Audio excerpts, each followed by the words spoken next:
1. Naval Lieutenant Jart Ion looked rested and cheerful. The fact that he had only 12 minutes to live would have changed his disposition, but he did not possess that knowledge. He descended the shuttle ramp to stand in the bay of the cruiser Home 1 and look around for a moment. When last he'd seen this part of the ship, many of the shuttles and utility vehicles within had borne the grime and combat scoring that were inevitable in any lengthy campaign. Now they were largely restored to ship-shape state. The time Home 1 had spent in the repair yards of Coruscant had obviously been valuable. Ion was a Twi'lek, member of a humanoid species best known for the two fleshy appendages, called leku, that hung from their heads where a human would have hair. Many humans forgot that leku, more commonly referred to as brain-tails, were sensory bundles, and often gave Twi'leks an edge in assessing their circumstances and possible threats being posed.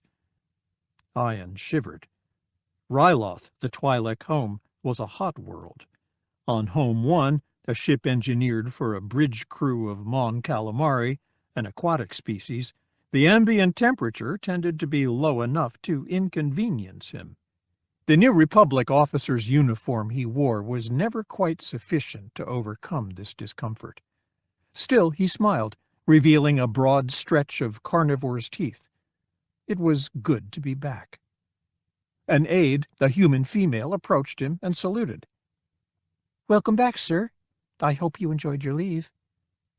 "Oh, certainly." Ion frowned for a moment, trying to remember just what he'd been up to on his leave, but the moment passed. His gesture took in the vehicle bay and indicated the vessel as a whole. "What sort of shape is she in?" 100%, sir. All the Admiral has to do is point, and we'll be on our way." "Excellent." "I wanted to let you know you had a communication from your wife come in a few minutes ago. It was flagged as urgent." "Is the captain on duty?" "Not now, sir." "Good. I can see to this message before I'm officially on duty again." Ion nodded thanks to the aide and headed for his quarters. What could be the trouble? He'd barely left her. As with many New Republic officers, he'd moved his family to Coruscant after being assigned to the former Imperial throne world. Barely left her after spending his entire leave with her, too. But he frowned, trying to recall just how they'd spent their time together. The memory wasn't coming in too clearly. He had the nagging feeling that something important was slipping by him. At his quarters, he brought up his personal terminal and opened his mail. In addition to numerous messages related to his duties, there was the priority-flagged message from his wife. He brought it up. There she sat in the tacky, red, high-backed chair that sat before their terminal at home, and she looked distinctly unhappy, her greenish skin a little more pallid than it should have been. She glanced over to the side as though consulting with someone outside recording range. "Jart," she said, "those Wookiees are dancing in the parlor again." Ion switched off the message, not bothering to hear it in its entirety, and erased it. His fingers typed commands into the terminal keyboard. He watched the process, momentarily interested in how he could be so swift, so sure, and yet have no idea what he was doing. "Of course," he thought. "How unpleasant. Those blasted Wookiees are dancing in the parlor again." He retrieved his personal sidearm, a small but powerful blaster pistol, and checked it to make sure it was fully charged. He tucked it away in his pocket and departed, certain in what he needed to do to get rid of those dancing Wookiees. In terms of pure strategy, there was nothing of particular interest between the capital ships in the Mon Remonda Iron Fist fight. The speaker was a Gamorrean, one of the pig-snouted humanoids known for their warlike dispositions, but almost nothing but his appearance characterized him as a member of that species. He was speaking Basic, which was beyond the capabilities of other Gamorreans, and his voice was not a natural one. His words emerged twice, once in a throaty babble that sounded like gibberish to most people, and once in a mechanical tone from an implant in his throat. 2, he was the only Gamorrean known to wear a New Republic Fleet Command uniform. On the shoulder of his orange pilot's uniform, he wore a unit patch that was much cleaner, much newer than the rest of the uniform.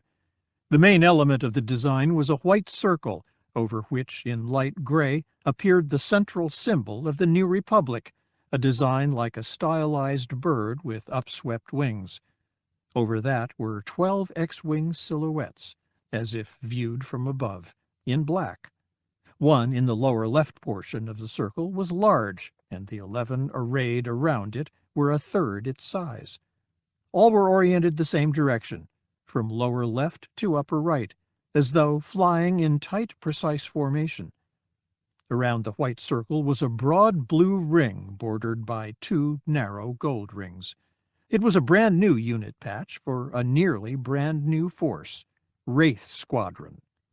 The being the Gamorrean addressed across the holotable was also unusual, though his kind was certainly well represented in the ranks of the New Republic military. Admiral Ackbar was a member of the Mon Calamari species, humanoids with fish-like features and rubbery skin. Though there were many Mon Calamari serving the New Republic, few had naval combat maneuvers named for him, or had designed fighter craft, as Ackbar had. "Essentially," the Gamorrean continued, "we gave Zinj only one course of action to take if he were to preserve the Razor's kiss." He gestured at the replay of the deep space naval battle being projected above the holotable. "You see his maneuvers to keep Iron Fist between us and Razor's kiss. You see him slow his escape pace to stay with the crippled ship. All by the numbers our force dictated." Admiral Ackbar's voice was low, gravelly, slightly more imposing than the standard for his species. "So you find nothing of interest in the engagement?" "If you will forgive me, I did not say that, sir." The Gamorrean manipulated the table controls to zoom the holoprojection view very close to the second of the 2 superstar destroyers. At this near distance, he and Ackbar could see that the mighty vessel was burning at innumerable points on the hull. They could also see swarms of starfighters, New Republic and Imperial, fighting above its surface.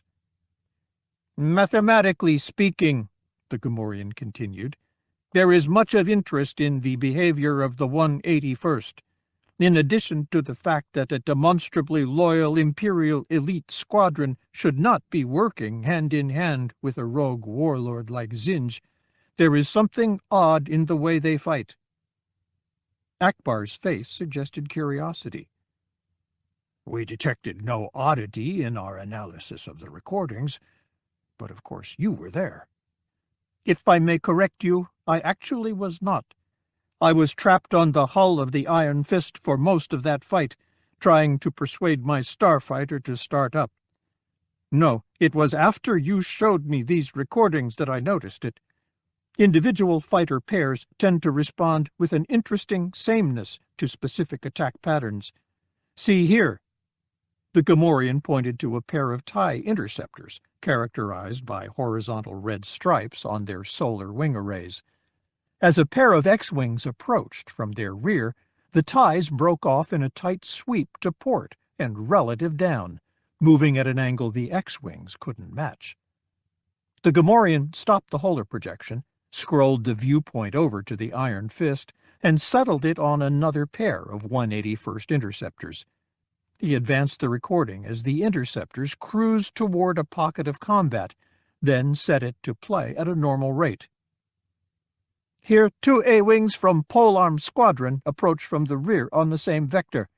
You see the interceptors break exactly the same way, the lead interceptor taking the higher position and the slightly shallower angle, the wingman going lower and taking a harder turn." "Coincidence?" "No. The angle of attack dictates the way they break. Only with the 181st, however. I'm not sure what it means." Ackbar leaned forward, his posture suggesting sudden interest. "Show me more." Lieutenant Ion marched into the Admiral's outer office with his broad, meat-eating smile fixed on his face. The Admiral's aide, seated at a desk outside the door to Akbar's office, returned the smile. He was a human male who looked as though he thrived on naval food and could stand to thrive a little less. He stood and saluted. "Welcome back, sir. You look as though your leave suited you." Ion drew the blaster pistol from his pocket, thrust it into the man's stomach, and pulled the trigger. The blast slammed the man back into his chair, but was not as loud as it could have been, muffled by contact with the victim's flesh. "It did," he said. Ion reached past the still twitching corpse to press a button on the underside of the desk. The door into Akbar's office opened. The Admiral looked up as the naval officer entered. "Ah, Lieutenant Ion. Allow me to present Flight Officer Vurt Sabinring, also called Piggy. He is a pilot of Wraith Squadron and a mathematical prodigy. Sabinring, this is Lieutenant Jart Ion, security detail." Piggy rose to salute the naval officer. "Pleased to meet you, sir." Ion returned the salute. "Likewise." Then he pulled his blaster from behind his back, pressed it into Piggy's stomach, and pressed the trigger. "It is remarkable," Piggy thought, "the suddenness of it. One moment perfect health, the next moment perfect agony." He could not see. The pain in his gut was so great, like a bonfire lit upon his stomach and eating its way through him, and he could barely hear. He knew that he lay upon his back, but couldn't remember getting there. "I think I have only moments to live. Interesting." But the science that had altered him, giving him control over his emotions, giving him the mathematical acuity that had brought him to Admiral Akbar's attention, had not done away with all of the biological imperatives that came with being Gamorrean. Another voice rose within him, growing louder. "Live, die, doesn't matter. Kill him. Strike him until his bones are paste. Rest your tusks upon the warm flesh of his throat, and tear it free. Kill him!" Piggy's eyes snapped open. The assassin stood a couple of meters away, his weapon aimed at Akbar, words forming in his mouth, words Piggy could not hear. They didn't matter. The Twi'lek hadn't fired on Akbar yet. Piggy reached beneath his left sleeve and, with a trembling hand, drew forth a vibroblade, like the ones most members of his squadron carried there. He thumbed its power on. Then he roared, a noise he knew humans to find intimidating, and threw the blade. His target jerked at the sudden noise and spun to aim at Piggy. The vibroblade, instead of catching him in the chest, hit the blaster instead, shearing into the metal where barrel met trigger guard. There was a bright flash from the weapon, and the assassin flung it away. Piggy tried to stand, but found that his shaky limbs were not making it an easy task.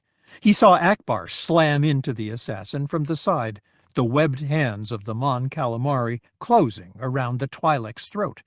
But Lieutenant Ion effortlessly wrenched Akbar's hands free and threw the Admiral against the wall. Then, as deliberately as a diner sitting down to a meal, Ion straddled Akbar and closed his own hands over the Admiral's throat. Piggy forced himself to his feet. "Time left, estimated 10 or 12 seconds. Kill him, kill him, kill him." Hard to see. Tunnel vision. A side effect of shock.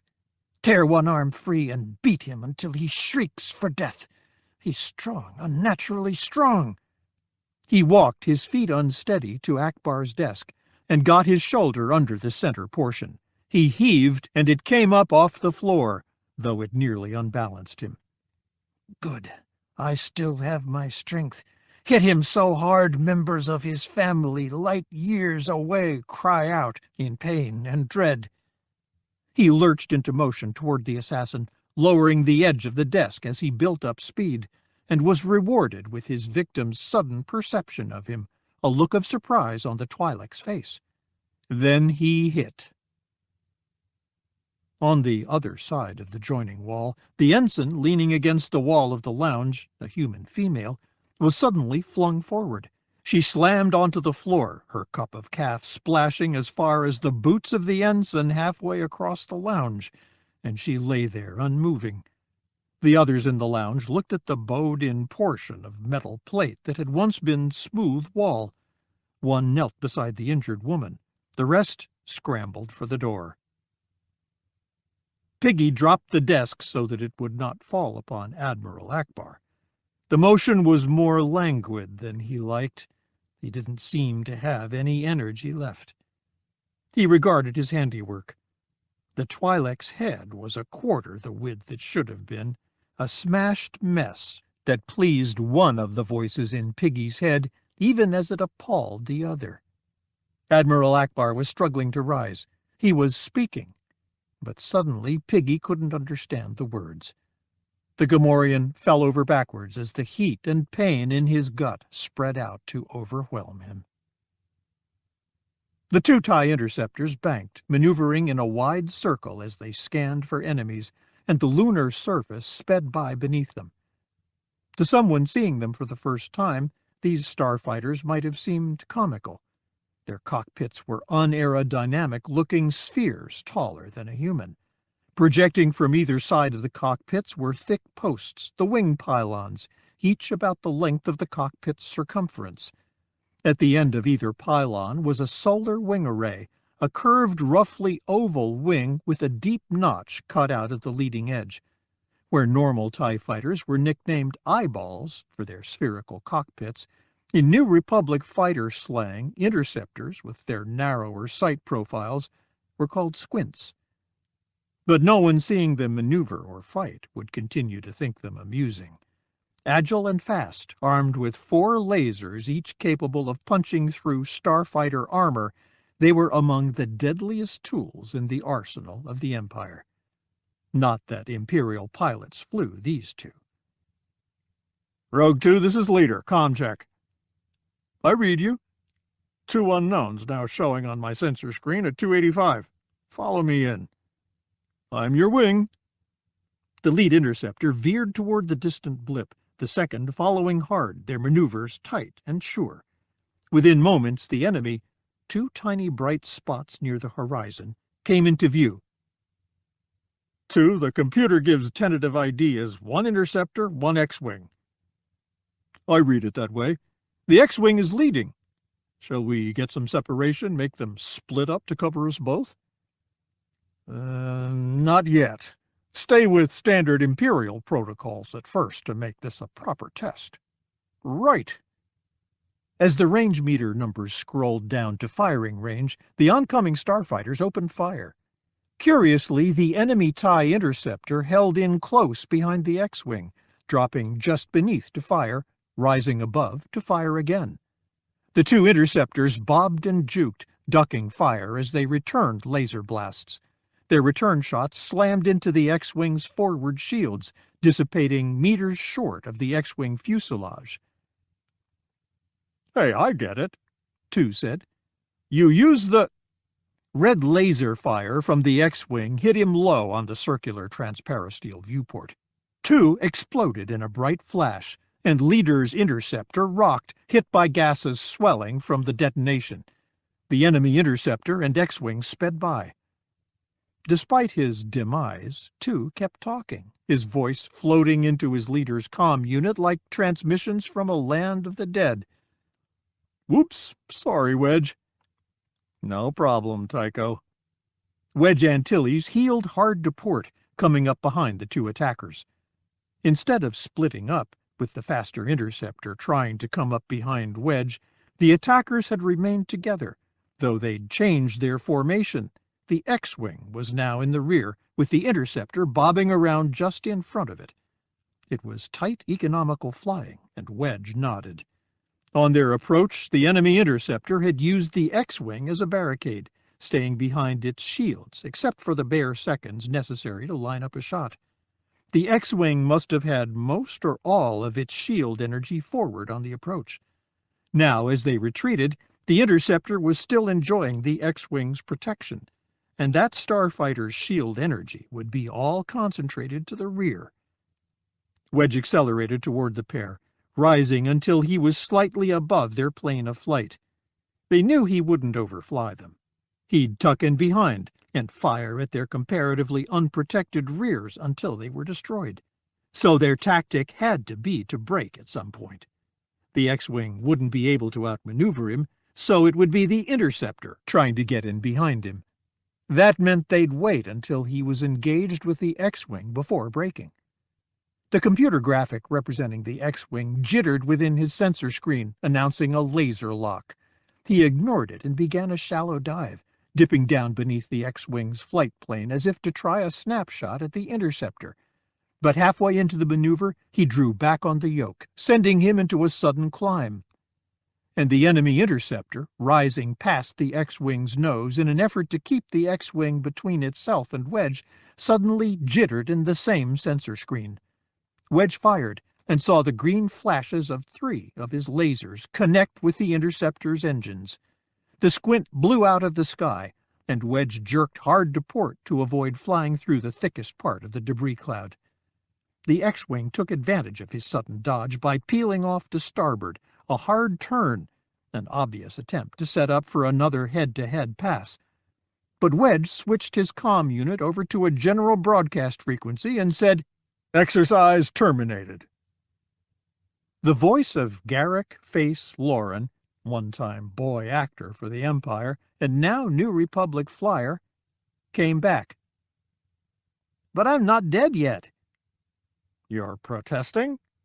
"Well, not exactly, just curious." The vista of the lunar surface and the maneuvering X-Wing faded abruptly to blackness. Wedge reached back to open the access hatch, situated where the twin-ion engines were in a real TIE interceptor, and climbed out into overhead light. The room was a large one, crowded with tables, chairs, and simulator units.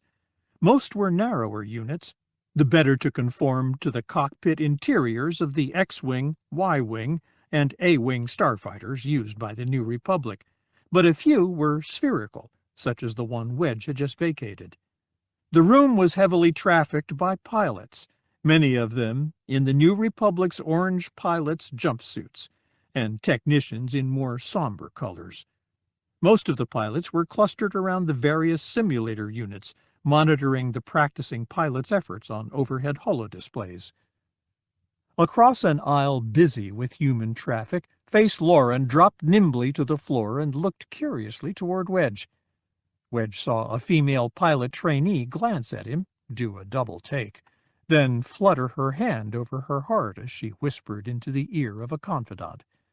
Face, with his strikingly handsome features, intent green eyes, and somehow artfully mussed black hair, often had that effect on women. Wedge waved him over. They were joined a moment later by 2 other pilots. Flight Officer Lara Notzel, a lightly built woman with downy blonde hair, was possessed of a delicate beauty that belied her intensity and skill in starfighter combat. Captain Tycho Selchu, a fair-haired man with features that suggested he'd weathered a lot of turmoil in his life, spoke first. "Why'd you kill the Sim, Commander?" "We were here to test the youngsters' new combined unit tactic," Wedge said. "As soon as you and Lara went out, it became just another X-Wing versus TIE exercise. There's plenty of value in those, of course, but that's not what we came here for." He fixed his attention on Face. "What was your opinion of the effectiveness of your tactic?" Face shrugged. He didn't look happy. "Nowhere near as effective as I'd hoped." "You were presuming that experienced enemies would be so thrown off by the novelty of what you were doing that they'd be easy kills?" "Presuming? No, sir, just hoping." "Lara, your thoughts?" "Well, one exercise isn't statistically significant," she said, "so anything I had to say would be premature, irrelevant. But I think the tactic worked as it was supposed to." I received a lot of protection from Face's shields on both the incoming and outbound legs of the run. In spite of the fact that you flushed me out pretty easily, I'd say it was effective. Tycho nodded. I'd agree, but I think it's a one-shot tactic. Usable only in paired head-to-head runs or when you have an X-Wing TIE pair going after a single target. It would be best used at the start of any engagement, then abandoned. I'd say it's worth further practice and analysis, Wedge said. Face, Lara, work up some automated exercises to give all the wraiths the opportunity to play around with this. He checked the chrono strapped to his wrist. Though not now. We have about 10 minutes to get to our briefing. Dismissed. The two younger pilots saluted and headed off into the stream of traffic. Wedge called, "Hey!" The two turned, Face curious, Lara looking guilty as if wondering if she'd forgotten to salute before leaving. Wedge said, "Developing just this kind of tactic is one of the things I put Wraith Squadron together for. Good work. Keep at it." They smiled and continued toward the room's main exit. Most of the members of Rogue Squadron and Wraith Squadron were in their seats in the semicircular briefing amphitheater when Wedge and Tycho entered. "Commander Antilles, draw!" Wedge turned at the sound of Wes Jansen's voice. The eternally youthful pilot, executive officer of Wraith Squadron, was on his feet, aiming a data pad as though it were a blaster pistol, thumbing the transmit button with manic intensity. Wedge sighed and brought out his own data pad to receive the transmitted file. But Jansen's antics were a good sign. They suggested that the news Wedge was waiting for had arrived, and was good. En route to the main dais, he glanced at the Rogue Squadron executive officer, Nawara Ven, a distinguished-looking Twi'lek with brain tails arrayed artfully over his shoulders, and Wedge received a data file from him as well. He glanced over the two officers' transmissions as he stepped up behind the lectern, then looked up at the pilots before him. 2 squadrons, nearly at full fighting strength, the best pilots he could assemble and train. He felt a rush of pride at what he'd managed to accomplish with these 2 units, at the level at which they'd managed to perform, but he kept it from his face. "I have mostly good news to bring to you today. First and foremost, Piggy Sabinring is responding well to back-to-treatment. He has regained consciousness, and all indications are that he'll enjoy a full recovery." That brought applause and exclamations of relief from the assembly. "Unfortunately, we still have no information about the assassin's motive in attacking Akbar. When the Admiral asked him why he was doing this, the assassin said he, Akbar, knew why. You know the assassin died in the attempt. His wife and children are missing, and the investigation is continuing. Second, the Mon Ramonda is within a day of leaving repair dock. By this time tomorrow, we'll be back in space and taking the fight back to Warlord Zinj." That brought more applause. Mon Ramonda, the mighty Mon Calamari cruiser that was the flagship of the fleet commanded by Han Solo, had taken significant damage in its recent duel with the Warlord Zinj's own flagship, the superstar destroyer Iron Fist. But Zinj's forces had suffered far more. Third, and directly as a result of this, you all have one last leave coming to you. Report to the shuttle bay at 1500 tomorrow with your bags packed and all your affairs settled. Until then, you're on your own. Enjoy yourselves. However, we can't forget that the last time we had leave here on Coruscant, a covert unit probably belonging to Zinj came close to assassinating the Wraiths. So we'll follow these protocols. Civilian dress only. I know you Wraiths have just gotten your unit patches, but you'll have to stow them during this leave. The more recognizable of you, you know who you are, should make some effort to conceal your features. Stay out of the bars pilots tend to frequent. Fourth, I have some changes to announce. The Wraiths have a new pilot for their roster. Targon, please stand." At the back of the amphitheater, a pilot stood, and the rogues and wraiths twisted to see him. The new pilot was a Deveronian, grayish-skinned, with diabolic horns protruding from his forehead and fang-like teeth that would only cause appreciation in the heart of a carnivorous predator. His voice, when he spoke, was surprisingly deep and resonant, considering his apparent youth.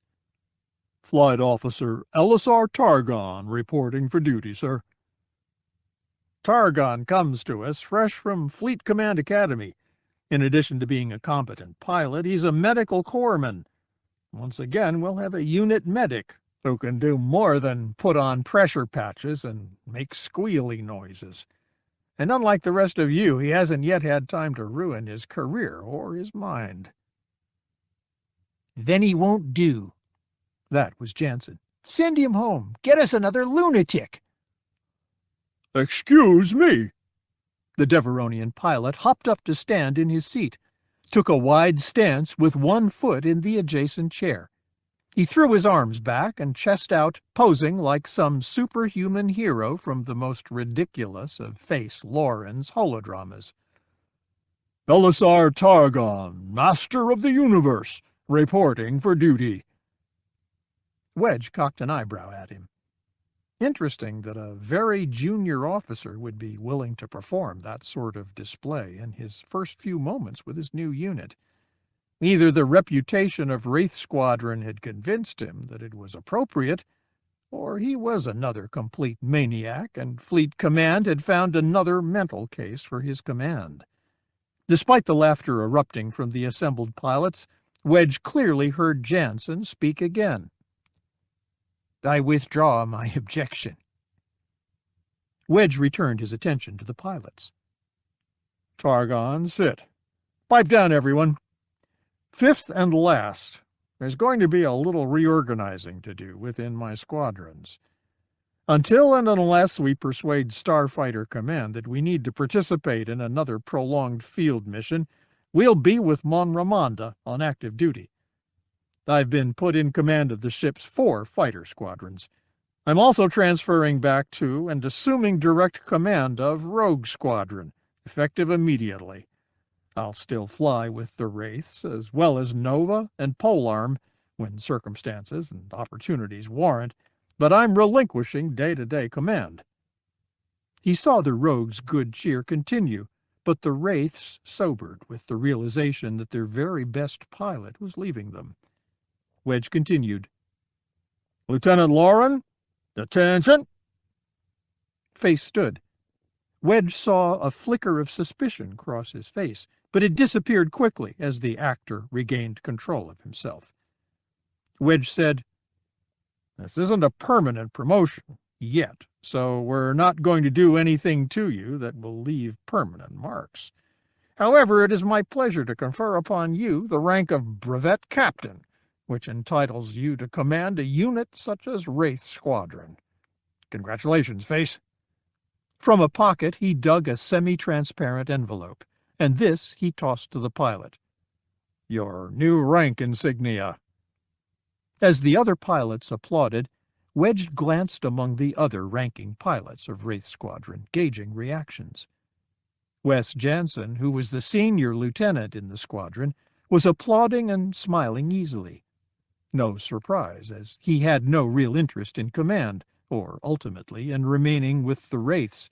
He preferred to be just one of the gang back in Rogue Squadron, so this promotion of Face over his head was not threatening to him. Kel Tainer, the biggest human in Wraith Squadron, and after Face, the most hologenic, also looked as though he were comfortable with the choice. Perhaps he had ultimately realized that, though he was a brilliant flyer and very capable technician, he didn't have the temperament for, or real interest in, command. The smile of Shala Nelprin, the squadron's newest lieutenant, was broad and genuine. That left Min Donos, a lieutenant with more years and more experience than Face. He looked serious and contemplative. But then serious was merely a step up from his usual expression, that of dour intensity. Still, he had to know that this promotion reflected a lack of trust in his command skills. Mere months ago, while wearing the rank of brevet captain himself, Danos had commanded an X-Wing unit that had been slaughtered by a Zinj ally, Admiral Apwar Trigget, and had suffered serious emotional trauma resulting from that event. He probably thought that Wedge still held no trust in him. Which wasn't true. But Wedge Antilles' units were largely meritocracies.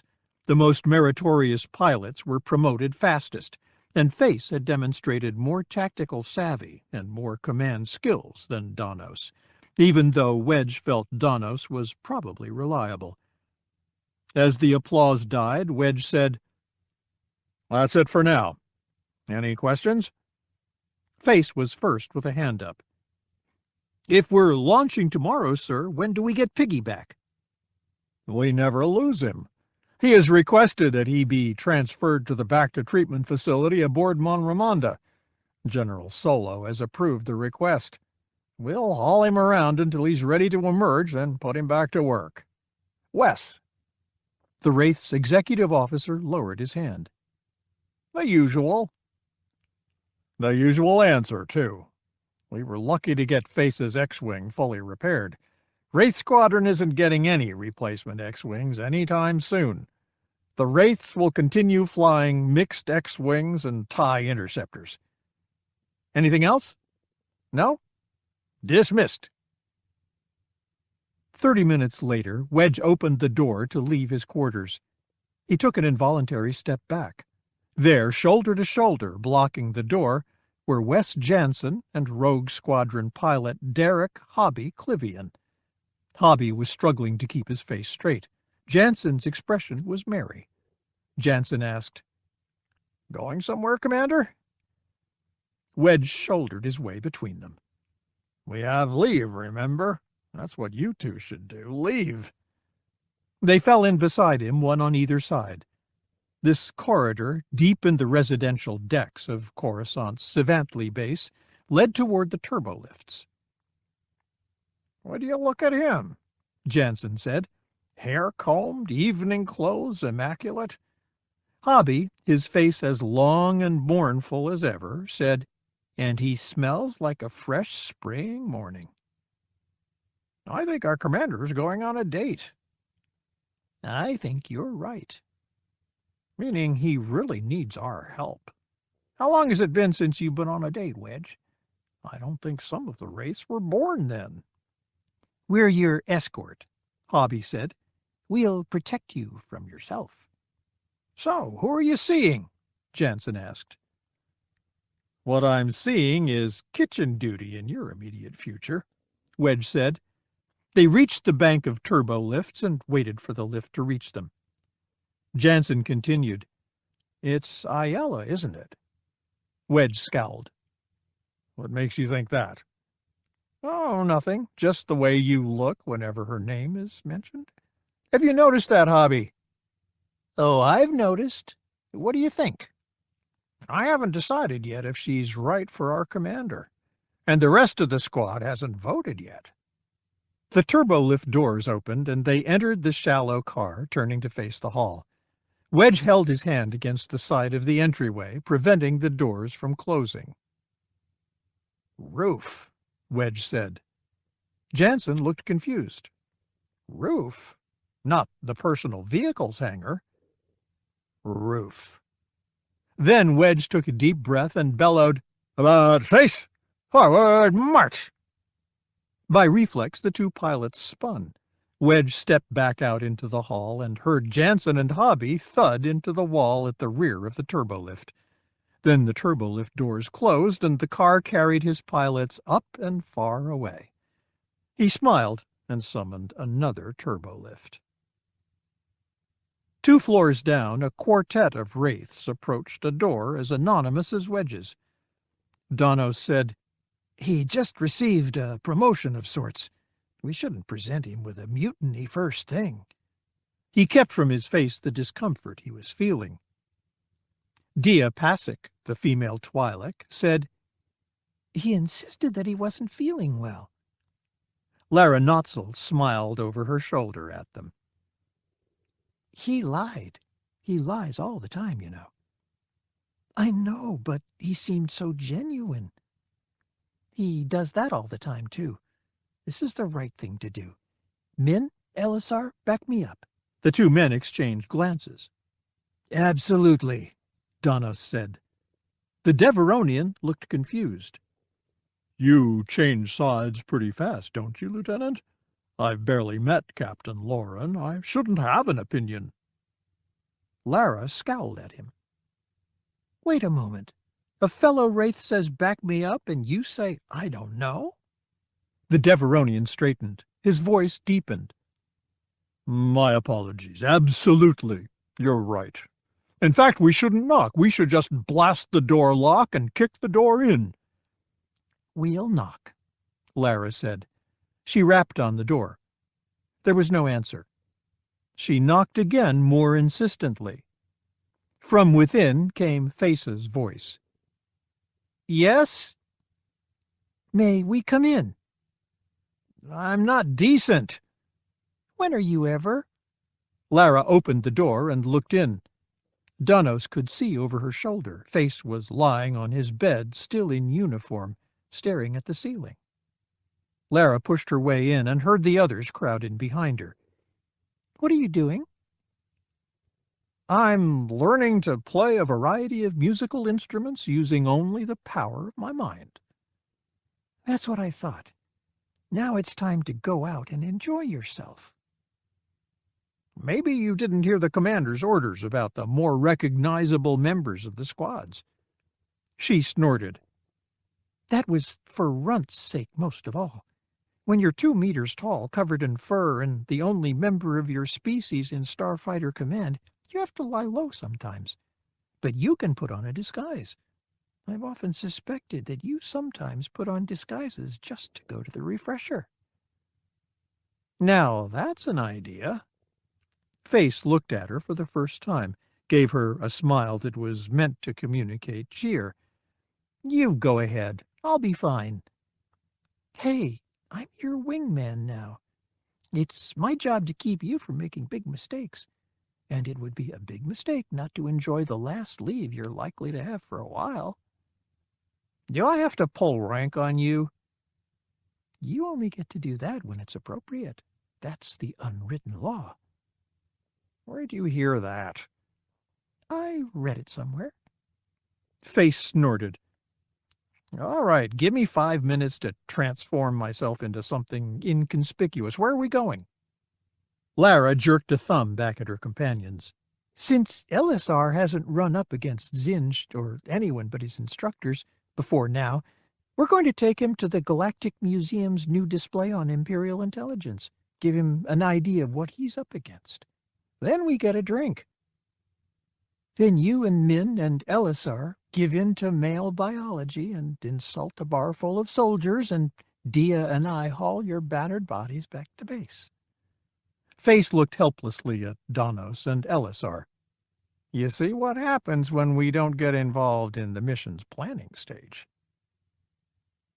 The museum's displays on Imperial intelligence were not, Donos decided, the one-sided history they could have been. The first displays on the tour gave details of the Old Republic's intelligence division, the secret police who were charged with protecting the Republic from subversion and treason. One display, a holoscreen within a container the size and approximate shape of a Bacta tank, played a drama about Republic intelligence commandos thwarting an assassination attempt made against members of the old Republican Senate.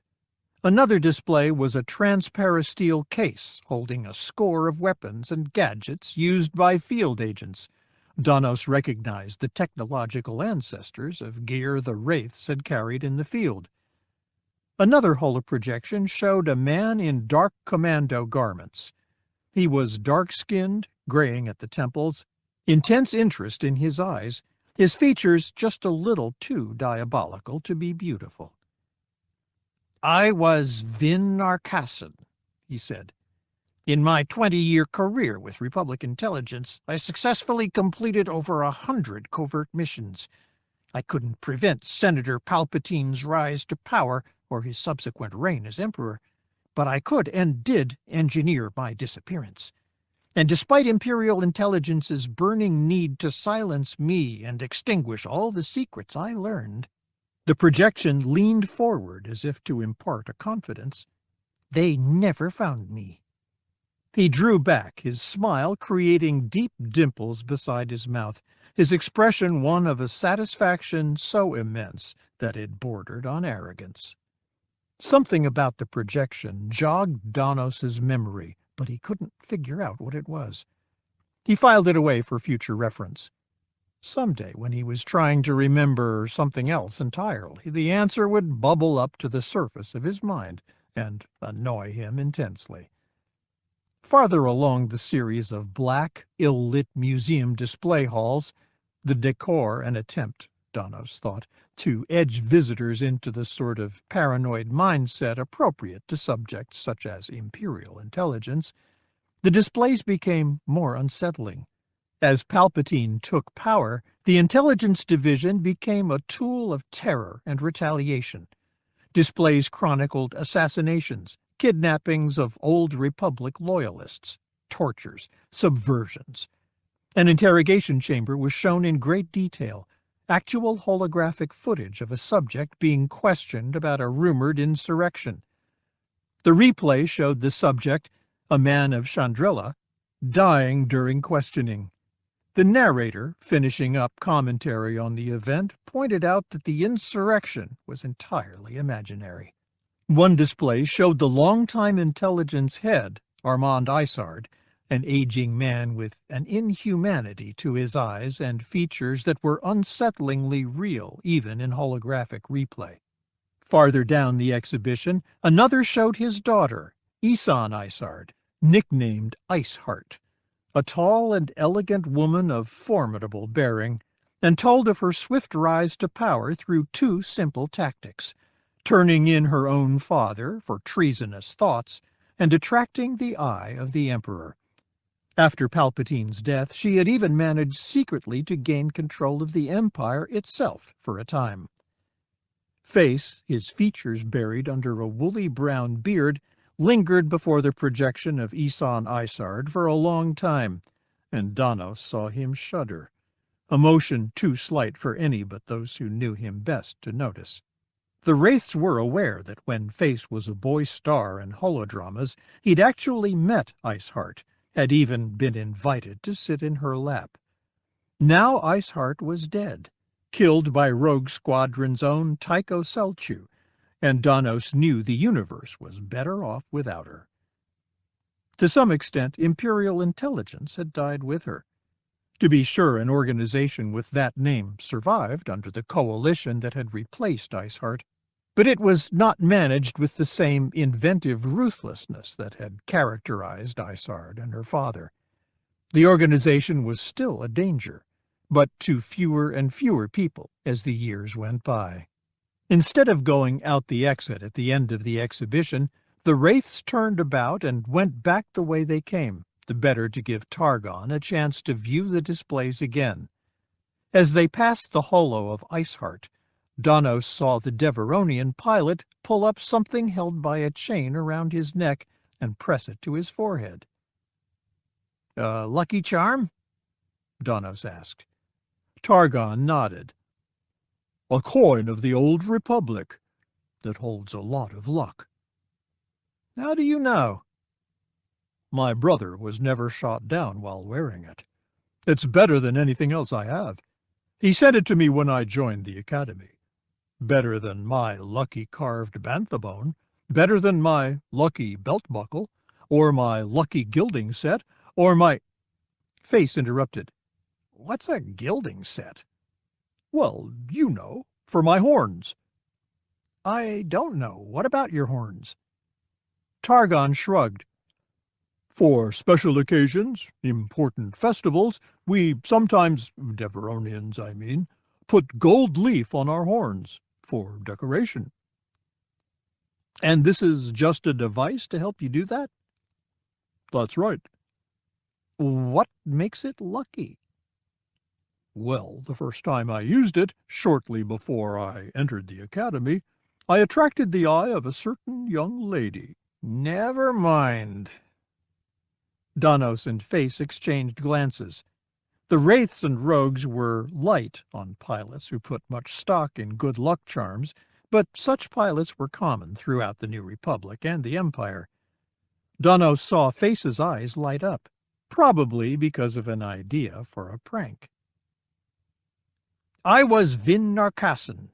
In my 20-year career with Republic intelligence, I successfully completed over 100 covert missions. As they reached the display, honoring the last of the old Republic's intelligence heroes, Danos gave the man one last look, took in his dimpling smile, then realized what it was the man reminded him of. Not what, who. The man's skin tone, his dimples, his unusual physical beauty, they were all shared by another wraith, Shala Nelprin. That rocked Danos back on his heels. But the physical resemblance was dramatic. Danos smiled at the long-missing agent. "We'll just let that be our little secret, Narcassin," he said under his breath. "But I'm going to send Shala a message and tell her to come visit this exhibit today. Not why, just that she needs to, in case it means something to her." "Who are you talking to?" That was Lara. Face and Dia were already a few steps ahead, arm in arm, with Targon trailing behind them. "I'll tell you sometime." "Dahlia?" The voice, wavery and uncertain, came from behind them. "Dahlia Monothere, it's so good to see you." Danos glanced back. Approaching them was an old man, his hair a wispy white, his body so sparse of flesh that he seemed skeletal, but there was nothing menacing about the smile he was turning on Lara.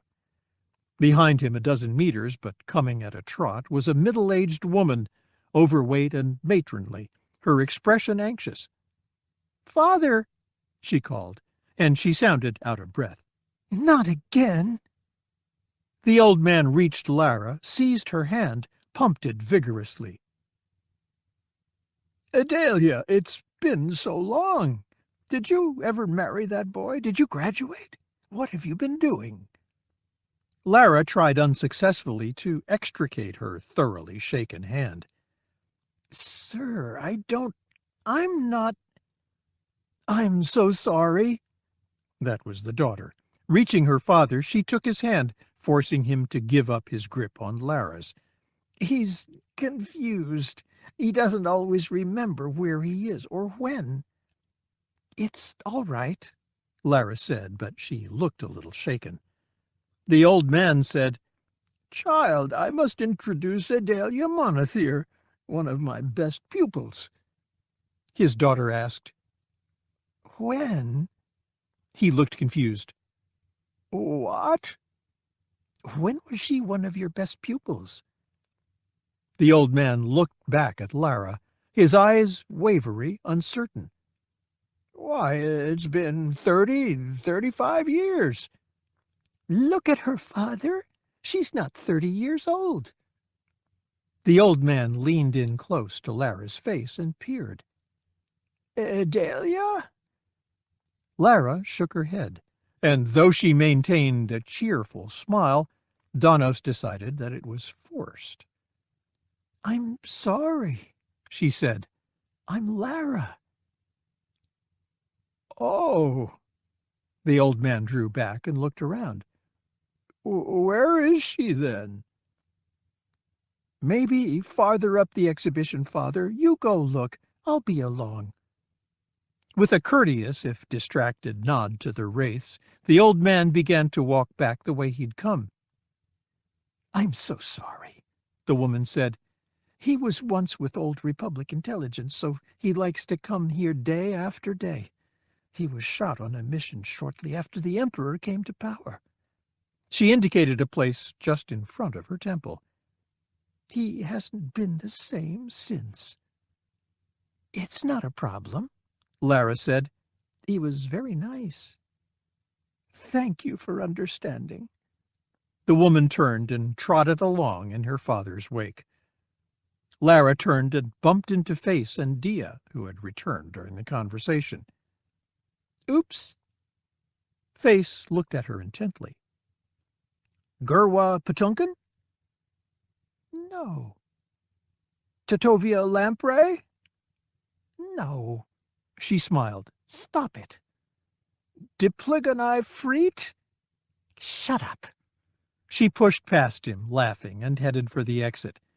"Let's get that drink. I need it." "Moplugi Starco?" "Face, I'm going to shoot you." 2. Starfighters swarmed from the sides of the Mon Calamari cruiser Mon Ramonda like insects from a deep space nest. They formed up in 4 groups, 2 X-Wing, 1 A-Wing, 1 B-Wing, and descended toward Levian 2, the world Mon Ramonda now orbited. From this altitude it seemed stony and orange and impossibly inhospitable, but the comm chatter the pilots were picking up suggested otherwise. "Entering Delta Sector. More of the same. I'll map flag locations of survivors." Ravine 6 here. Repulsor lift is out. I'm going to have to attempt a high-speed landing. Ravine 6, switch to 1003. You've got your own controller standing by. Beta Sector Base, this is Beta 10. I read unknowns descending. 4 groups. Beta 10, this is Base. There are some ties in the unknowns, but they're mostly friendlies. Wedge sighed and activated his comm unit. Beta Sector Base, this is Rogue Leader. You've got Rogue, Wraith, Polearm, and Nova squadrons in descent to your position. Looks like we're a little late to the party. Afraid so, Rogue Leader. You've missed a Raptor raid. They blasted out of here half an hour ago. We've got settlements and facilities hit all over this hemisphere. Could we interest you in some search and rescue action? Glad to oblige. Give us vectors for 20 search pairs and we'll get on it. "Ship's dropping out of hyperspace." It was Mon Ramonda's sensor officer, Golorno, a human young enough not to be able to keep his voice level in times of stress.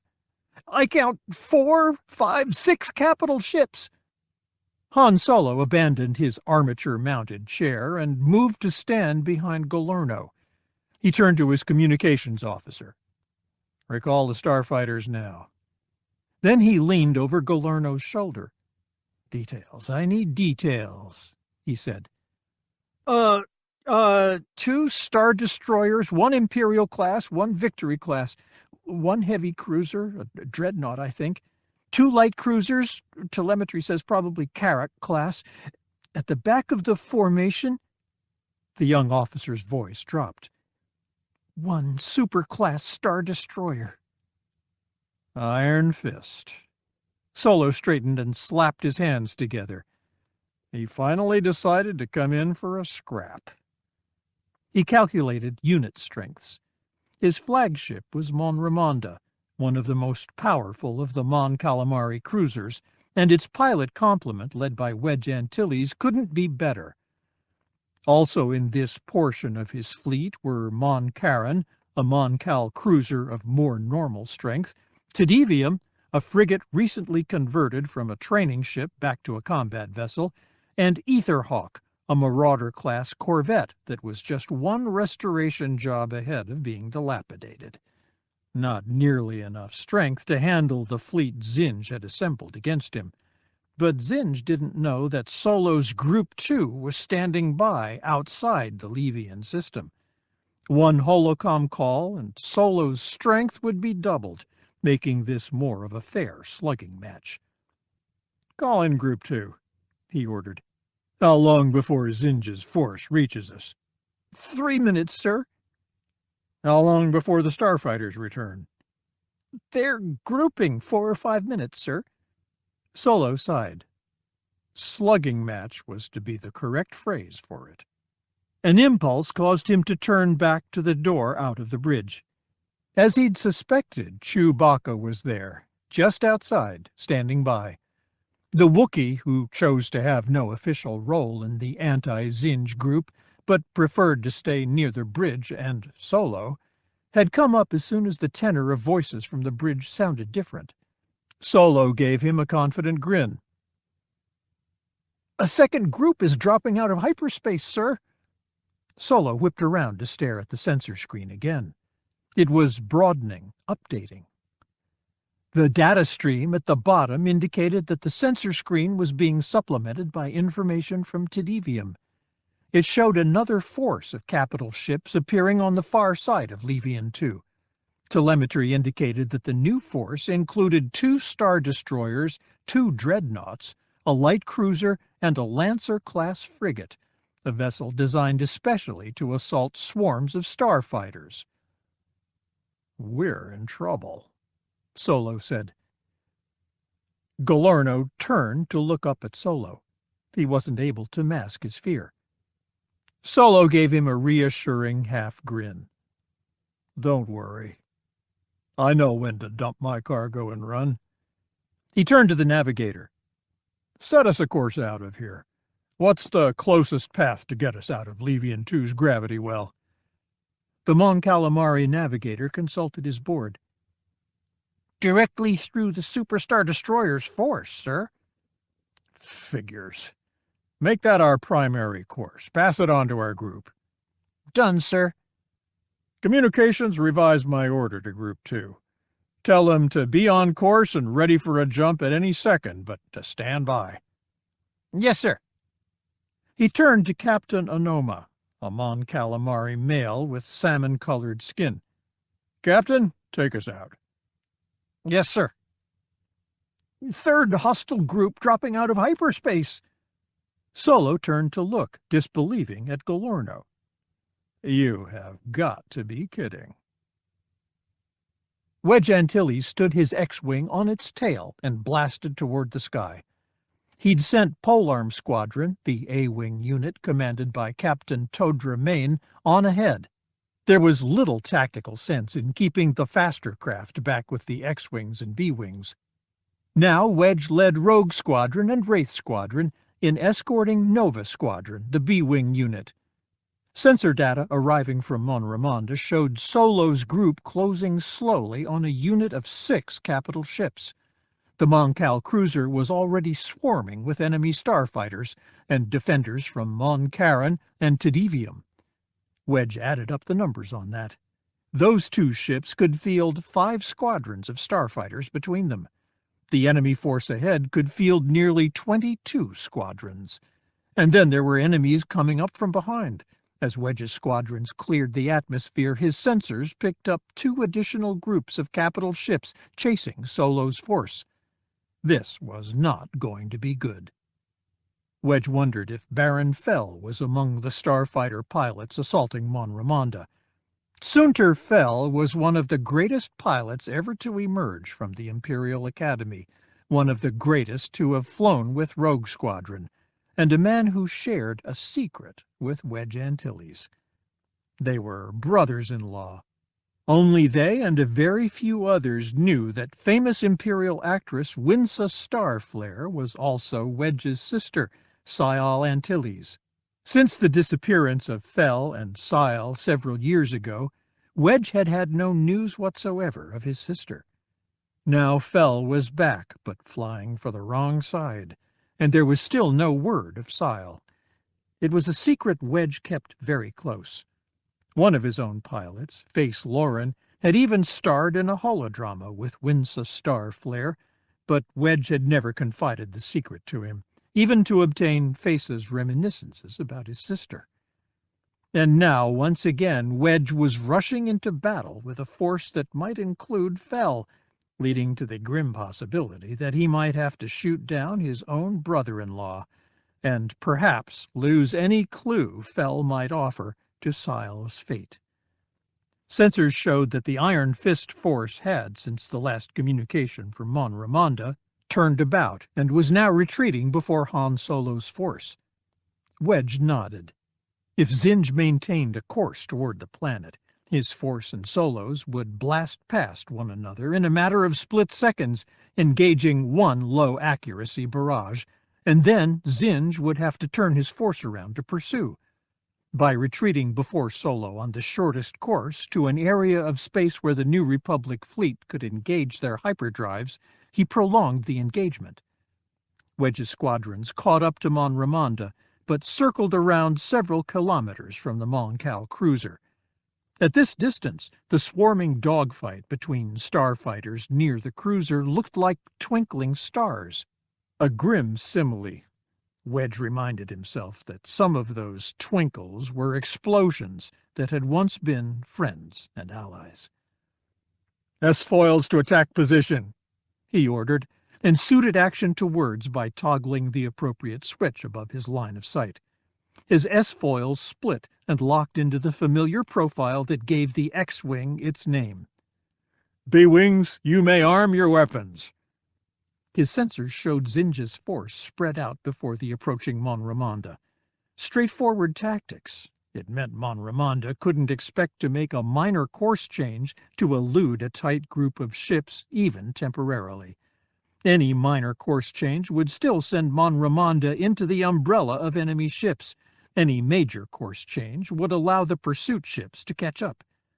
But this tactic was about to work in Wedge's favor. They dove in toward Iron Fist's stern. Sensors showed no starfighter response from the superstar destroyer. Either the remaining squadrons were being slow to scramble, or all squadrons were engaged with Mon Ramonda. Then flashes of light emerged from the destroyer's stern, congregating on Wedge's force, and the ball-like detonations of concussion missiles began to fill the space around them. Wedge was rocked by a near miss. "Begin evasive maneuvers," he said. "X-wings, ready torpedoes. Remember, port engines only." Pair by pair, his X-wings began a dance, juking and jinking to throw off the aim of the Imperial gunners they so rapidly approached. The B-wings hung back, allowing the X-wings to draw the initial fire. Wedge's range meter scrolled down below 2 kilometers, the maximum effective range for his targeting computer. Enemy turbo laser fire increased in intensity and proximity. At 1,500 meters, he said, "Launch 1, launch 2. He fired, sending paired proton torpedoes toward one of Iron Fist's stern engines. More blue streaks than he could count emerged from his X-wings, instantly crossing the distance to the destroyer, which was suddenly and brilliantly illuminated by their detonations against the port side of the stern. He looped to port. "Nova's your turn." "Acknowledged, and thanks, Rogue Leader." That was the voice of Nova 1. "Novas, launch 1 and begin ion fire." Blue streaks leaped from the B-wings. Then the ungainly-looking craft continued their dive toward Iron Fist's engines, their ion cannons sustaining fire against the destroyer's stern.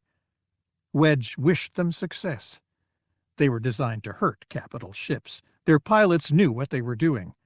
But if Iron Fist called back its starfighters and the Novas didn't notice in time, the entire squad could be lost. Now it was time to meet the weak link of this force, Zinj's light cruisers. Mon Ramonda rattled under blast after blast from the attacking starfighters. Solo ignored the vibrations. Shield integrity was good. The hull was holding up. They still had a chance. His communications officer said, "Nova 1 reports damage to Iron Fist's engines." "How extensive?" Solo asked. "Unknown." Galorno spoke up, his voice now more nearly normal.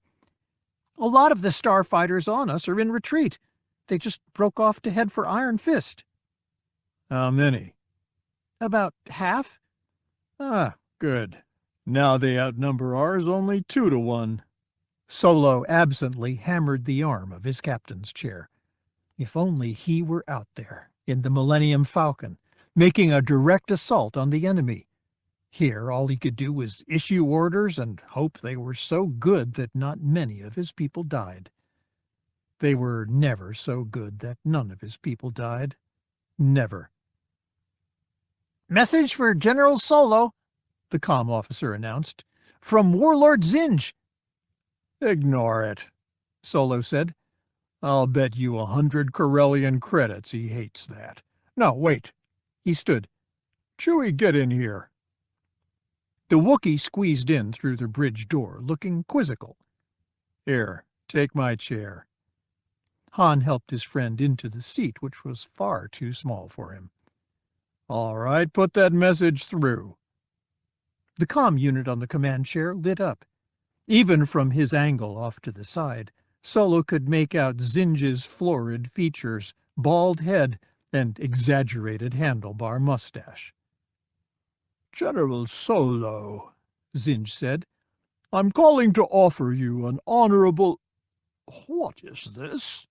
Chewbacca reached down and tilted the screen up so its built-in holocam would broadcast his face instead of just his chest. He grumbled something at the screen. It's, Chewbacca, isn't it? Please, put your owner on. Chewbacca offered him an extended speech, nearly subsonic, bone-rattling. Solo smiled. It was an eloquent discourse on the ingredients that made up Zinj, and not one of the ingredients was the sort that should be mentioned in polite company, or during any meal. Wookiee is not among my many languages, you extruded fur thing. Where is Solo? Chewbacca returned to his discourse, and Solo moved to stand beside Captain Anoma. Taking in the officer's sensor readings, his mind once again fully engaged by the battle. This is Leader. Break by squadrons. Wraith 1 acknowledges, Face said. Good luck, rogues. He began a long curve relative up and to starboard, taking him and the Wraiths toward one of the 2 Carrack-class cruisers in Zinj's group. The Carracks were 350 meters long, looking like stubby metal bars with swells at bow and stern. Face knew them to be formidable opponents for capital ships. Their batteries of ion cannons made it possible for them to disable much larger vessels. But the comparatively light number of turbo lasers they carried gave the starfighters a chance at them. The Wraiths approached their target from the stern. At Face's command, they split into 2 units, Wraiths 1 through 6 going to starboard, 7 through 11 going to port. Stern turbo lasers opened up on them even before they were within range. Fire at will, Face said, but make 'em count.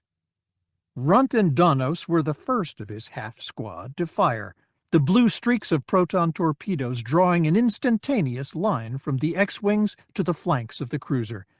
Face watched their explosions balloon against the cruiser's side. He ignored the pure tone of his own target lock, twitched his pilot's yoke over so his targeting brackets fell within the center of one of the torpedo detonation clouds, and fired his own remaining torpedoes. Then he looped away from the cruiser's side, Lara tucked in behind him, and to port. Report, he said. 1, this is 7. It was Dia's voice, barely recognizable through the usual calm distortion. We have portside penetration. 10 is hit. 10 is hit. Face felt his gut go cold, and a quick check of his sensor screen showed that Jansen, Wraith 10, was no longer present. Calm down, 11. Detail damage to Wraith 10. He's not destroyed, 1. An ion cannon hit him. He's got no power. He's ballistic. Face sagged in relief. Ballistic toward or away from the cruiser? Away, 1. Keep clear of him, 11. You're active. You'll draw fire toward him. Squad, continue report. 1, 5. That was Kell. The sensor board showed him lurking closer to the cruiser than the rest of the squad. Face supposed that Kell, maneuvering in a captured TIE interceptor, considered himself harder to hit than the X-wings, and he was right. 2, the TIEs had no proton torpedoes, so Kell had probably chosen the role of close observer in order to contribute to this battle. Starboard impacts damaged the hull, but did not penetrate. All Wraith X-wings, Face said. Form up for a run on the starboard. Ties, strafe the port side to keep their shields divided. Keep them honest. He toggled his comm unit to the fleet frequency. Mon Ramonda, Wraith 1. Please dispatch a shuttle with a tractor for pickup of disabled snub fighter. Face brought his X-Wing around slowly, allowing the other pilots with functional X-Wings to form up on him. Kel, Shala, and Alassar, in their interceptors, were already beginning their strafing runs against the port side. Once more into the gauntlet, Wraiths, he said, and nudged his yoke forward. They dove toward the cruiser in loose formation, X-Wings spread far enough apart that their evasive juking didn't bring them in danger of collision. Streams of turbo lasers and concussion missiles sought them, and Face heard a cry of surprise or pain from someone on his squadron channel. Their proton torpedoes spent, at a half-kilometer they opened fire with quad-linked lasers and continued firing and diving until the cruiser's flank was almost all of the sky. Face hauled up on his yoke, felt the high-performance turn drag him deeper into his chair despite the best efforts of the acceleration compensator to protect him from the consequences of his maneuver. He saw the cruiser's hull flash beneath him, saw columns of laser fire on either side. Then he was clear and headed out to space again. He spared a look at his sensor board. 10 Wraiths were still on the board. He breathed a sigh of relief. No additional losses. Wraith 1 to Squadron, report damage, ours and theirs. 1-5. Starboard side also breached. I think we've gotten both power generators, and I think some of the reserve cells. Parts of the ship are going dark. They're not maneuvering. Thanks, 5. Now get your rear end away from that hulk before some gunner with a little power left decides to make fireworks out of you. Acknowledged, 1. 1, this is 4. Tyria's voice, level and calm. I took a turbo laser hit, I think at maximum range. I have some wing damage. Face checked her position on the sensor board, then maneuvered to side-slip past her. She was correct. Her port S-foils both showed laser scoring on their trailing edges. Any system failures, 4? Not so far, Chief. Keep me updated. He toggled over to fleet frequency. Wraith 1 to Rogue Leader, target secure. Wedge's voice came back instantly. Good work, Wraiths. Rogue target destroyed. Iron Fist showing difficulty maneuvering. Stand by. Acknowledged. He switched back to squadron frequency. Wraiths, form up on me. We'll stay near 10 for the time being. On the bridge of Iron Fist, the Warlord Zinj stood on the command walkway above the crew pit. He did not stare out the forward viewports, which showed only starfield along his enemy's exit vector, but down into the screens of his bridge crew. He was not a tall man, nor was he physically impressive. He was as round as any merchant gourmand, and his exaggerated bandit-style mustachios suggested that his self-image was quite different from the image he projected. The white Grand Admiral's uniform he wore suggested a rank he'd never earned in service to the Empire, and those who knew that fact could not help but attribute to him the sins of pride and self-deception. Only he knew how many of these attributes were affectations, false clues to persuade his enemies and superiors and subordinates to come to incorrect conclusions about him, to underestimate him, sometimes to overestimate him. That could, on occasion, be useful. Beside him stood the man in charge of his ground troops and starfighter support, General Melvar. Zinj was lucky to have found a kindred spirit in Melvar, a man who painted on the face of a dedicated sadist when confronting the outer world, and then removed it, revealing features extraordinary only in their blandness in the Warlord's company. Melvar could blend with any crowd on any world with his natural features, and probably had many more alternative identities tucked away than the score or so Zinj knew about. Mon Ramonda and the rest of his fleet are still coming on at full speed, Melvar said. But even with the 2 Carrack cruisers out and our maneuverability impaired, we should be able to give her a sustained broadside. If we concentrate on her power and engines, we'll trap her there. She'll never get far enough away from Levian 2 to make hyperspace." Zinj nodded absently. "Time until Mon Ramonda is under our guns?" A crewman shouted up, "Ships appearing ahead! A drop out of hyperspace! 3 vessels, sir, a Mon Calamari cruiser, an Imperial-class Star Destroyer, and a Quasar-Fire-class bulk cruiser." Zinj sighed, vexed. He looked forward through the viewports, but couldn't make out the new enemies. "I didn't realize Solo had more of his fleet within range. Not that it matters. Enhance the view."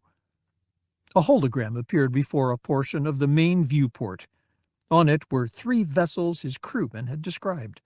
All 3 were turning to Zinj's port, exposing their sides, ready to fire on the oncoming superstar destroyer. "They're angling toward the escape vector Mon Ramonda will take," Zinj said. "Toward our weak flank, where the Carrack-class cruisers have been knocked out. They're going to line up so that we'll walk into the worst of their damage if we adjust to continue our prosecution of Mon Ramonda. But we're not going to play their game." Melvar smiled. "I somehow doubted we were." Zinj called down to his communications officer. "Send Red Gauntlet, Serpent Smile, and Reprisal on ahead. Punch a hole in the defensive screen they're throwing up. Bring the starfighters back to Iron Fist to act as our own screen." He turned to his weapons specialist. "Ready all guns. Tell them to fire on Mon Ramonda as they bear." "Yes, sir." Zinj straightened, smiling. "Solo really should have taken my call. He might even have survived, for a while." Face saw the shuttle towing Jansen's X-Wing disappear into one of Mon Ramonda's bays. The Wraith's 3 TIE interceptor pilots followed him in. He knew from comm traffic that the group's A-Wings were already aboard. Then the leading edge of Mon Ramonda came within gunnery range of Iron Fist. Turbo laser flashes by the hundreds lit space between the 2 capital ships. Far ahead, similar flashes illuminated the void between Solo's Group 2 and Zinj's advance force. Like a younger sea mammal sidling up beneath its mother, Mon Calamari moved up below Mon Ramonda, moving into the sea of turbo laser fire with her sister ship, her back to the larger vessel's belly. Zinj felt his shoulders sag as he witnessed Mon Calamari's maneuver. "We've lost Mon Ramonda," he said. Melvar offered one of his rare frowns. "They've just barely moved into our range." "Correct. But they're collaborating to absorb our battery assaults, dividing the damage between them. And since I was foolish enough to bring back our starfighters to protect our engines—" "They can concentrate their shields against us. We have nothing to batter their topsides with to keep them honest." "Correct." Zinj shook his head. "This isn't going to go down in the history annals as a loss for me, Melvar, but it is a loss. One little mistake and Solo slips through my fingers." "Still, you haven't lost anything but the ammunition and power you've expended." "True." He leaned down to face his weapons officer. "Continue with the barrage until they make the jump to hyperspace. Not your fault, Major. Mine." "Thank you, sir." Still pensive, Zinj turned away and headed out of the bridge. The rest of this battle was going to be mop-up. His subordinates could handle that. He needed to rest and prepare for the next engagement. Solo's fleet dropped out of hyperspace mere light years from the Levian system and stayed in real space just long enough to pick up the hyperspace-equipped starfighters and coordinate their next jump. Then they fled back into the comparative safety of faster-than-light speeds. 3. Tired, but all present and accounted for, a rarity in full-scale Space Navy engagements, the pilots of Wedge's command gradually collected in the pilot's lounge of Mon Ramonda. It was a large chamber with rounded corners, all the walls in antiseptic glossy white, all the furniture in white or blue or green. A fully stocked bar dominated one wall of the chamber, but its cabinets were, while the ship remained on alert status, all locked down, with only non-alcoholic drinks available to the pilots. The air was drier here than in the rest of the ship. None of the pilots of Mon Ramonda's 4 fighter squadrons was a Mon Calamari or Quarren, so they tended to adjust the environment to be more comfortable to land dwellers. Donos took a comfortable chair in one of the curves that served the lounge as corners and watched the other pilots with interest. The Wraith Squadron pilots were jubilant, especially with the scare involving Wes Jansen, but those of the other squadrons exhibited less cheer. One of the rogues, a woman with long brown hair, a trim build, and an intense manner, sat in one of what the pilots called egg chairs. These seats were shaped like white eggs, 1.5 meters tall, with one side scooped away so someone could sit within, mounted on a post next to a terminal niche in the wall, so the pilot could turn his back to the room and do terminal work. Donos took a moment to recall her name, Iniri Forge. The woman cupped her chin in her hand. Her brown eyes were glum. "He's changed the rules on us," she said. "We should have expected it." Tyria said, "I'm not sure what you mean." Forge gave her a look of evaluation, as though deciding whether to offer sarcasm or simple information, and settled on the latter course. "While you Wraiths were running around in disguise or doing your ground missions, we've been following Zinj all over space, into regions he controls, into New Republic regions he's assaulting, wherever we can find signs of his passage. We find little hints we can't afford to investigate because many of them are false clues he's leaving to lead us into a trap or waste our time and resources. We also find the remains of full-scale assaults, where we always arrive too late. He's in and out before we can mount a response. But today we get number 2, and not only had he figured out our pattern of response times, but he was waiting around to hit us when we arrived. And, Hobby said, his fleet was huge, something like 20 capital ships, more than we thought he could field. Our intelligence hasn't kept up with him. So, Forge concluded, we have to change our tactics to suit him, and that's not good. Face Lauren, from the little table he shared with Dia, said, "We don't need to alter our tactics. We need to alter his. It looks like he hasn't been bringing Iron Fist into gravity wells, probably because of the beating we gave him the last time he did, until today, when he had an overwhelming force. If he can keep doing that, he's going to beat us." Elisar Targun stood at the bar, drumming on the bar top with his knuckles. "We need to follow all the leads we've been getting, even if some of them are traps. What about the rumor of the Bacta hijacking being planned?"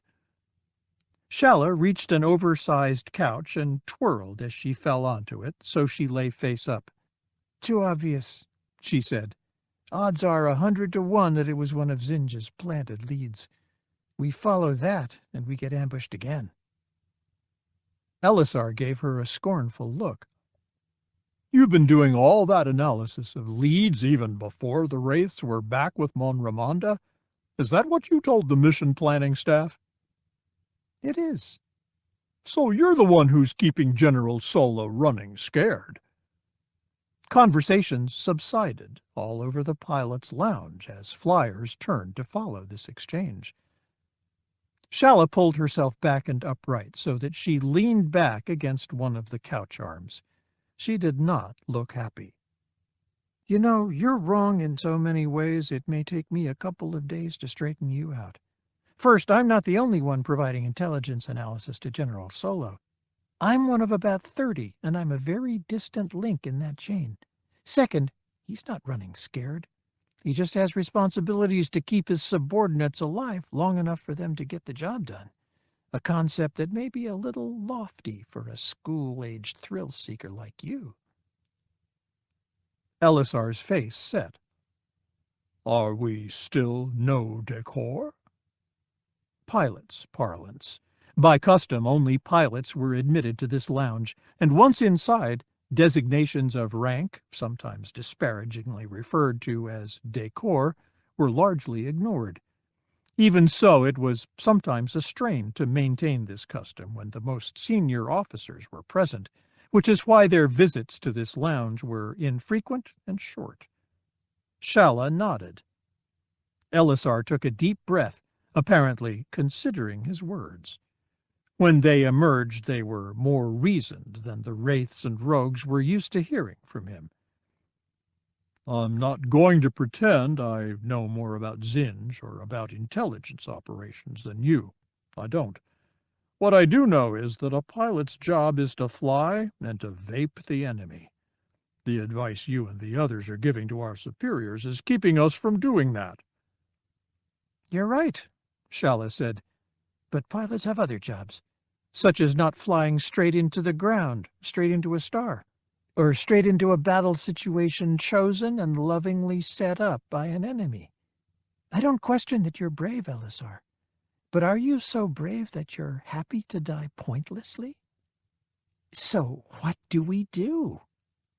That was Dorset Conair, an A-wing pilot of Polearm Squadron. She was a small woman of very pale skin and very dark hair, with a blue starfire tattoo around her right eye. Her flight suit concealed her other tattoos, all of them in shades of blue. She was also very limber, as evidenced by the ease with which she sat, legs folded tailor style, in her chair. Danos knew she was from Coruscant, which probably explained why she was quiet so often in pilot gatherings.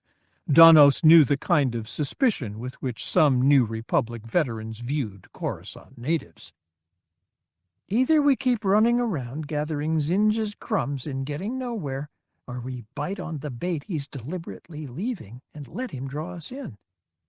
Forge said, We have to regain the initiative, bait our own trap, offer him something he can't afford to refuse.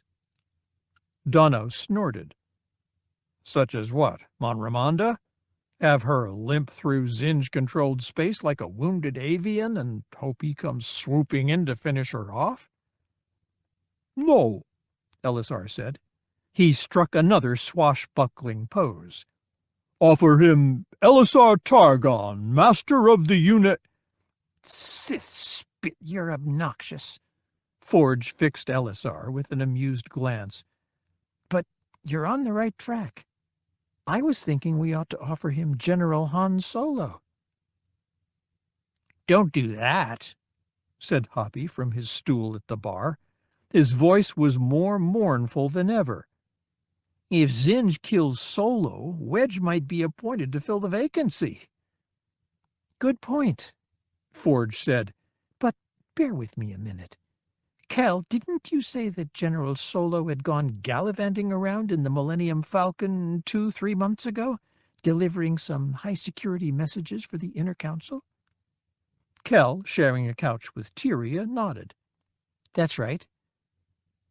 There was no secret to the fact that he was moving about, and you used his trip to pull a fast one on Admiral Trigget, to distract him from his primary objective over Komanor's moon. You made him think Solo was still around, a viable target. Show due respect, said Runt. A member of a species whose representatives were usually too tall to fit in a starfighter cockpit, Runt was, by their standards, a midget, though he and Kel were the tallest of the wraiths. His hairy body, his elongated face with flaring nostrils and large square teeth, and his wide-eyed look all suggested that his kind were closer to being draft animals than intelligent humanoids, but his squad mates had found him to be a wise and capable being. And somewhat odd. You speak, he continued, of the only flight of Dinner Squadron. The one X-Wing squadron with an undefeated record and no losses. Oh, I forgot, Forge smiled. But what I'm saying is that we have a track record of General Solo occasionally embarking on special missions, even while commanding the Zinj task force. And if there's anyone Zinj might change his plans to nab, it's Han Solo. A chance for revenge is a powerful motivator. I like it. The voice came from another of the egg chairs against the wall. It was turned away from the room, so the other pilots present had presumed it was unoccupied, or that anyone there was engrossed in his terminal. Now the chair turned around to face the room. Its occupant was Han Solo, not decked out in the uncomfortable-looking uniform that was apparently his bane, but wearing the comfortable trousers, shirt, and vest that were his preferred dress. His clothes were spotted with sweat stains. Obviously, he hadn't changed since his recent time on the bridge, but his expression was amused. But there are two problems with this plan. Forge cleared her throat, concealing any surprise she might have felt. And what are they, sir? No, sir. No decor, remember? Problem number one is that the Millennium Falcon is currently stowed on Princess Leia's flagship, the Rebel Dream, and there's no telling when I'll see her again. Donos privately wondered which her he was referring to. Problem number two, Solo continued, is that we still don't know what Zinj is up to. And you Wraiths are largely to blame for that. The pilots under his command looked around for someone bearing a mark of guilt. By which I mean, Solo said, since you figured out that he was planning to steal a second superstar destroyer, Razor's Kiss, from Kuat, and since you figured out how to determine where it would be so we could all blow it up, you've forced Zinj to revert to his backup plan. Which is what? Forge shook her head. We don't know. Face said, though we have one lead, Sapphilor. That was an Imperial-held world in the corporate sector, home to a large corporation called Binring Biomedical. It was there that Piggy had been altered, had, in a sense, been created. A manufacturing facility owned by Zinj on another world had fabricated the exact sort of transparent steel cages Piggy had been reared within, suggesting that Binring, too, might have a surreptitious relationship with the Warlord. I'm as tired as you are of chasing down vague hints and leads and only dropping in after Zinj is long gone, Solo said. So Mon Ramonda is leaving the fleet for a while. Sapphilor is our next port of call. He rose and walked toward the lounge's exit. Still, I sort of like your idea of luring Zinj out to come after me. I wouldn't mind personally leading to Zinj's downfall. He offered a smile, almost sinister, back toward the assembled pilots. Give that plan some more thought, too. Then he was gone. Never can tell when a Corellian will pop up, Donos said. The pilots were diverted by a banging sound. Elisar hammering his head and horns against the top of the bar. His face a mask of tragedy, he suspended hammering to look at his fellow pilots. Now I am done, he said.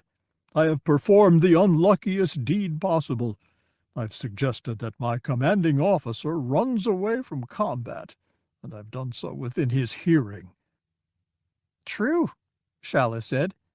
To make it worse, you did it when we're still on alert status, meaning you can't even blot out the memory with drink. Don't remind me. Shala, dear friend, kind lieutenant. Yes? Will you kill me, please? I don't think so. Runt, with your great strength, you could tear one of my arms off and say it was a handshaking accident. Runt shook his head and offered up a human-style smile. Kel, you hate me, don't you? Well, I have an offer for you. Not now, LSR. We have more important people to kill. Face perked up. You know, in Erie, we could do what Kell and Runt did back in the raid on Folor Base. Forge snorted. Run a couple of X-Wings along together with malfunctioning shields and just pretend we're the Millennium Falcon? I didn't mean that specifically, but in a general sense, yes. What they did was to fake up a Millennium Falcon. With more time and more resources, we could do a better job. Forge considered and looked among the other pilots. Theirs were a mixed lot of dubious and approving expressions. Maybe. Face continued. Don't you rogues have the universe's best quartermaster? Entry, yes. Forge nodded. M3PO, called Emtree, was a protocol droid attached to Rogue Squadron. He had a reputation for phenomenal skills at scrounging. But he's not as good as he used to be. We had to throttle back some of his programming. Still, it's worth thinking about. Forge stood. Let's find a conference room with a holotable and fire some ideas around. The doors rose to admit Corran Horn. The former Coruscant agent looked suspiciously at the pilots rising to their feet. What did I miss? Some of the pilots laughed. In the months Rogue Squadron had been on Mon Ramonda, Corran Horn and Han Solo had never been seen at the same place and time. It had spawned a running joke among the other pilots, the notion that, despite their disparate ages and personalities, they were the same person in disguise. We'll tell you in the conference room, Forge said. You're late, so you get to take the notes. LSR fixed Horn with an imploring expression. Lieutenant, with your skills, you could kill me and make it look like an accident. Please.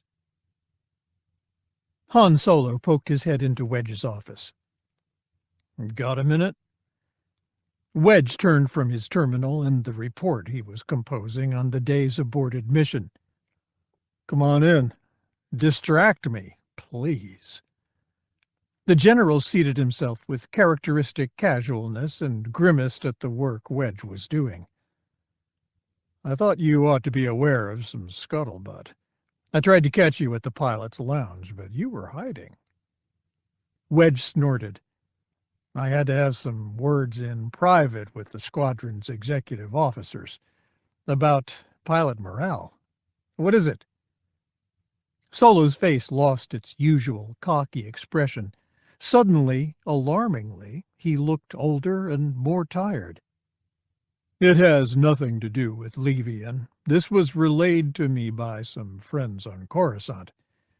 The intelligence investigation into the assassin who tried to kill Akbar is looking into the possibility of a widespread Twi'lek conspiracy. Conspiracy to do what? They have no idea. The Twi'lek planet Ryloth has always traded with anyone who had credits. Intelligence says there's a large warrior caste that resents the way the planet was dominated by humans for so long, and hates the way Ryloth is regarded as a merchant world. Well, that last part is true. Well, intelligence wonders whether this action is part of some fanatical conspiracy designed to strike against humans. There's even talk of a conspiracy including several humanoid species, not just Twi'leks, and how such a group might want to eliminate Akbar, who's known to be friendly to humans. Also, Solo leaned closer and dropped his voice. Kraken's people in intelligence have tracked some interesting behavior among Twi'leks on Coruscant, specifically mid-level New Republic officers and advisors who have access to the powerful and the famous, like the assassin Jard Ion. He was on leave just before his attempt to kill Akbar, but apparently he and his family weren't on leave where they were supposed to be. They were out of sight for several days leading up to the murder attempt, though they'd set things up so their friends would believe they were at a resort. Where they were, what they were doing, nobody knows. You're leading up to something. You have several Twi'leks among your pilots. That's right. Taldira with the Rogues, Dia Pasic with the Wraiths, Nuro Tualin with Polarm. My executive officer with the Rogues is Twi'lek, as is one of my mechanics, Koyi Komad, for the Squadron. How sure are you of them? Wedge thought back. Taldira was a pride-filled warrior of the world of Ryloth. His word was his bond, and deception seemed like a talent beyond his capabilities. Dia was another matter, brought like many Twi'lek females as a slave off Ryloth, trained to be a dancer. She'd escaped and killed her owner. Or so her story went. It was true that elements of her background could not be confirmed. Nuro was a recent graduate of the New Republic's Fleet Command Academy and had trained with General Crespin in A-Wings on Folor Base, as had several of his squad mates. He was largely an unknown factor. Wedge had known Nawara Ven since he reformed Rogue Squadron and Koyi Komad for years. None of these Twi'leks had ever made him edgy when looking at him. None ever gave him the evaluative look that said, "I wonder what it would take to kill him." His gut told him that they were dedicated pilots and technicians, not ringers for some power seeker. I'm sure of them. Solo's smile returned, and the tiredness disappeared from his features. Good. He rose. I just wanted you to be aware of what was going on. Keep it to yourself, though, will you? Certainly. As Solo opened the door to leave, Wedge said, You know something? In spite of the way you seem to hate it, you're pretty good at this management stuff. Solo lost his smile. Don't ever say that. Someone important might hear you, and then I'd be stuck with it. Then he was gone. The man with the impossibly bland features appeared before Warlord Zinj's desk as though he were a holoprojection turned into flesh. I have a present for you, said Melvar. Zinj managed to keep himself from jumping. Melvar, he knew, prided himself on his silent comings and goings, and the nervousness this induced in his subordinates, and even superiors, though he claimed that this was not the case. But Zinj had recently spent considerable effort to train himself, not to start. To cover for his momentary lapse, he twirled one of his mustachios in rakish fashion. How delightful, Zinj said. Have we instituted a new holiday for which a gift is appropriate? He waved his hands around to take in the lavish appointments of his office aboard his flagship Iron Fist. And wherever will I display your present? I'm sure you'll find a place. Melvar smiled, the innocuous smile of a blameless financial officer, and snapped his fingers. A mere diversion. Zinj knew that the man must have secretly thumbed the button on his comm unit with his other hand. The door into Zinj's office opened, and a pair of guards escorted in two people. One was a man, lean, aging, graying. In fact, the man appeared to be growing older as Zinj watched him, so great was the fellow's nervousness. The second was a woman, her companion's junior by 20 or 30 years. Her hair and eyes were dark, her expression poised, perhaps resigned. Both were in civilian dress. Melvar gave Zinj a little theatrical bow. Allow me to present Doctors Novin Bress and Edda Gast from our Special Operations Division of Binring Biomedical on Saphalor. After due investigation, I decided to bring them to speak to you personally. Zinj folded his hands over the imposing swell of his stomach. He noted with satisfaction that his white Imperial Grand Admiral's jacket was spotless, nearly gleaming. It would be inappropriate to lead two doomed people before a shabby warlord. Doctor, delighted to meet you. He was charmed to see the first flicker of hope appear in the older man's eyes. This one would be fun to play with. "Ask them," Melvar said, "about missing test subjects." Zinj gave him a blank look, as if struggling to recall something of little consequence, then said, "Oh yes, doctors. Tell me where a Gamorrean and an Ewok might obtain the necessary skills and temperament to fly starfighters." Dr. Bress, the male, tried to catch the eye of his younger colleague. Dr. Gast ignored his attempt. She kept her gaze on Zinj. "Well," Bress said, "they might have escaped from our facility." "Ah," Zinj said. He picked up a data pad and brought up his day's schedule. He'd have a massage in an hour, then sit down to a stimulating meal an hour after that. "It says here that I sent out a memorandum asking about possible test subject escapes some time ago, and that you replied in the negative, correct?" Dr. Bress flinched. "Correct." Zinj slammed the data pad down on the edge of his desk, snapping the device in two. Bress jumped. Interestingly, Gast didn't. Zinj modulated his voice to a snarl and allowed some color to creep into his face. "May I ask, why didn't you tell me then when I sent out the memorandum? Why do I learn about it now?"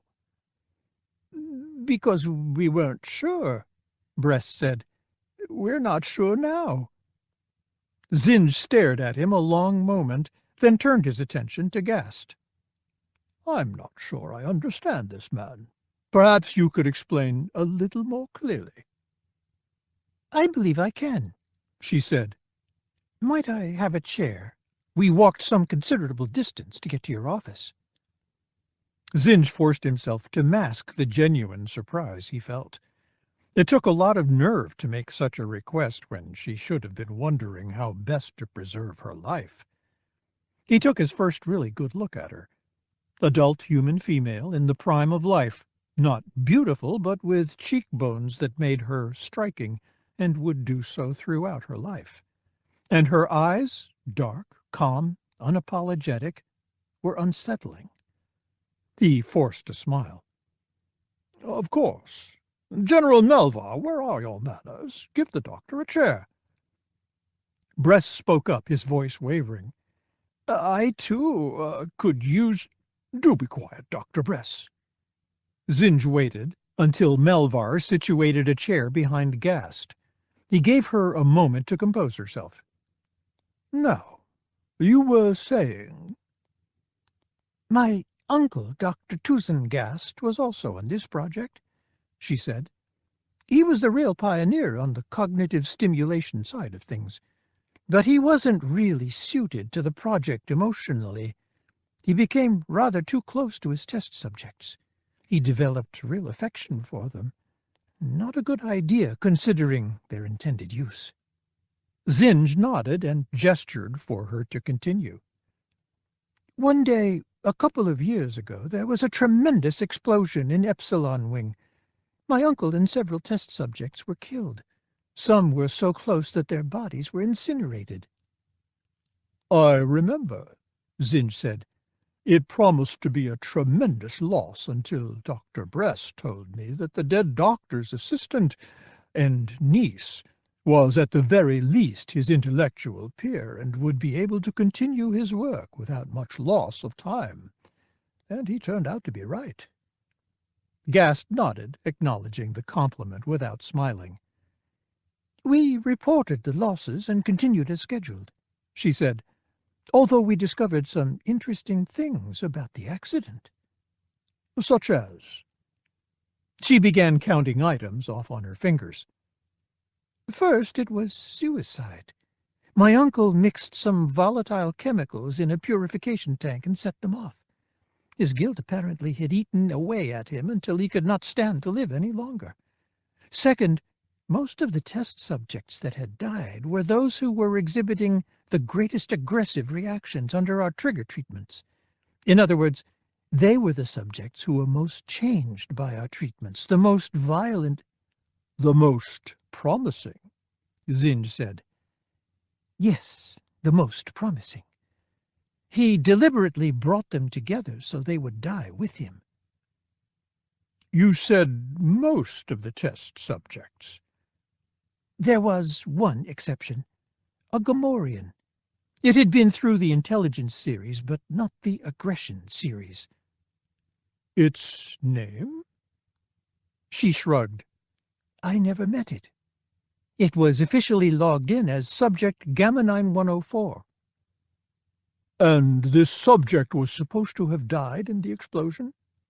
Yes, she said, but the only cellular material we found of it was blood plasma. Which your uncle could have extracted from the creature and distributed prior to the explosion. Yes. Was there only blood plasma found of your uncle? She shook her head. We found his head and several other parts. How about Ewoks? 2 of the test subjects theoretically destroyed in the blast were Ewoks. They'd both been through intelligence and aggression treatments. We found body parts of 2 different Ewoks, so we had reason to believe both had perished. Zinj took a long breath. Well, there's little doubt that Vought Sabinring, a rebel pilot of Wraith Squadron, is your uncle's pet Gamorrean. There is also reason to believe that Lieutenant Ketch, a pilot with a pirate group called the Hawkbats, is a similarly enhanced Ewok from the program. Tell me, why would both of them become pilots? Gast said, We found fragmentary records indicating that my uncle had tested the Gamorrean on flight simulators as one way to measure his temperament and intelligence. He could have done so with an Ewok, too. I just don't see how an Ewok could have escaped. Unless it was a test subject that he had never entered into the records. He fixed her with an angry stare. You could have told me all this back when I circulated my first query. It would have saved me a lot of difficulty. No, I couldn't. She returned his stare calmly, unapologetically. I never saw your query. I have done my job satisfactorily. That's for me to decide. With apologies, Warlord, but you're not qualified to evaluate my performance. Zinj stared at her for a moment, then barked out a laugh. Very good last words, Dr. Gast. But now it's time for a reckoning. Your division has failed me, and blood must be shed if I'm to feel better. He held out both hands, and the guards leaned in to place a blaster pistol in each hand. These Zinj set before the 2 doctors. I'd be happy for you two to accomplish the task yourselves. That would save me some mental anguish, I assure you. Bress looked with genuine fright at the weapons. Sir, everything you've asked me I've done. Yes, and now I'm asking you to do one final thing. Gast picked up her pistol and checked its settings to make sure it was charged. Zinj watched her with real interest. She was very cool and might decide to remove him from the universe to avenge her own death. Bress, his voice climbing into a wail, said, Please, sir, so much of the project's success is my doing. My mistakes have been so few. Gast set the barrel of her pistol against Bress's ribs and pulled the trigger. The sound of the blast filled the room, followed by the smell of seared flesh. Bress staggered sideways and fell against the office wall. Gast held up her pistol and allowed Melvar to take it from her. Now, she said, will someone be killing me? Zinj looked at her, forcing his expression into one of reasonability. Shouldn't we? You've been part of a team that has covered up critical errors in judgment. Coming before me as a penitent, you've been insubordinate, even arrogant. You couldn't even carry out a simple request to kill yourself. She shook her head. Nobody asked me to kill myself. Your unstated request could have been that we kill one another. Nor did you show enough courage to try to kill me when you had the chance. At last she smiled, a lopsided smile full of sarcastic cheer. Please don't insult me if you're going to kill me, too.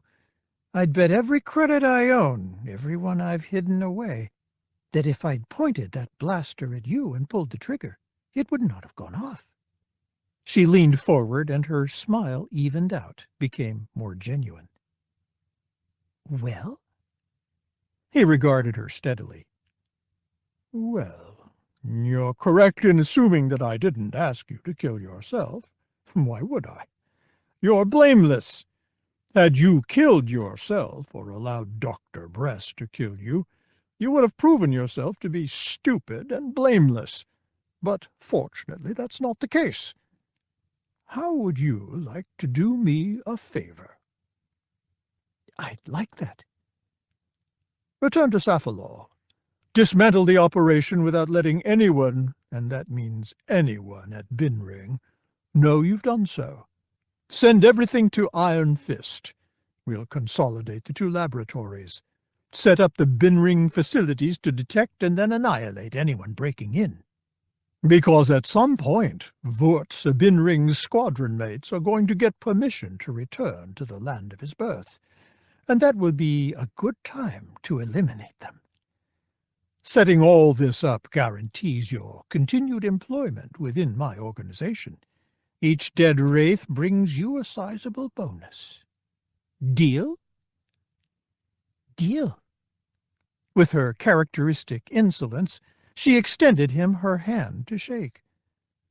When she, the guards, and the still smoking body were gone, Melvar returned to stand before his warlord. He looked curious.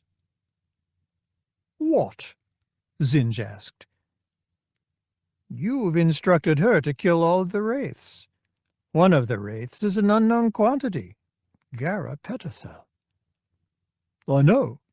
But since the mission to Aldivi went to pieces, she hasn't communicated. Our agent dead, her ersatz brother dead, and no word from her since then. I'd be happy to arrange for her protection. She has to give me a reason first." "Understood." "And how goes Blunted Razor?" "The operation continues moving. Every day we retrieve more tonnage of the wreck of Razor's Kiss." Melvar didn't add, "And only you know why we're wasting all this energy gathering up the wreckage of a destroyed superstar destroyer." He didn't have to. Both men knew he wanted to say it. Both men knew he wouldn't. Zinj smiled. Dismissed. 4. Flight Officer Lara Notzel leaned in close to hear every word of the briefing, to see everything that floated on the holoprojection. She hadn't always been Lara Notzel. She'd been born with the name Gara Petithel, and had worn many others since her adolescent years. She hadn't always had downy blonde hair cut short, or a near-flawless complexion.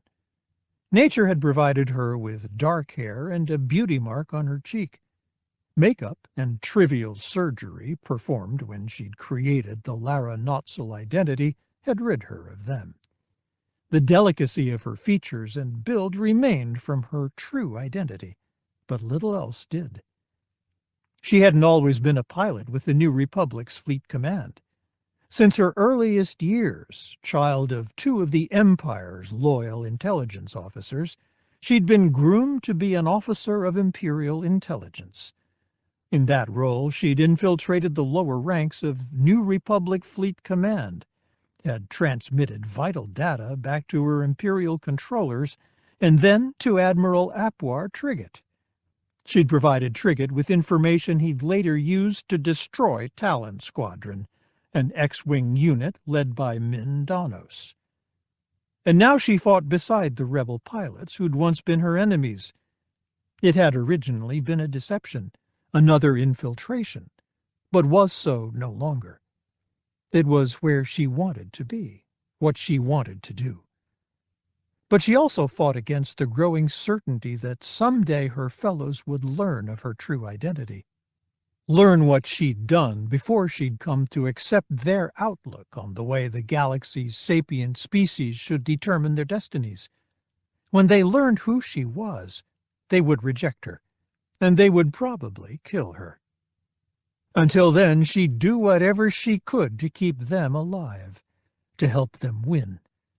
Soon she'd confess all to her commander, Wedge Antilles, and he'd use her knowledge to help bring Zinj to ruin. Soon. She shook away these distracting thoughts and forced herself to listen to her commander's words. Wraith Squadron, Wedge said, has an admirable history of executing missions on its own with minimal support, or no support at all. Let's assume that Zinj has come to this realization. What we're going to do is change the rules on him. The Wraiths will be going in with their usual tactics, but they'll have a little support standing ready, by which I mean Rogue Squadron. Several of the Wraiths made appreciative comments, but Gavin Darklighter of the Rogues made a face. "Now we're babysitters," he said. Face shot him an amused look. "What if we light up a target for you babysitters to hit?" "A real target," Gavin said. "Not just some defenseless motor pool or repair facility." "A real target," Face said. "Something that shoots back." Gavin schooled his face into an expression resembling dignity. "Then I'll be content to babysit. This time." "Are you through?" Wedge asked. There was no censure in his voice, but side conversations quieted. Gavin nodded. "Good," Wedge said. "Now the Wraiths have a general agenda. Acquire information on what Zinj might be doing at Binring Biomedical. We suspect a connection because his facility on Zartun was constructing the exact sort of cell Piggy essentially grew up in on Sapphilor at Binring. When Face, acting as Kargan of the Hawkbats, had dinner with Zinj, the Warlord expressed considerable interest in the story of Lieutenant Ketch, a fictitious Ewok pilot with a story identical to Piggy's. This also suggests that the Warlord has ties to facilities that perform modifications on humanoids. The Wraiths are to find out what they can about this modification program and Zinj's ties to it. Piggy hasn't bothered to hide his background. Once he joined Starfighter Command, he became the most conspicuous Gomorian serving the New Republic, and it became futile to hide where he came from. So our enemies may know we're coming. They probably don't know when. If there's anything left to find, it will probably be protected by standing defenses that have been geared for Piggy's squad mates, which is one more reason to change tactics when appropriate. I'll hand this over to Wraith 1. He sat and Face stood. The younger pilot looked very sure of himself these days, Lara decided. Not arrogant, but at ease with what he was being called on to do. That was a good sign. "We're going to take our mission in stages," Face said. "Mon Ramonda support crews are going to make a visit to an asteroid belt around one of the planets in the Sapphilor system and divert several waves of small and mid-sized asteroids toward Sapphilor. These will simulate a series of natural meteor showers.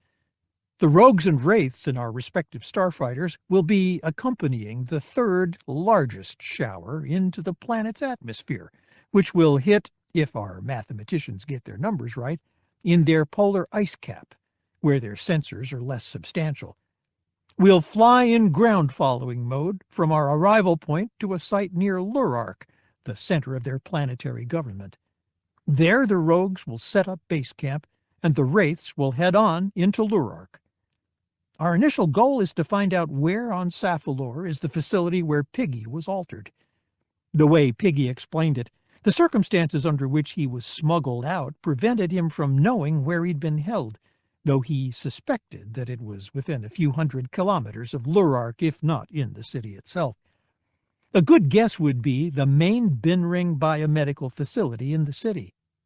But our first step there will be to try to find out what name Zinj is using at the business end of Binring Biomedical.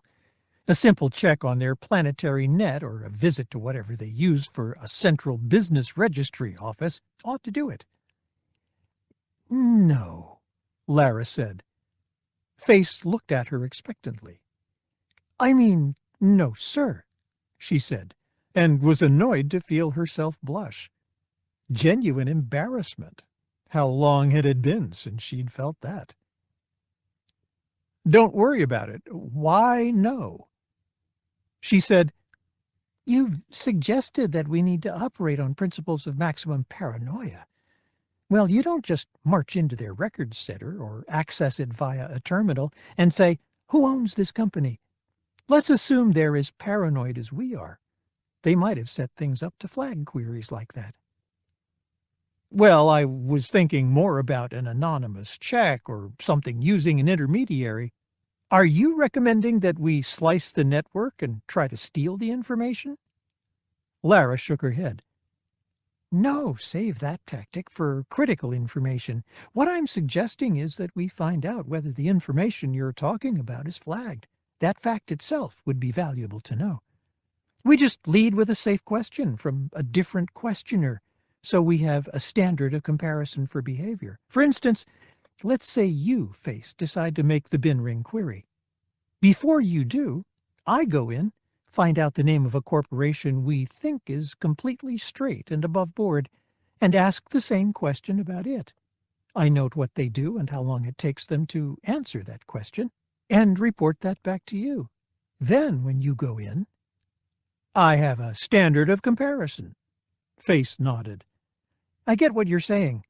If they take a lot of extra time or vary their routine in some substantial way, we know they've been alerted. We also tail you on your exit in case they decide to do the same thing. We can slip their tail or take him out, but we don't let him follow you." "Right. You make a lot of sense. Anyone tell you you're a natural for intelligence work?" Lara shook her head, not trusting herself to speak. "All right," Face continued. "If we get that piece of information, we pursue it to see what else Zinj might own on Sapphilor." "No," Lara said. Then heads turned her way again, and she felt herself flush red once more. Face's voice remained calm. "Why not?" "Well, on the Wraith's other missions, we often found the name Zinj was using on planet, but never found any other major business enterprises owned by those names. Either he's investing in one business per planet, or he's using multiple names for multiple businesses. If history is any indication, there's no use in running down those names, not yet. If we ever want to try to mess with his accounts, his assets, using that name is good. For what we're doing with this mission, though, it's just a distraction, something to cost us time his people may be using to hunt us down. In fact, I don't recommend that first bit about finding the name he's using in his association with Binring until after we've done our major raid, or maybe simultaneously. It may not be an important enough piece of information to risk anything on acquiring it." Face considered. "Maybe you're right. Very well. Lara's right. We will be staging a raid on their major fabrications facility in the hope that he's following true to form and has a special Zinj facility tucked away in there somewhere, or at the very least in the hope that we can figure out where the secret facility is from data in the public facility. So we'll follow our standard member assignments and protocols." "No," Lara said. Several wraiths and rogues laughed outright. Face put his head down for a moment, then raised it, his expression one of long suffering, and turned to Wedge. "Is this what it's like for you?" Wedge smiled. "You have no idea. From the bottom of my heart, I apologize most sincerely for every time I spoke up in a mission briefing. I mean it. Wedge nodded. I appreciate that, but I have to tell you, you've only just started to suffer. I believe you. Face turned back to Lara. Know what? She gave him an apologetic look. We've changed protocol already. We have Rogue Squadron on hand to look out for us. If we don't integrate this resource, this very, very dangerous and capable resource. Impassive, Tycho gestured, waving for her to keep the compliments coming. From the very beginning, then there's no reason to have them along. We'd have to improvise their participation. She's right, Tycho said. And I've had some thoughts about this. We could have the Wraiths, before or during their intrusion, get to certain key spots on the bin ring buildings and plant targets there. Infrared markers, comm tracers, anything to give us an edge. Then, if they needed to call an airstrike, they could give us very precise data on where we needed to put our damage. 37 meters on heading 255 from marker number 3 is very precise, and our astromechs could integrate those instructions onto our heads-up displays on the fly. Good point, Wedge said. Face, you haven't done enough work in figuring out how to exploit all your resources. I'm not used to having resources. Wedge nodded. Welcome to the real Starfighter Command. And having to think like a soldier instead of a pirate. All right, people, let's hear the rest of Face's plan. We're going to dissect it and reassemble it into something more likely to keep us all alive. Brightness, illumination piercing the pinkness around him, awakened Piggy. He could hear nothing, feel almost nothing, only the respirator adhering to his face, supplying him with air to breathe. It took him a split second to recall where he was, why most of his senses seemed to be failing him. Then he opened his eyes. As with the last couple of times he'd awakened, he floated, suspended, in a Bacta tank taller than a Wookiee. The Bacta medium colored everything pink. He could see, beyond the confines of the tank, the antiseptic wardroom that was his temporary home. A medical technician, a dark-haired human female, waved at him, offering a smile that humans called perky. He knew that human males could not help but be cheered by it. Nor was he entirely immune to it. The fact that she made the effort to reach him still lifted his spirits a notch. He waved in return, his motion slowed by the thick liquid. Something was different. He ran through his checklist of surroundings, events, and circumstances to see what had been added. Nothing. He reversed it to look for what had been removed. Pain. Ah, that was it. He didn't hurt anymore. He looked down at his stomach, which had not so long ago featured an injury that looked like a smoking crater, and saw only new flesh and some scar tissue. Good. He would be leaving soon. He wasn't bored, was never bored. He could always work up problems of math, of navigation, of logic to keep himself occupied. But the lack of contact with others, the lack of activity that was useful, was beginning to annoy him. There was motion outside his tank. He focused on several people walking with purpose into the wardroom toward him, surrounding his tank, his fellow wraiths. Their expressions were cheerful, and it was not the forced cheer that several had exhibited during previous visits. The perky technician was waving at him, and when she had his attention, she gestured upward. He glanced up to see the top hatch opening. He kicked himself upward, and moments later emerged into real air for the first time in many days. When he once again had his feet on the ground, had a robe around him, and a towel to mop away the remaining traces of Bacta medium, he could begin to take in the words of his comrades.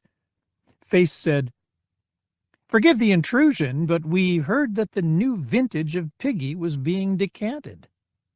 Lara said, "But it looks like it's turned to vinegar." Dia said, "And it's corked." A young Deveronian he did not know said, "I am pleased to meet you. I need you to kill me. Nobody else will." The perky technician said, "You'll need as much as possible to avoid activities that put a strain on your stomach muscles." Jansen said, "To make sure you remember this little event, we've had some special things made up for you. Back to flavored candy, back to flavored brandy, back to flavored cheese." Shala said, "Kel and I worked up an instructional manual for you. It's called How to Dodge."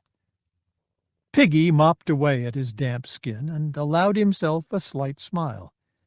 It was good to be home. The third meteor shower in as many days peppered the frozen Arctic regions of Sapphalore's northern hemisphere. Few of the meteors survived long enough to hammer the planet's surface. Most burned up from the friction of their descent through the atmosphere, often leaving behind long trails to mark the fiery ends to their travels.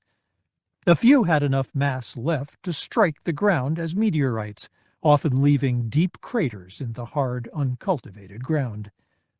And then there were the fabricated objects in their midst.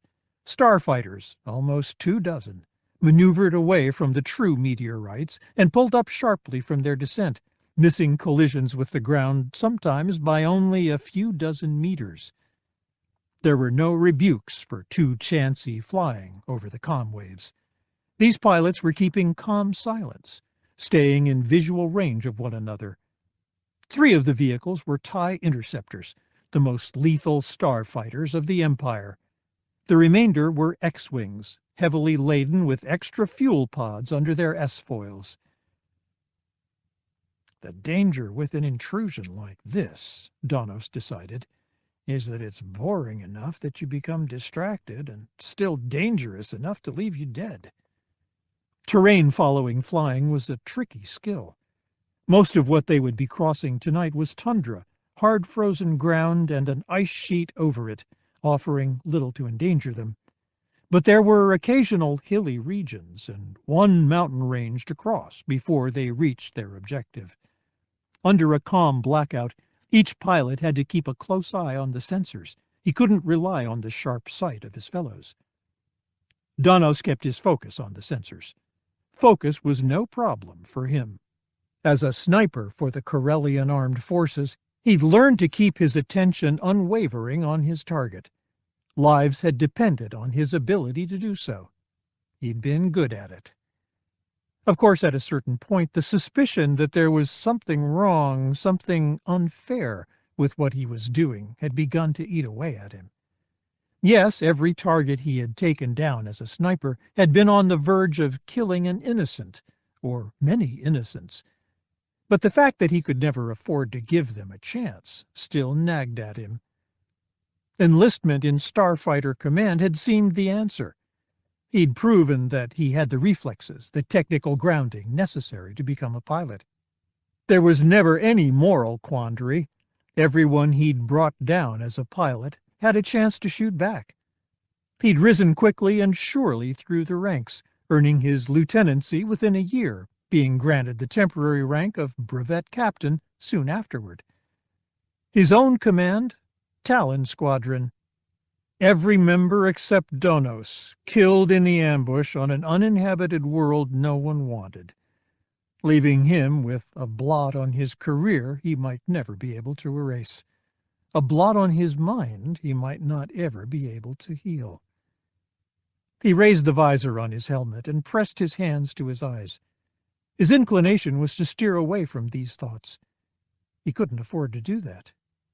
The emotions that rose, threatening to overwhelm him whenever he sent his mind down this course, were enemies he had to defeat.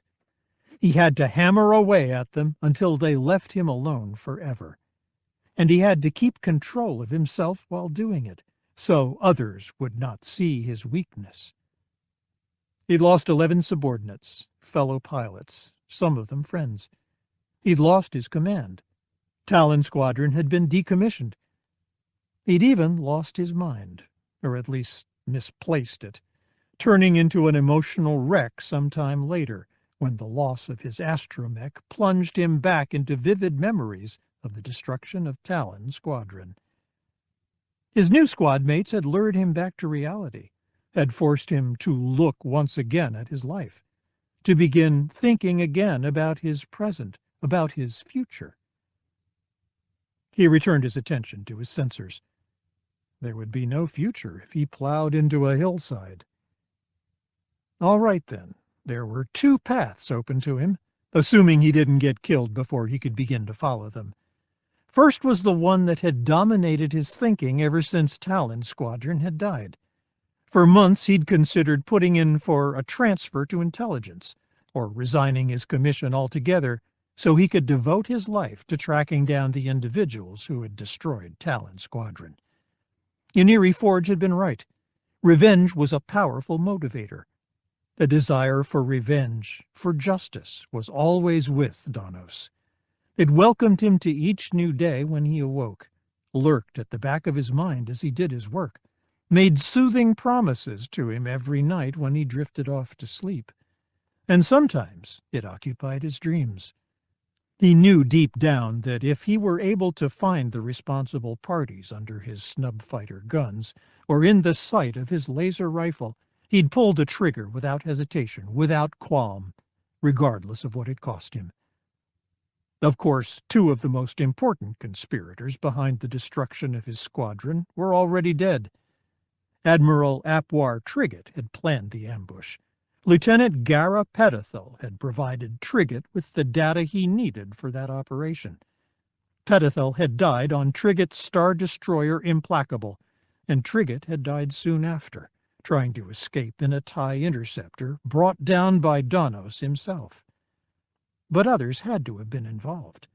Imperial intelligence operatives had gotten Lieutenant Petithel her false identity and her posting with Fleet Command.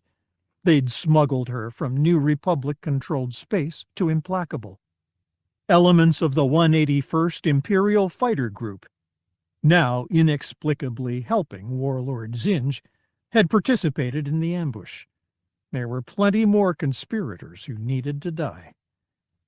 But part of him no longer wanted to be the instrument of that death. An ever-growing part of him wanted to live a normal life.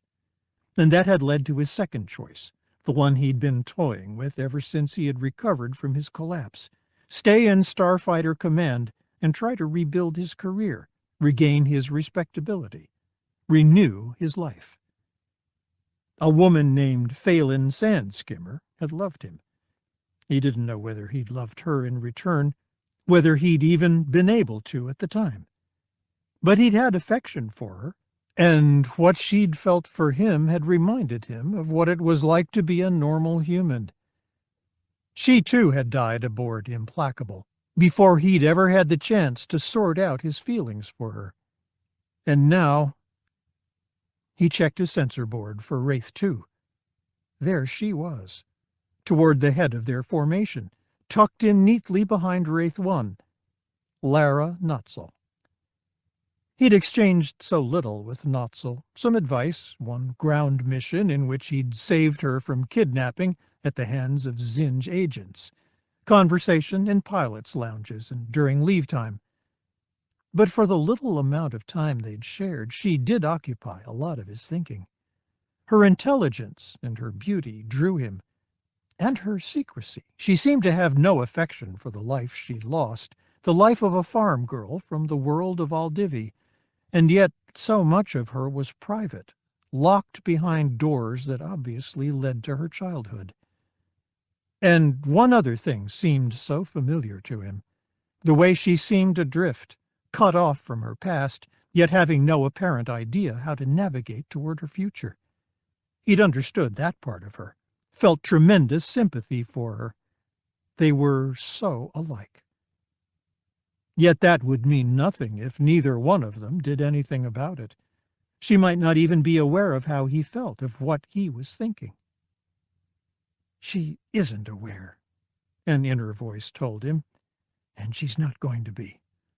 Don't foul up her life the way you've fouled up your own. Do something conclusive with your life. Resign your commission, hunt down your enemies, settle the accounts of your pilots. True, he shouldn't force his way into her life, only to abandon her when he went off on some justified spree of revenge. Better to leave her alone. But what if he could offer her as much life, as much of a future, as he thought she could offer him? Now you're using that misfiring hunk of erratic machinery you refer to as a brain. That startled him. The words were the voice of Ton Fanon, a fellow Wraith. They were typical of his ordinary conversation. Ton, who'd died mere weeks ago. Ton, who had also decided that he had no future, and perhaps had died because he couldn't bring himself to struggle for his life as hard as he should. And there it was. Donos did have a future, as Ton did not. Donos could choose to abandon it and pursue his life of revenge, and then maybe, come back from it if he lived. Or he could just choose to live, which meant doing something harder than he'd ever done before. He might just have to forgive himself for letting his pilots die.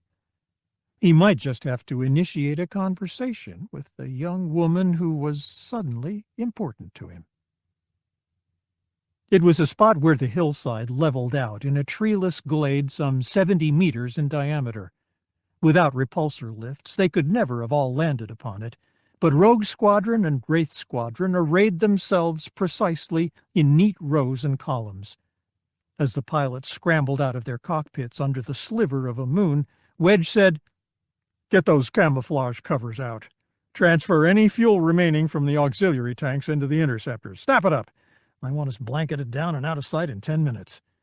We have dawn in less than an hour.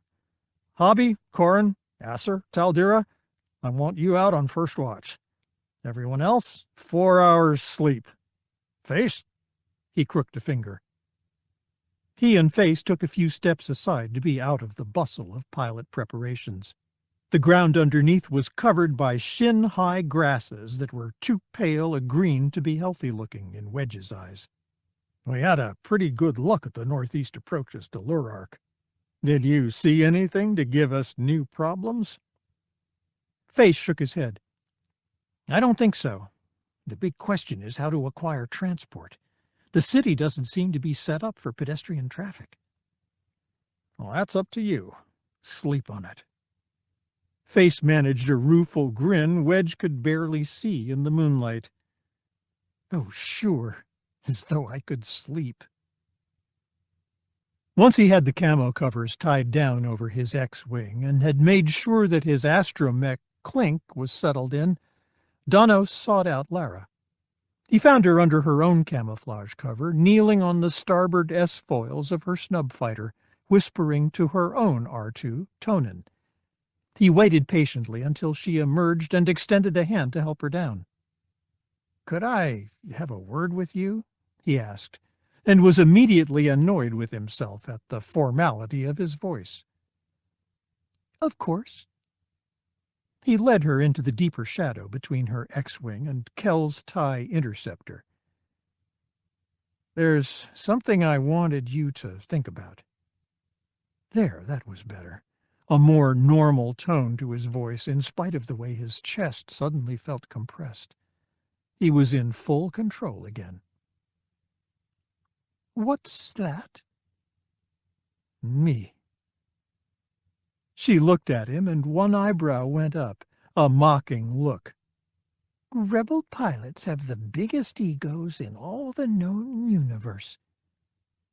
"Well, it's not like that. I'm asking out of a sense of fairness, since I'm spending all this time thinking about you." Her smile faded. "Then I'm not amused." "Good. I'm not trying to amuse you. Look, I just spent a long time working up the nerve to bring this up with you at all. It was harder than almost anything I've done. So don't be amused. Take it seriously." She took a step back from him, bringing her up against the wing array of Kel's interceptor. No. Just turn around and go find someone else to be interested in. I'm not right for you." He couldn't keep the smile from coming to his face. Oh, that's a very good sign. What is? You didn't say, "Go away, I don't like you." You started suggesting reasons that are theoretically in my best interest. She wrapped her arms around herself as though to protect herself from a chill, and glared. I don't like you. Now you're lying. You do that a lot, just like Face. I'm getting better at figuring out when you're doing it. He stepped in close. You can't get rid of me by lying to me. I'm a mess and barely fit to fly. Me too. We make a perfect couple. If I don't get killed, I'm sure my career is going to crater. I'm going to be a tremendous embarrassment to the Wraiths. How about that? Me too. Another thing we have in common. Stop it! She looked surprised by the volume of her voice and looked around to see if anyone had noticed. Danos looked too, but the camp was still bustling with activity. No one stopped to peer at the source of the cry. When he looked at Lara's face again, though, something had changed. There was a stillness to her, a watchfulness that was almost reptilian. He suppressed an urge to step away from her. I could say 12 words, Lara said, and when I was done, the very least you'd do is turn away and leave me alone forever. He could tell that she was speaking the truth, and the fact that she had the power to do this, to send him away, dismayed him. Then don't say them. Danos had really only meant to let her know of his interest, perhaps to rattle her, but she now looked so distant and lost that he couldn't just let her be. He put his arms around her and drew her to him. When her lips met his, they were clenched tight and she was shaking. But then she relaxed into a kiss. Her arms snaked up around his neck. She made a noise that was part wail, and only he could hear it. There she was, suddenly part of him, and he wondered how he'd ever lived so long without her being there. Then she drew back her head, her remoteness gone, her expression a little curious, a little anxious.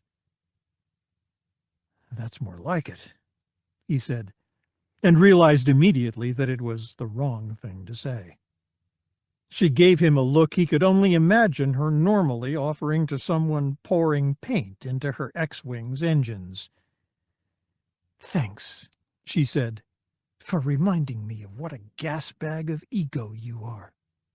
She turned him around, trading places with him, and gave him a hard shove. His head banged into the interceptor wing. "Ow!" he said. She spun and walked away from him at a fast stride. "Stay away from me, Lieutenant," she said. "Just keep away." Oh, well, considering how badly he usually did with people, that hadn't gone poorly at all.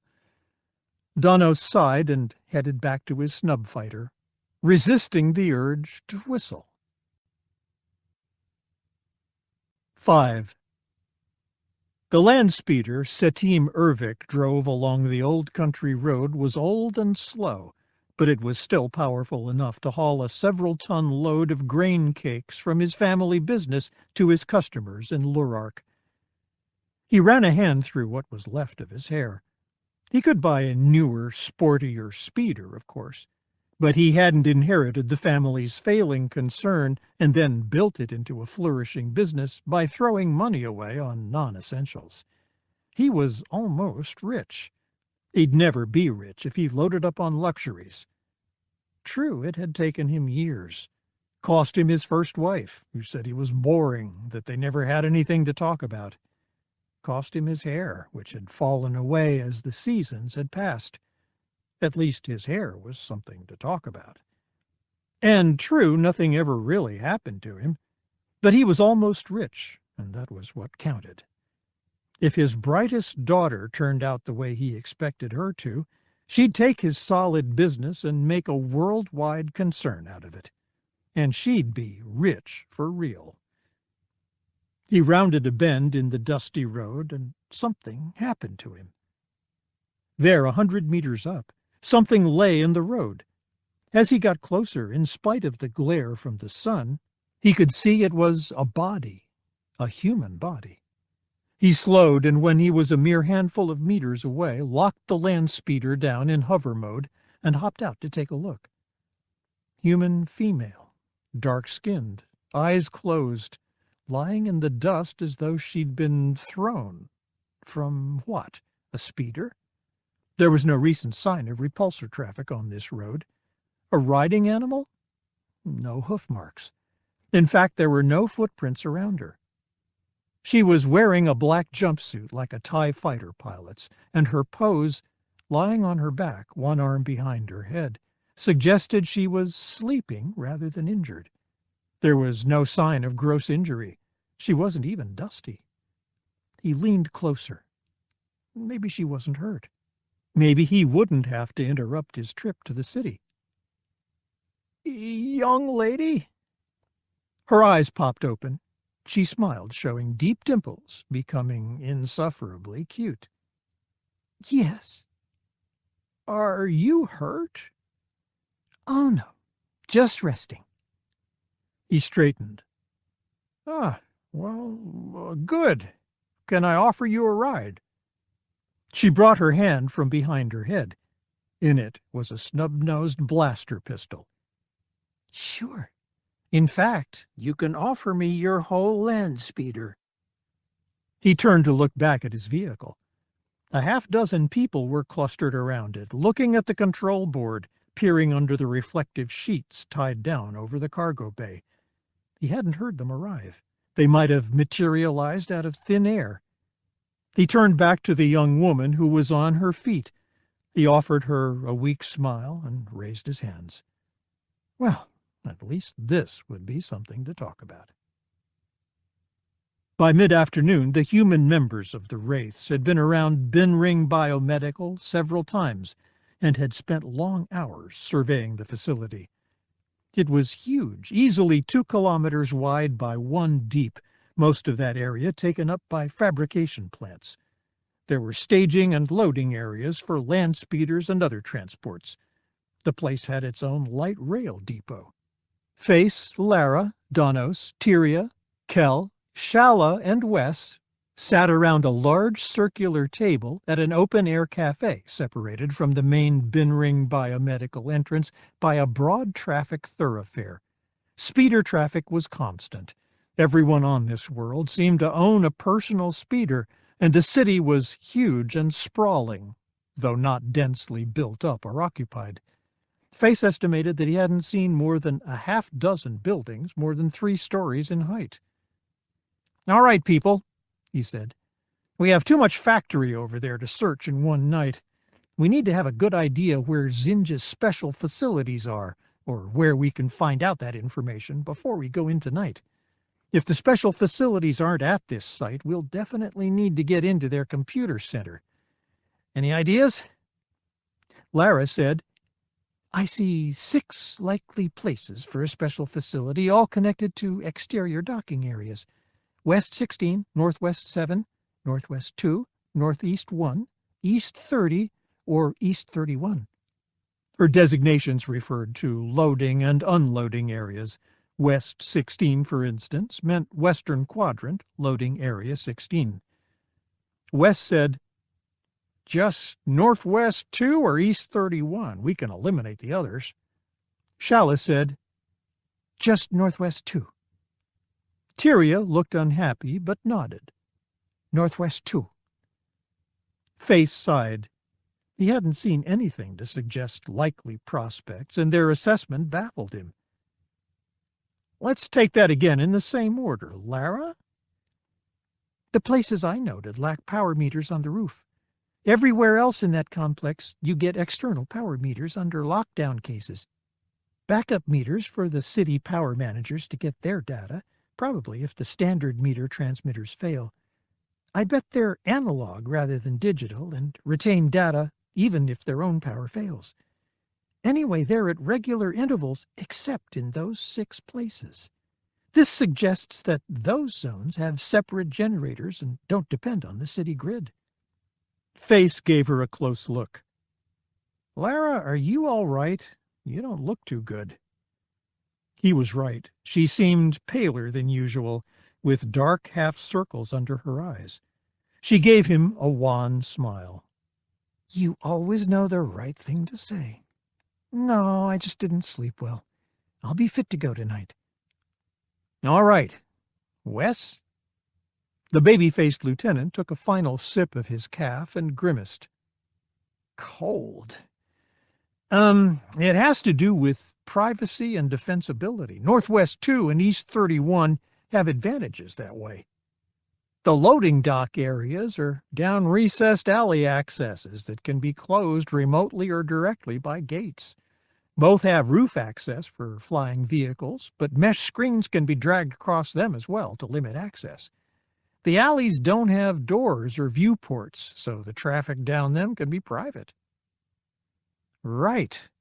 Shalla? She waved toward the east facing of the complex, which was around the corner to their right. East 31 had some vehicle traffic when we were looking at it. Really expensive land speeders with reflective viewports. One of them was large enough to put a swimming tank in. I think that's the private entrance for corporate executives, board members, and so on. They're really wealthy. Also, East 31 opens onto one of the busy thoroughfares, while Northwest 2 opens onto a back street with nothing but warehouse buildings facing it. Like Wes said, privacy issues. Well, that makes sense. Tyria? She didn't meet his gaze. I just know it. She seemed huddled in her chair. Kel reached over to take her hand, but she barely acknowledged him. Face said, That's not good enough, Tyria. What do you know? How do you know it?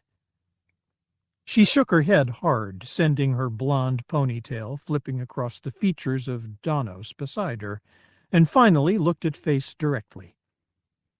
I felt it. When we cruised past, there's something there. A residue of pain, of things so badly hurt that they desperately wanted to die. Not test animals either. There was awareness there. Face suppressed a shudder. Kel said, You felt something from the Force. Tyria nodded. I've been working so hard to learn to relax into it, not to push it, not to force the Force, as it were. Sometimes now I can put myself into a flow state where I'm almost not myself. I'm just reacting to what I'm feeling. I'd managed to do that when we cruised past. I almost wish I hadn't. I almost lost my last meal. Well, that's a good thing, Kel said. When Tyria looked at him, confused, he amended, Not the throwing up part, the flow state part. That sounds like an improvement. She managed a faint smile for him. Northwest 2, Face said. That's our best entry. No, Lara said. Face held up a hand. Wait a second. Next to Northwest 2, Northwest 1 or 3, where the security is likely to be less substantial. Yes, Lara said. Face sagged in relief. She said yes, he said. You have no idea how long I've been waiting to hear her say yes. Danos murmured something under his breath, and Lara flushed red. Under cover of darkness, they emerged from beneath the sheeting covering the speeder's cargo bed. The speeder was parked between refuse containers in the parking area of a warehouse. Across the thoroughfare was Binring's northwestern quadrant. This was the last the Wraiths would see of the speeder. At some point during the day, its loss and the disappearance of its owner had to have been reported, and there was too much danger in piloting it around avenues of Lurark left almost deserted at nightfall. They'd acquire other transportation for their departure from the city. Shalla, kneeling in the shadow of one of the refuse containers, scanned the empty street and darkened Binring buildings below through a set of holo-recording macro binoculars. Downward-facing holocams with overlapping coverage, she said. Standard placement. For Imperial forces, that is. Overkill for a pharmaceutical fabrications plant. Wait a second. Face knelt beside her. The second turned into several, then finally she spoke. There's a gap in the coverage. The most northern holocam on the western wall is positioned so it can't really see around the corner. The most western holocam on the northern wall isn't far enough west to make up the gap. I don't think. She lowered the goggles and brought out a glow rod so she could look at the hand-drawn map they'd assembled that afternoon. That's right. If we come in from the north along this narrow approach, the holocams can't pick us up. It's a lie, Tyria said. Her voice was a whisper, a sad whisper. Shala shot her a look. What do you mean? Tyria started as if out of some reverie and gave her a nervous smile. I'm sorry, I didn't mean it that way. It's not your lie, Shala, it's theirs. Her wave indicated the Binring building. There's a big watchfulness over there waiting for us. It's laughing. Shala said, You're getting weird, Tyria. Yes, but let's take her at her word, Face said. Shala, could they have set up the mistake in coverage deliberately as a lure? Yes. What would they be doing? They'd have a secondary set of holocams in a less obvious place. She brought up the macro binoculars again. I'd put them in those overhanging spotlights. There'd be no way to see them without getting right up to them. And turning the lights out, of course. There was a whine of machinery behind them, and their stolen speeder moved off into the avenue. Donos at the controls. His job was to pilot it some distance away, acquire another one, and return, then set himself up in a position to snipe if the Wraiths experienced pursuit when they departed. Face noted Lara staring after Donos long after the speeder was gone, and wondered what was going on between them. Something cheerful, he hoped. "All right," Face said. "We're going in by the high road." Minutes later, the entire crew of black-clad wraiths stood atop the near warehouse, one that was, mercifully, far less thoroughly defended than their target. It was also 1 story taller than the Binring building, which would work in their favor. Cal spent a few minutes mounting a device at the edge of the roof. It looked something like a small projectile cannon on a swivel mount, but the repulsor lift-based clamping system at the base of the mount was like nothing seen on a normal cannon. "This had better work," Kel murmured. "It'll work," Shala said. "How do you know?" "My sister and I had one when we were little girls. They're very reliable, proven technology." "You and your sister come from an odd family, Shala." She smiled at him, teeth gleaming. "Don't be jealous." Kel made a final adjustment to the weapon and peered through its scope. "Ready, Captain." Face said, "Numbers only from now on, people. 5, fire at will." Kel slowly squeezed the trigger. The device made a noise like a protracted sneeze and launched a missile across the street. The missile dragged a length of black fibra rope behind it. There was the faintest sound of a metallic clank atop the Binring building. Then a motor started up in the gun and drew the fibra rope taut. Shala clipped 2 devices to the cable, sleeve housings with handlebars hanging from them. "Crawler ready to go." "Go. 10, cover her." Jansen drew his blaster pistol and aimed it at the far roof. For most people, this would be considered a tricky shot with a pistol, 35 or more meters in darkness. But the other wraiths knew Jansen to be an expert pistol shot. Shala carefully gripped the handlebars of the lead crawler device and swung herself out over empty space. Nimbly she brought her legs up so her knees were over the bars of the second device.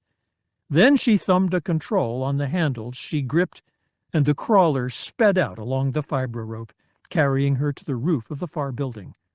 A moment later, the 2 devices came back, the hand device pushing the knee device before it. One after another, they took the crawler across, each wraith settling in a crouch on the far roof. By the time Face arrived, halfway through the pack of wraiths, Lara, Shala, and Kel had already examined their surroundings for accesses and other sensors, and found some. "Standard roof hatches at intervals," Kel said, "and infrared beams just over there." He pointed. "On the roof over Northwest 2. "I find myself shocked," Face said. "No, really. We need to leave 2 one of the sets of infragoggles so she can get through the beams. Give her yours. We'll rely on 4 and her set when we're in." Once they were assembled, Face directed Kel to disable security on the nearest roof access adjacent to Northwest 2. Within moments, he had bypassed the basic security system there. Tyria led the descent down an access ladder, Face and Shala close behind her. And that was already a problem. Ever since Tyria had indicated that her fleeting control over the Force had given her some insight into what went on at Bin Ring, Face knew he had to put her on the intrusion team. But she'd originally been assigned to planting tracers on the roof. Face had switched her duties with Lara's. But that cost the intrusion team some of its technical proficiency, Lara being more mechanically adept than Tyria. Kel, their demolitions expert, and Shala, their intelligence expert, now had to share much of the security work Lara would have been handling. The change also cost them some faith in their tracer team. Tyria was an old enough hand to have managed her temporary partner, Elisar, but Lara's abilities to handle an unknown quantity like the new pilot were unproven. Face shrugged. It was done. It would do him no good to worry. Lara placed the 4th transmitter marker against the knee-high barrier that served as inadequate warning to people that they should not go over the edge and fall off the roof. She activated it and watched it run through its self-test. Then she pulled back away from it in a crouch, making it more difficult for people at street level to see her. Elisar was already 4 meters back from the edge, seated, popping something that looked suspiciously like candy into his mouth. "All done?" he asked. "Not quite. I'm going to take a holo of the rooftop and surrounding area, then show on it where the markers are and transmit that to the rogues. That'll give them a visual reference to go with their sensor readings. Why don't you make yourself useful? Or is that unlucky?" He smiled at her, showing his fangs. "Not unlucky. I've done everything I can for this mission in the field of luck. I've cast all the charms I could manage, and unlike the rest of you, I've refrained from doing anything unlucky. And I've made myself useful, too. I found something out." Lara readied her holocam, held it steady before her eye, and began a slow, careful 360-degree turn. Once this special surveyor's holocam caught the panoramic image she wanted, she would be able to mark points on the image and type in numeric values related to their relative altitude and distance from one another. Then the gadget's internal computer would generate a proportionally correct image that any navigational computer, such as an astromech, could look at from any relative altitude. "What did you find out?" "Well, that whole network of infrared beams over Northwest 2. I looked at it through your infragoggles. The posts that the beams are coming out of are years old. They're well kept up, but there's corrosion on them, and I can see where one of the posts has had to be straightened and realigned when it was knocked over or something." "So?" Lara finished her turn and knelt with the holocam. On its built-in screen, she brought up the image she'd just taken. She slid a stylus from the side of the device and began marking her reference points. "So the roof surface over there is brand new. It's not brand new here or on any of the places we've been walking, but it's brand new there." Lara looked up, suddenly disturbed. "Show me." There was no marker to indicate the border between Northwest 2 and Northwest 3, but they stopped a meter short of the first post that they knew held the infrared devices. Elisar knelt, and Lara followed suit. "See here," Elisar said. He stretched a finger up almost to the point protected by the infrared. "A seam." Lara couldn't see, so she risked a moment's illumination with her glow rod. Elisar was right. There was a score, straight as a laser beam, running along the roof between the two building sections. It was so thin as to be nearly invisible even in good light. She switched the rod off. "So the roof material was laid down in sections. It looks just the same as the roof here." "Yes, it does.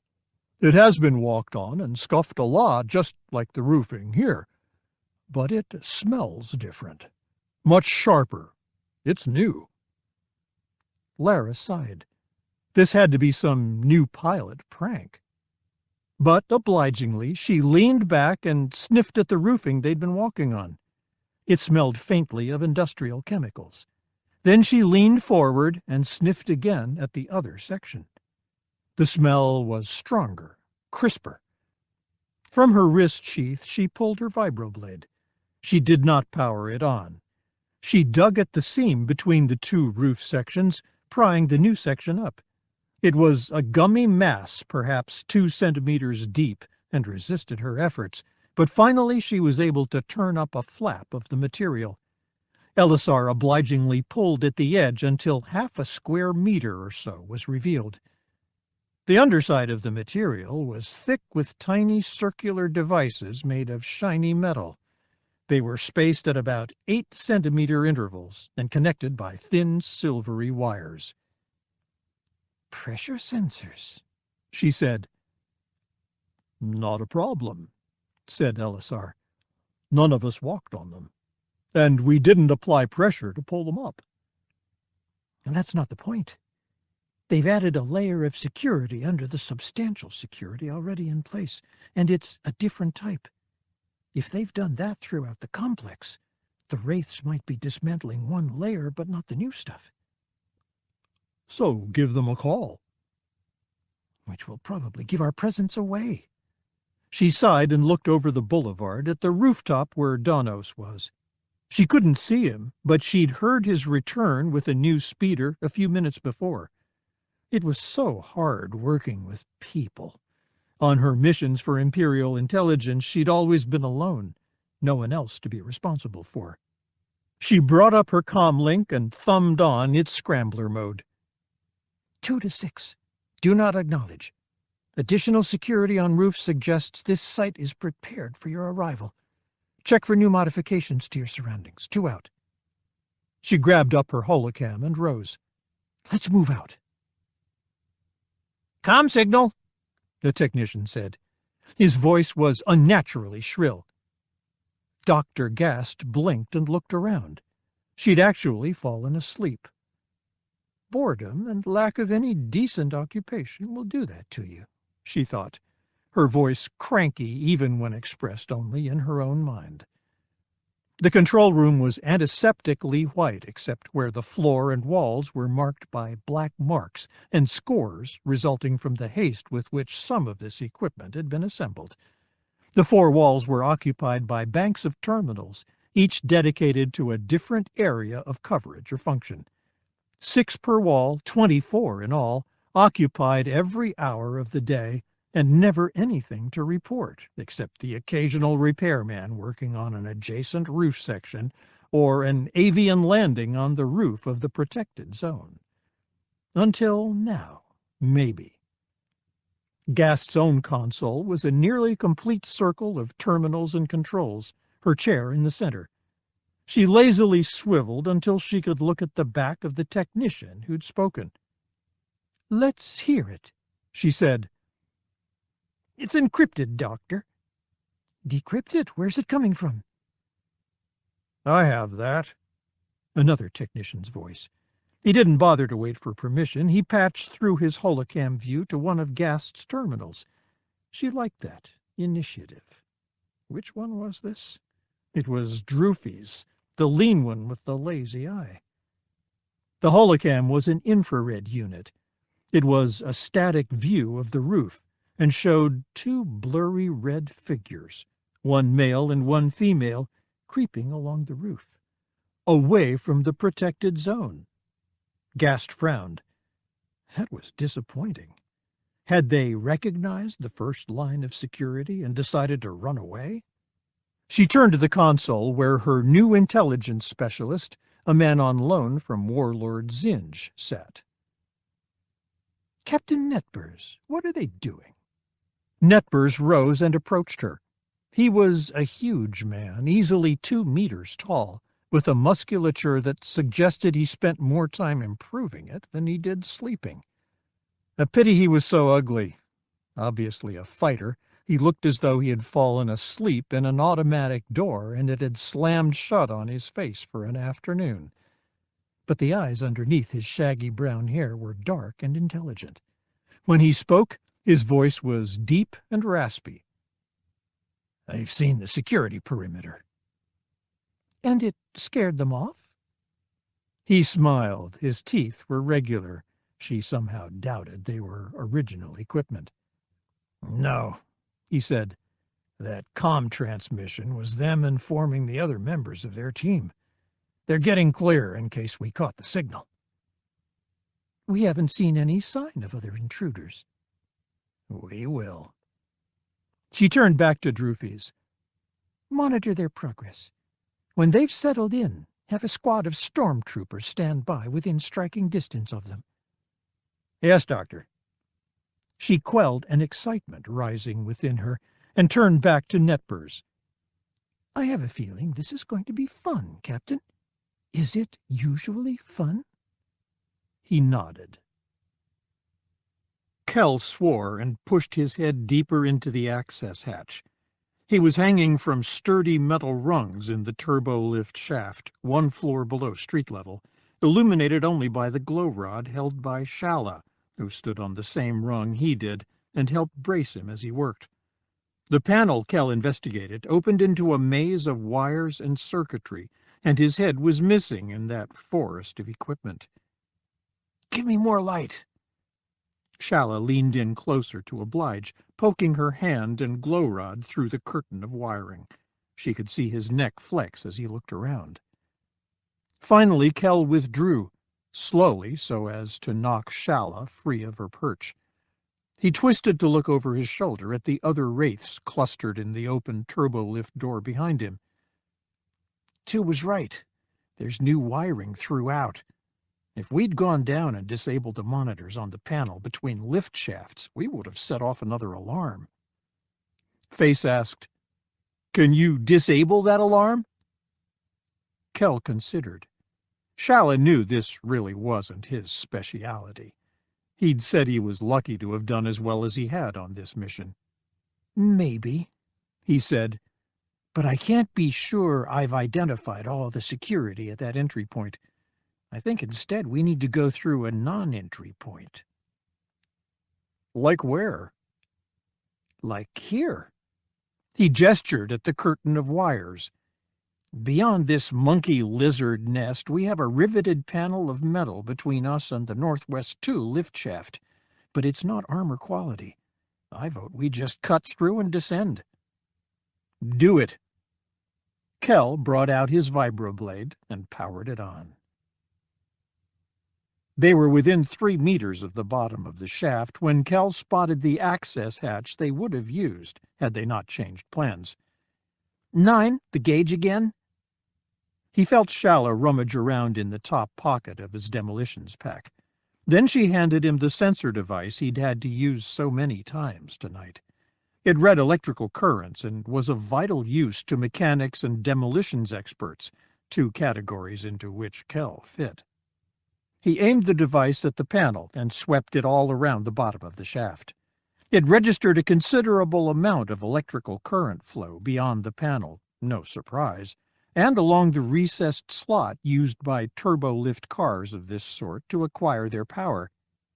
There was also a suspicious spike of activity on the wall opposite the panel, just above the door out of the lift shaft. It took him a few moments to identify the hemispherical depression, not larger than the end of his thumb, in the metal just above the door. "Holocam recess," he said, "but it's set up to watch the panel. If we get across to the door side and drop beside it, it shouldn't spot us." Face said, "There are no rungs over there, 5. "Oh well, guess we go home instead." Kel had Shala tuck the gauge back in his pack. He checked to make sure that his pack and other gear were secure. Then he let go of the rung he was holding onto and leaped across the turbo-lift shaft, slapping into the far wall like a slapstick character from a holocomedy. He dropped the final 3 meters to the Duracrete bottom of the shaft, his large frame easily handling the shock of the landing. He gestured up at his comrades as though to say, "Simple." He saw Face shake his head ruefully. One by one they followed his lead. He half caught each of them, fractionally slowing their descents, then got to work on the minimal security on the turbo-lift door. The halls were empty, sanitary, still smelling faintly of something antiseptic.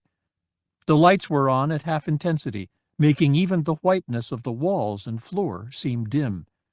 All the wraiths could hear was the distant hum of air-moving machinery and their own faint footsteps. Face didn't like it.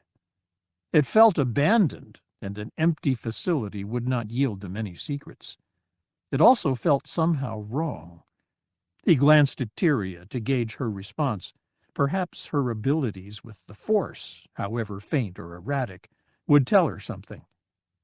But he could not read her face. At his own command, all the wraiths, now that they were moving in what should have been populated areas, were wearing black cloth masks covering everything but their eyes and mouths. All the wraiths but Piggy, that is. No mask could conceal his species, and only one member of his species would travel with a commando unit this way. "I know this floor," Piggy said. Both his real voice and his mechanical one were modulated so low that Face could barely hear them. "This was the 3rd of 4 floors. We came down here only when we were injured. The Bacta ward was right down—" He pointed his finger at a blank section of wall to his right and stopped. Face asked, "Right down where, 8? "Down this hall." "That's a wall." "I know." Piggy stepped up to the wall and looked at it very carefully. Then he bent to look at the flooring beneath it. When he turned to Kel, his expression, to the extent that Face could read Gamorrean expressions, was confused. Kel obligingly aimed his electrical current detector at that section of wall, waving it about slowly. "Nothing to suggest any sort of door mechanism. There's some faint electrical activity beyond, but not immediately beyond.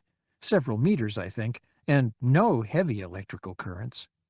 Tyria said, "The wear on the floor doesn't show that anything is turned down a hall here, 8. And the floor looks as though it's been through several years of wear." "Yes," Piggy said, but he still stared at the wall as if accusing it of lying. "They've taken up the floor from somewhere else and moved it here to conceal the deception." "All right," Face said, "but even so, the only thing down this hall of yours was a Bacta ward, correct?"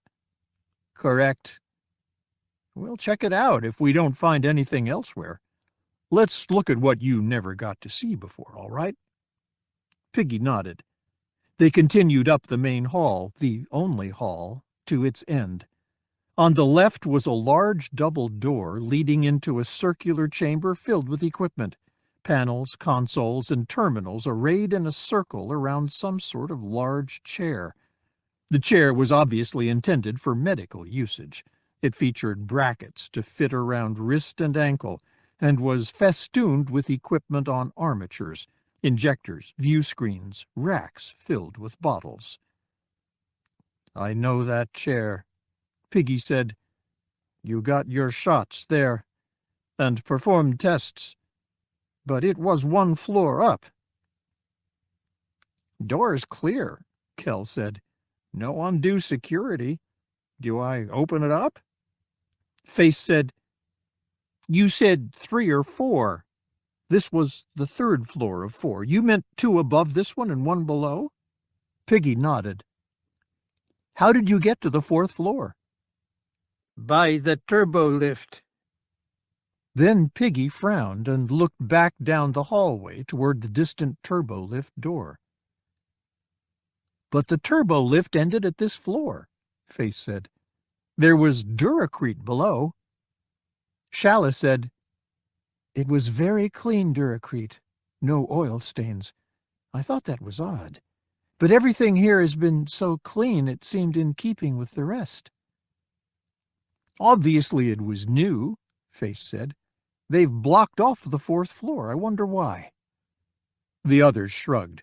Tyria merely gave him her "I have a bad feeling about this" look. "We can leave now," Shala said. "There's no data without risk," Face said. "As one of my instructors used to say. We always wanted to shoot him for it. All right, 5, let's go in." Kel triggered the door control. The double doors slid open, and the wraiths entered, blasters up, fanning to either side. "Doctor," said another technician, "they're in the 1st chamber." He put through the holocam feed to one of her terminals. Gast looked at the screen and frowned. "They got through our outer perimeter." Netbers leaned over her shoulder. "They're pretty good.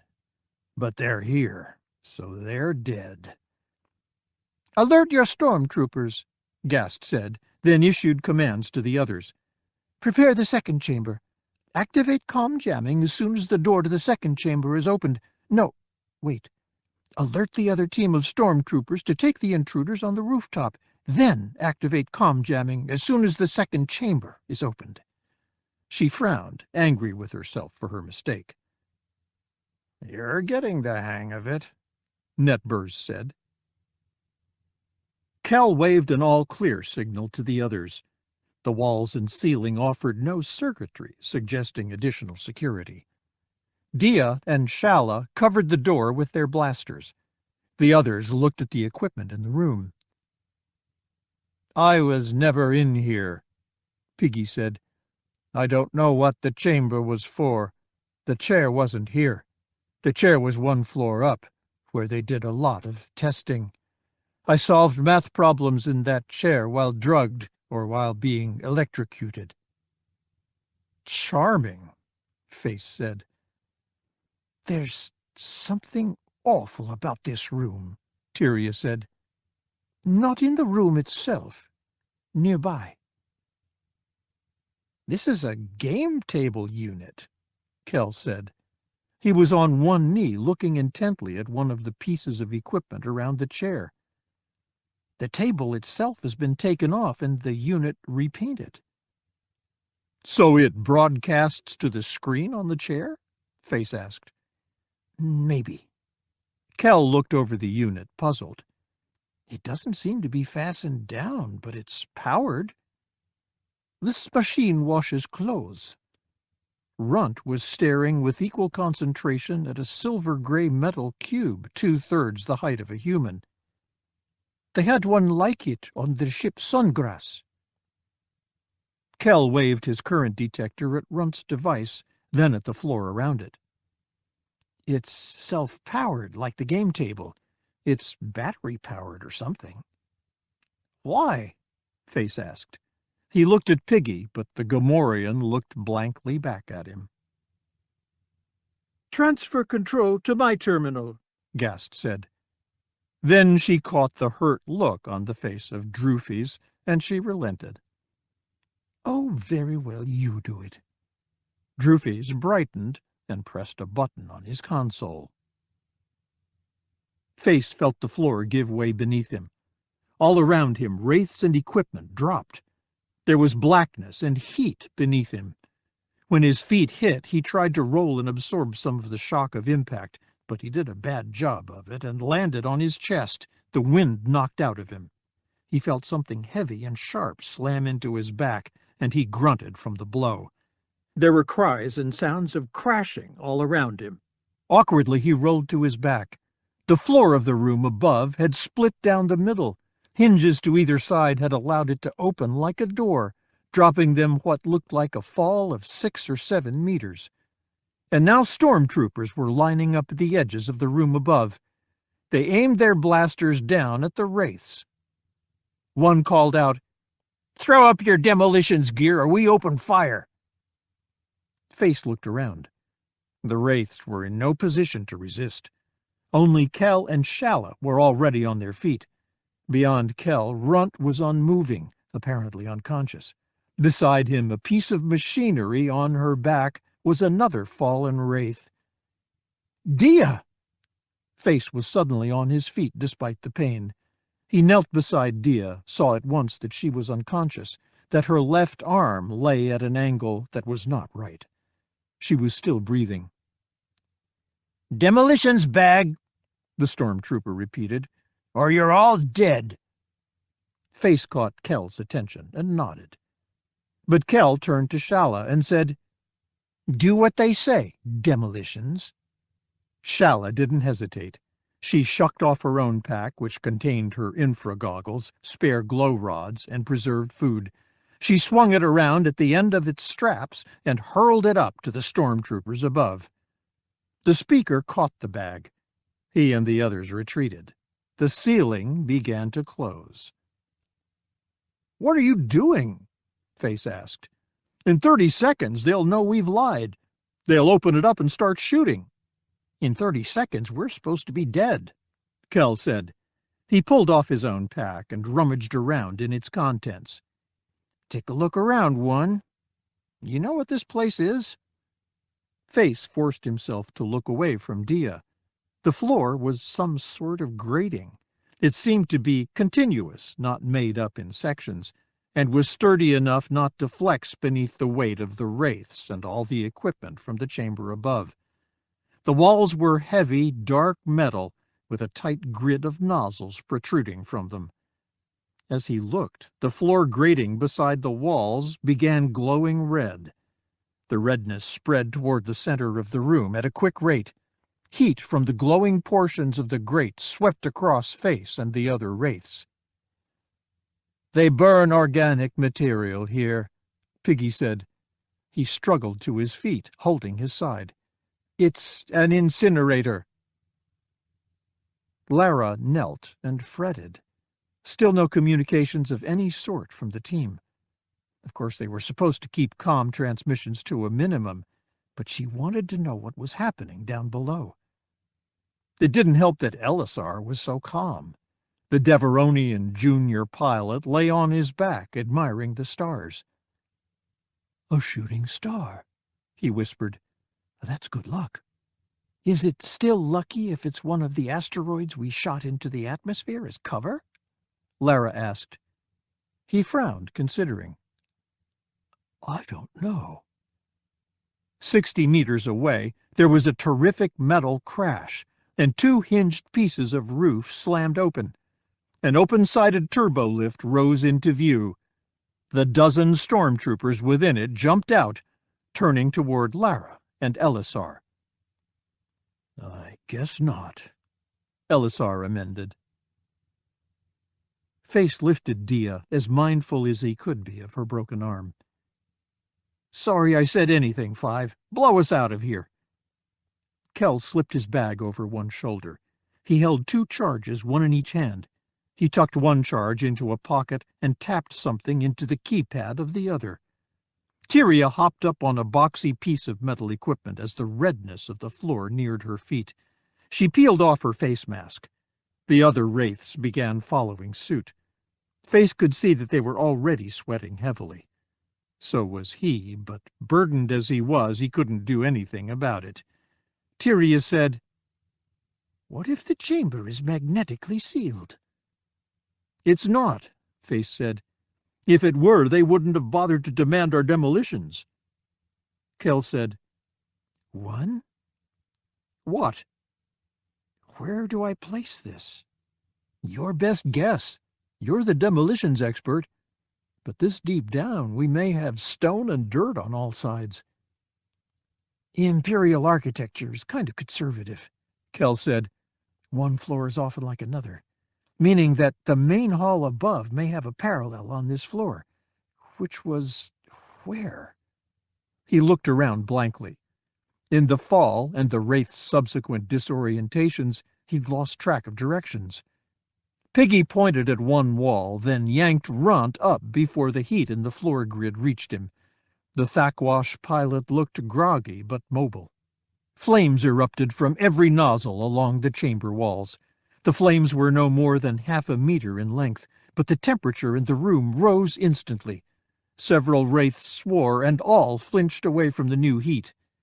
3 seconds, Kel said. Find cover. He threw his package against the wall and moved to crouch behind one of the ruined metal cases of false lab equipment. Face followed suit. He felt the floor grating begin to burn its way through his shoes the moment they made contact. He crouched and leaned back against the experiment chair, keeping it between him and the explosive charge, trying to keep Dia's limbs from trailing against the floor. One floor up, a stormtrooper opened Shala's pack and extracted a tube of processed nutrients. He pawed through the other contents of the pack, then held out the nutrient tube to his commander for inspection. The commander said, "Uh-oh."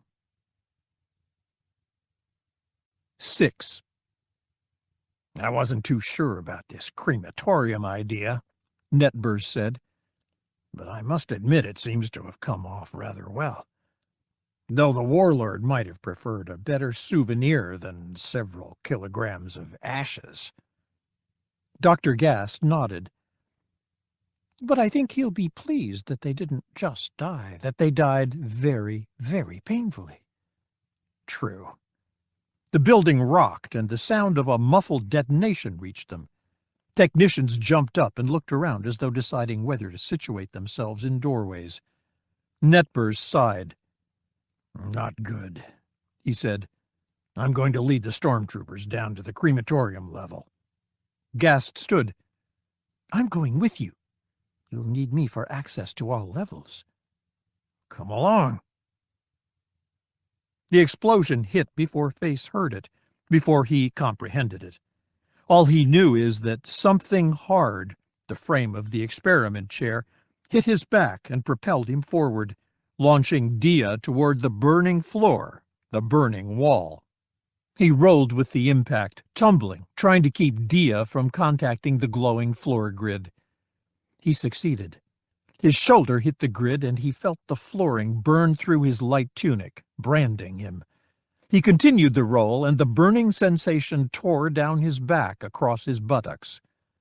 There was a burning in his throat, too. It had to have been from his scream. He felt as though his back had been torn completely free, revealing bones and blood for all the world to see. He almost gave up then, as the pain told his body to tighten up into a tight ball and lie there until he died. But he felt his heels hit the floor, and he rose, instinct and adrenaline giving him the energy to keep moving. He turned back toward the source of the explosion. The flames on the walls were now growing, extending toward him, but in the center of them there was a different sort of light, whiteness, not redness. He lurched toward it, gaining speed. There it was in his mind, an absurd image. His childhood visit to an arena on Coruscant, where animals from all the planets of the galaxy did tricks for the entertainment of men. One of those tricks was leaping through fiery hoops and frameworks. Now he was doing it. The floor grating disappeared 2 steps ahead, ending in a broken edge of red glowing metal. He leaped over the edge into the white void beyond, and hit something. White, cold hardness. He bounced off it and landed on his back. And there the pain from his burns hit him. His back arched and he shrieked. His body would not obey him, would do nothing but writhe and shout. He could not even look down to see if Dia was still with him, if he'd managed to carry the woman he loved out of that inferno. Lara drew her blaster pistol and fired. Her first shot missed the leading wave of stormtroopers, but checked their progress, Most of them dropped to skid behind antennae, air conditioning equipment, and other rooftop gear. The first of them returned fire, and Lara realized rather belatedly that she had no cover before her. Elisar had his blaster out in a two-handed grip. He fired, tearing uselessly into the side of the metal housing between him and his target. Lara grabbed his tunic at the shoulder and tugged him toward another metal housing. They ducked down behind the land skimmer-sized equipment case and heard blaster shots hammer into the far side. "We're in trouble," Lara said. "True. Should I charge them and wipe them out for you?" "Oh, if you think you could, that'd be really decent of you." Lara popped up, took a quick shot, was rewarded with the image of a pair of stormtroopers ducking behind cover. "I'll help too," she said. "I'll call the troops." "Deal." Lara brought out her comlink. "Wraith 2 to Rogue Leader. Emergency! Emergency! Do you read?" The only answer was a hiss of static. Face forced himself to look around. He was in a hallway. There to his right lay Dia. She was moving, her eyes half open. Beyond her was a jagged hole in a once pristine white wall. It was 3 or 4 meters in diameter, starting at knee height and continuing up into the ceiling and beyond, and it was lined in flames. Heat rolled out of it, a steady wind from a man-made hell. Out of the fire shot Wes Jansen, crashing into the same wall Face must have hit, but he kept his feet when he landed. His right shoulder and back were on fire. He dropped to the floor and rolled, swatting at the flame. Then came Tyria. She landed short of the wall, her blaster rifle in hand. Poised as a heroine from an action holodrama, she swept up and down the hall with the rifle. There was no sign of fire, even of burn, upon her. 4 out, 4 to go. Face heaved himself to his feet, leaving Dia where she lay for the moment. There was blood all over the flooring where he'd fallen.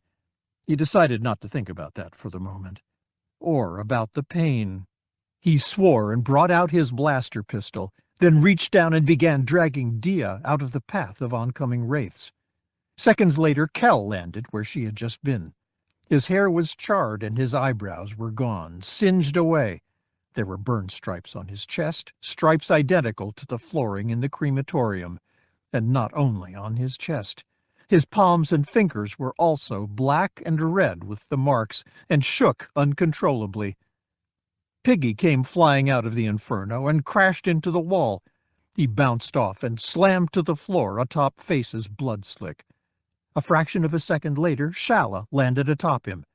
She was on fire and had burn stripes along her right side from armpit to knee, and she shrieked as she rolled to extinguish the flames. Piggy slapped at her, trying to help. 7 of 8. The wraiths looked at one another as, in their pained and distracted states, they tried to calculate who was missing. "Oh, no," Kel said. "Runt!" Then Runt was among them, his chest and left side fully engaged in flame, his fur blackening away as it fed the fire. He landed on his knees atop Piggy, howling in pain, swinging arms as though to strike the enemy burning away at him. Kel leaped at Runt, a body check that took him from atop the Gamorrean. Piggy got to his feet and fell atop Runt, hammering away at patches of flame his corpulent body didn't smother. They just stood there, breathing for a moment. Then Face straightened, despite what it cost him in agony to his back. When he spoke, he found that his voice cracked with pain and exertion. "We're moving out," he said. "There have to be access panels or stairs near where the turbo lift used to be." "First, open communications with our other team and the rogues." Jansen took the scorched compact from Runt's back. Fortunately, the unit within, though blackened along one side, was functional. Maybe. Jansen looked up from it. "I'm getting nothing but hiss. Some of it may be because we're too deep, but I think we're being jammed." Face nodded. "That figures. All right, we go. 10, you take point. 4, rearguard. Jansen and Tyria nodded to accept their respective tasks. Shala got Dia up to her feet and quickly rigged a sling for her arm. Dia still looked groggy, but she managed to catch Face's eye and give him a look that said she was there, she was functional.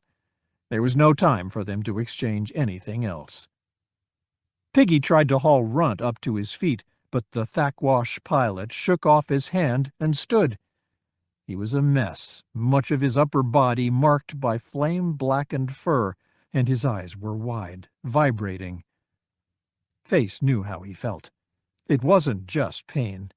Anger blossomed within him like the explosive cloud from a proton torpedo. "Wraiths," he said, "no rules, no mercy. Take out anything that gets between us and home." From the looks on their faces, he knew they'd have accepted no other order. Lara hazarded another look over her shoulder. The nearest path to escape was the edge of the roof, some 30 meters back. But she was behind the last cover between this point and the edge. If she and Elisar got up to run, they'd be cut down. "I think we're done for," she said. Elisar shook his head.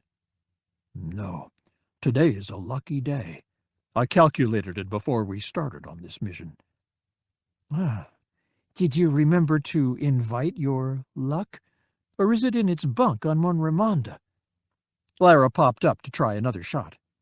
A laser blast, brilliant red, flashed out of the distance. It struck behind the equipment housing Lara had been firing at, and hit one of the stormtroopers there, blasting him sideways, leaving his charred and smoking body lying in plain sight on the rooftop. Elisar gave her an infuriating grin. "My luck is your boyfriend. Excuse me." He leaned out to the right of the housing, protecting him. Lara and Elisar had enemies dead ahead, and Danos, with his sniper rifle, across the street to their left. That meant that stormtroopers close to the Wraiths could be protected from Lara and Elisar, or from Danos, but not both. Lara saw stormtroopers scramble to get their cover between them and Danos's more potent weapon, and as soon as they got around the side of their cover, Elisar opened fire, taking down 1, 2, 3 of them before the remainder realized the full extent of their predicament.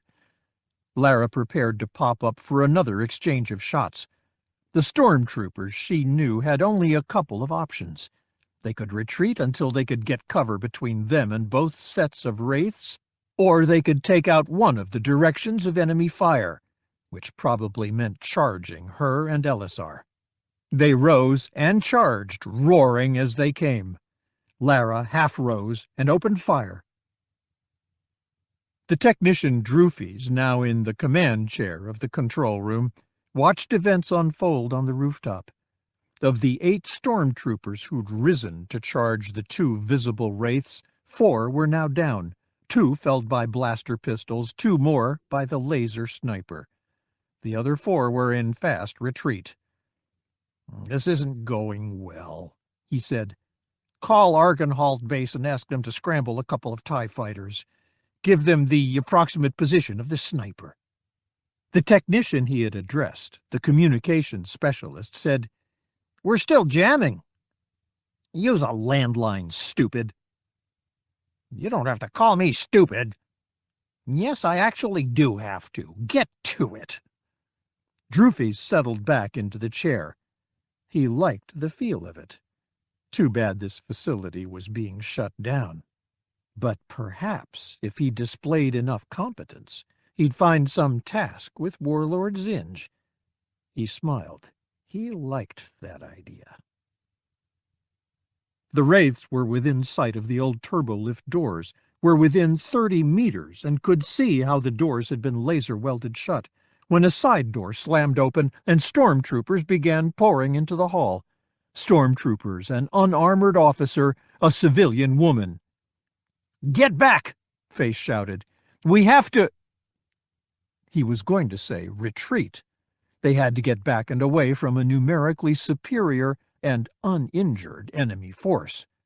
But then it happened. Face recognized the big man in the Imperial captain's outfit.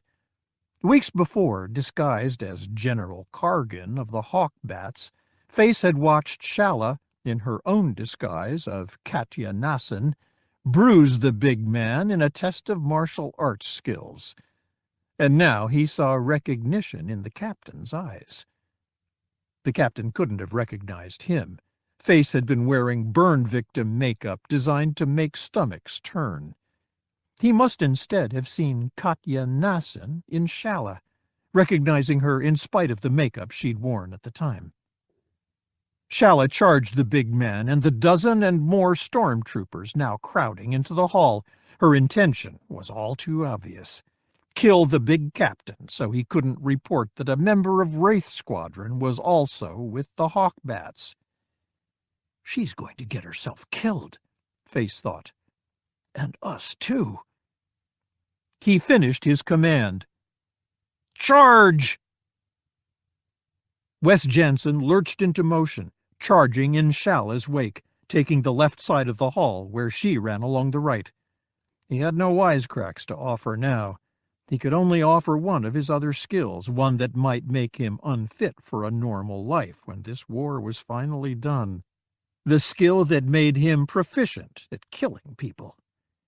In full stride, he raised his blaster pistol and fired, catching the lead stormtrooper in the chest. The man was thrown back into the arms of one of his companions, his armor now blackened and penetrated. Jansen didn't sight in. He aimed by instinct, by the natural point of his weapon, and fired again. The second stormtrooper took the shot in the dark visor material over his right eye. Shala wasn't firing. Why not?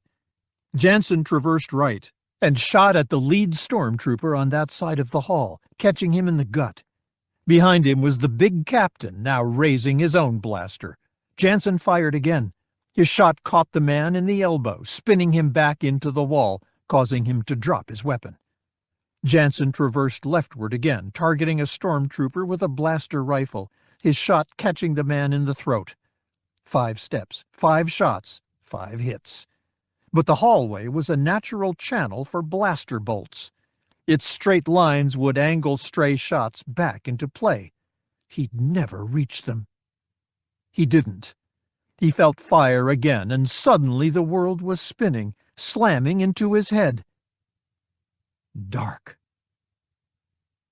Netbers saw the dark-skinned woman charge, and for a moment was so surprised by this tactical insanity that he couldn't react. Then he shouted, "Fire!" and drew his own blaster pistol. The woman's gaze was fixed on him. He knew he was her target. He knew why, too.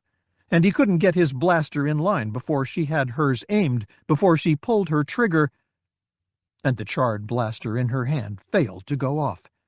He almost laughed. He aimed. The stormtrooper in front of him was thrown back into him, jarring his aim. He shoved the man, probably already dead, aside. A stray blaster beam slammed into his right arm. It spun him back, and pain flashed through him. That was all right. He knew pain. Pain was his friend. When he looked up again, the dark woman was upon him, lashing out with a side kick meant to shatter his knee, to bring him to the floor. He twisted, took it as a graze against the side of his knee. She was hurt. Burn marks all along her right side. Netbers swung at her flank, a left-handed slap that hit bare, burned flesh. The blow knocked her to the floor, and she lay there, curled up, helpless. Conditioning is a big part of it, Katya, he thought. He reached down and took a blaster pistol from the dead stormtrooper beside him. You might beat me once, but never twice. Something loomed up before him and struck him across the face. He crashed to the floor atop the body of a stormtrooper. The blow was incredible. He saw stars, and his hearing failed. His body wouldn't respond. His attacker bent over him. It was a non-human, a big, hairy thing burned all over its upper body, with wide, staring eyes and lips drawn back over square teeth. It grabbed him by the collar and hauled him, all 130 kilograms of him, up into the air as though he weighed nothing. Netburs lashed out at the alien, striking at one of its burned patches, but the creature grabbed his wrist with its free hand. Then, as casually as though it were swinging a bag of grain, it slammed him into the wall. He felt his shoulder blade break under the impact, felt something grate in his neck as his head battered into the metal of the wall. "Where are my stormtroopers?" But now there were black-clad, burned commandos charging past him, running toward the stairwell by which he and his men had descended. The commandos were firing blasters, shouting. Netburs could hear no noise. The first wave of them passed, and the burned alien swung him toward the opposite wall. Netburs felt himself hit, felt his right shoulder give way, felt something in his neck explode. Then he felt no more. "Call it off!" Face shouted. He was at the base of the stairs.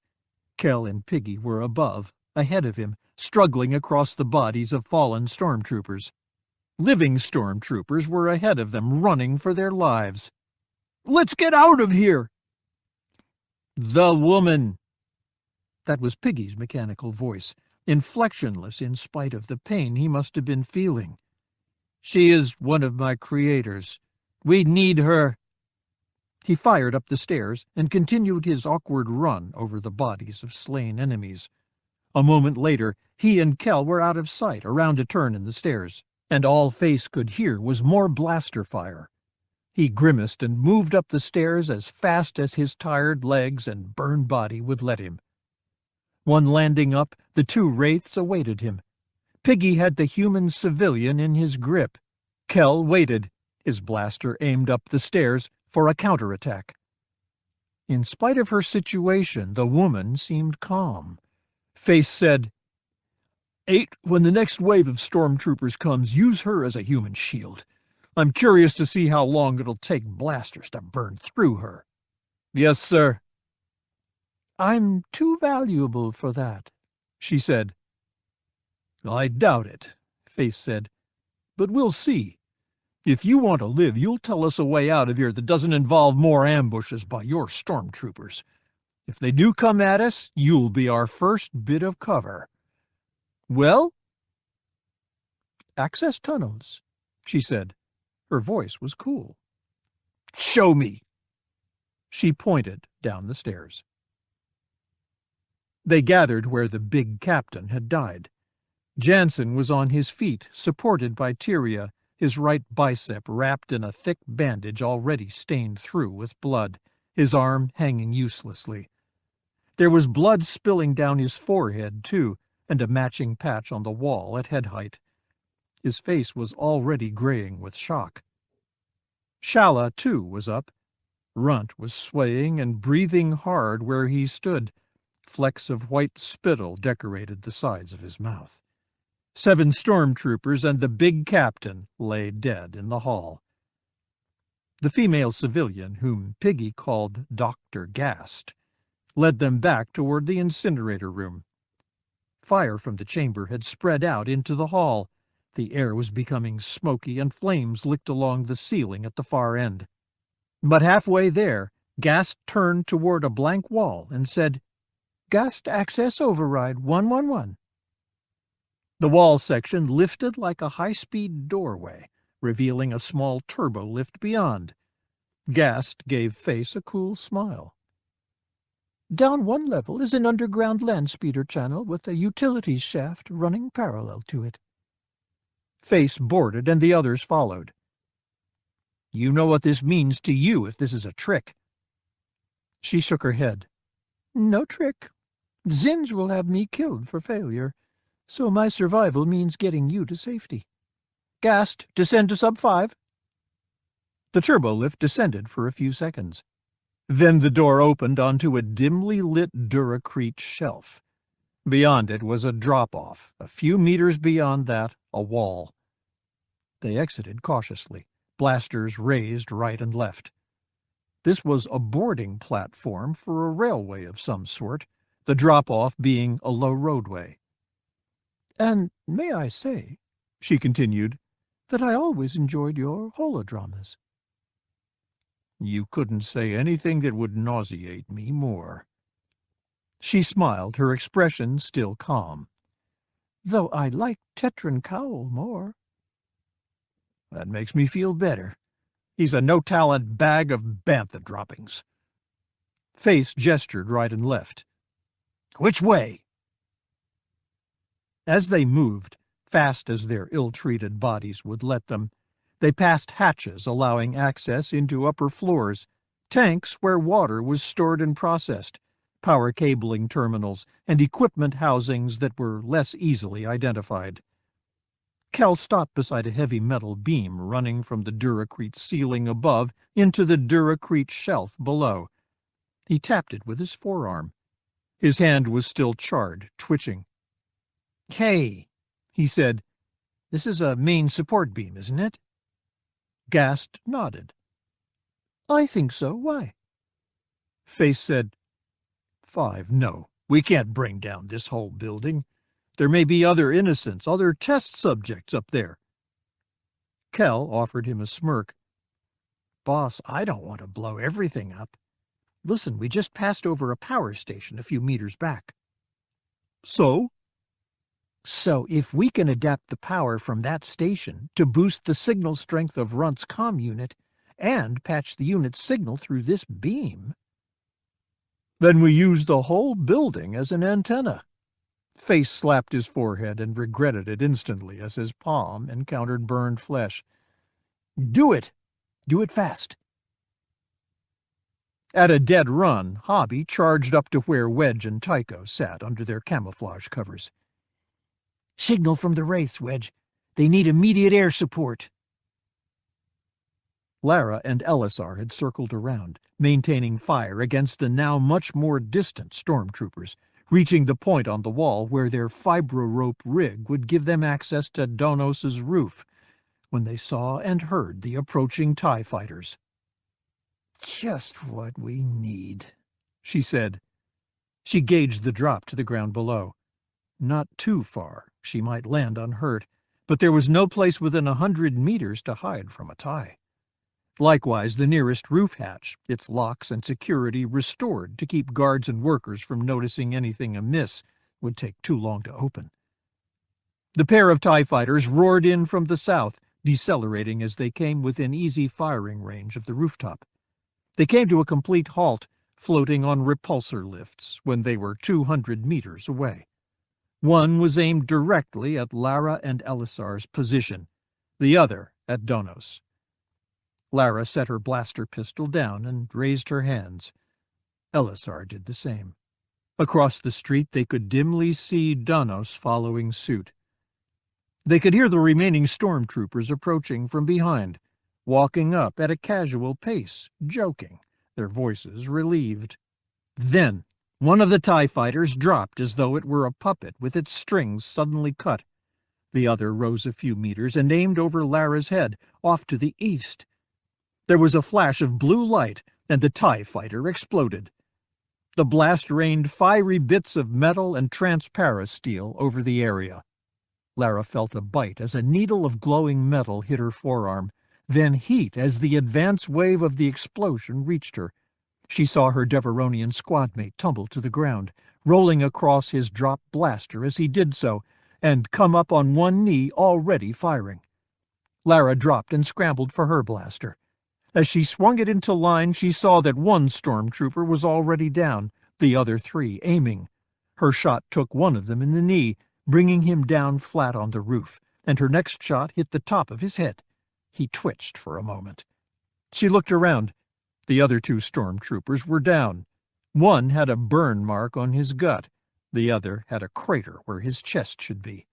And over on the roof across the street, Donos had his laser rifle in one hand and was waving with the other. Lara heard the other TIE fighter zooming around out in the distance, but it had to be keeping nearly at street level. What had chased it off, destroyed the other? She looked to the east, but could see nothing in the darkness of the night sky. "Good shot, leader." "Thanks, too," Wedge said. It had, in fact, been a proficient proton torpedo shot. He'd brought up his targeting computer, gotten a targeting lock on one of the enemy ties, and fired, all in less than 2 seconds. Then he led Rogue Squadron on a dive down almost to rooftop level over Lurark, vectoring so that they weren't aimed directly at the Binring complex. There was another TIE fighter out there, keeping the buildings between it and the rogues to stay off their sensor screens, and it didn't pay to be predictable. In less than a minute, they'd have more than one TIE to deal with. He took another look at his sensor board. There, at its limits, he could see a cloud of red targets tentatively identified as TIEs coming in from the south. The local Imperial Air Base, seeing the launch of Wedge's X-Wings, had dispatched at least a squadron to deal with them. This was going to be complicated. Leader 7. That was Ran Kether, the new pilot from Chandrilla, handling comm duties. Signal from the Wraiths. They want us to blow up a specific location so they can get out from a tunnel they're in, and to blow up the area bordering by the comm markers they've put up. They say it's a festering pit of evil. Wedge laughed. They shouldn't let Wraith 1 on the comm like that. His language is too florid. All right, break by flights. 1 flight, 3 flight, vector to the south, and prepare to engage the incoming eyeballs. 2 flight, blow some stuff up for the Wraiths and get them safely out of there. He heard a groan, doubtless from Gavin Darklighter, who was part of 2 flight, and reduced to babysitting, as Gavin had feared he would be. Shrike 4 to Shrike Leader. I read 2 incoming targets, Class X-Wing. They're staying pretty close to building top level. They're searching for a lock with sensors. Shrike Leader, commander of the squad of TIE fighters defending Lurark, nodded. These were tactics he'd seen before. The incoming snub fighters had sent their squad mates on ahead, flanking right and left. The unseen X-Wings would be coming back toward the center now, flying at street level to stay off the sensors, timing things so that just at the point the X-Wings came within firing range, his TIEs would come within sight. Shrike Leader knew better than to give them such an opportunity. Reduce speed to 2/3, he said. That would throw off the enemy's timing. The unseen X-Wings would cross before them, having nothing to shoot at, and provide his TIEs with abundant shooting practice. Either that, or they'd break formation now, popping up out of the trenches of Lurark's streets, and the Shrikes could engage them immediately in dogfights. But no X-Wings came bouncing up out of the streets, and the 2 known targets came implacably on. Shrike Leader frowned at that. Fire at will, he said. A second later, one of the X-Wings jittered within the brackets of his targeting computer, and dove, even as Shrike Leader fired. His linked laser shot superheated the air just above the enemy starfighter and hit what looked like a residential building. His target was suddenly gone, down into the maze of streets below, as was the other oncoming X-Wing. And just as suddenly, 6 more X-Wings popped up from other streets, also on oncoming headings, and opened fire. Shrike Leader banked hard, so sharply that his inertial compensator couldn't quite make up for the maneuver. He was thrown sideways into the netting of his pilot's couch. Then he felt something like a hammer blow as his left wing was hit, penetrated. Abruptly, the world outside his viewport was spinning, starry sky, nighttime city lights, over and over, and he could see the laser-heated stump of his left wing falling mere meters away.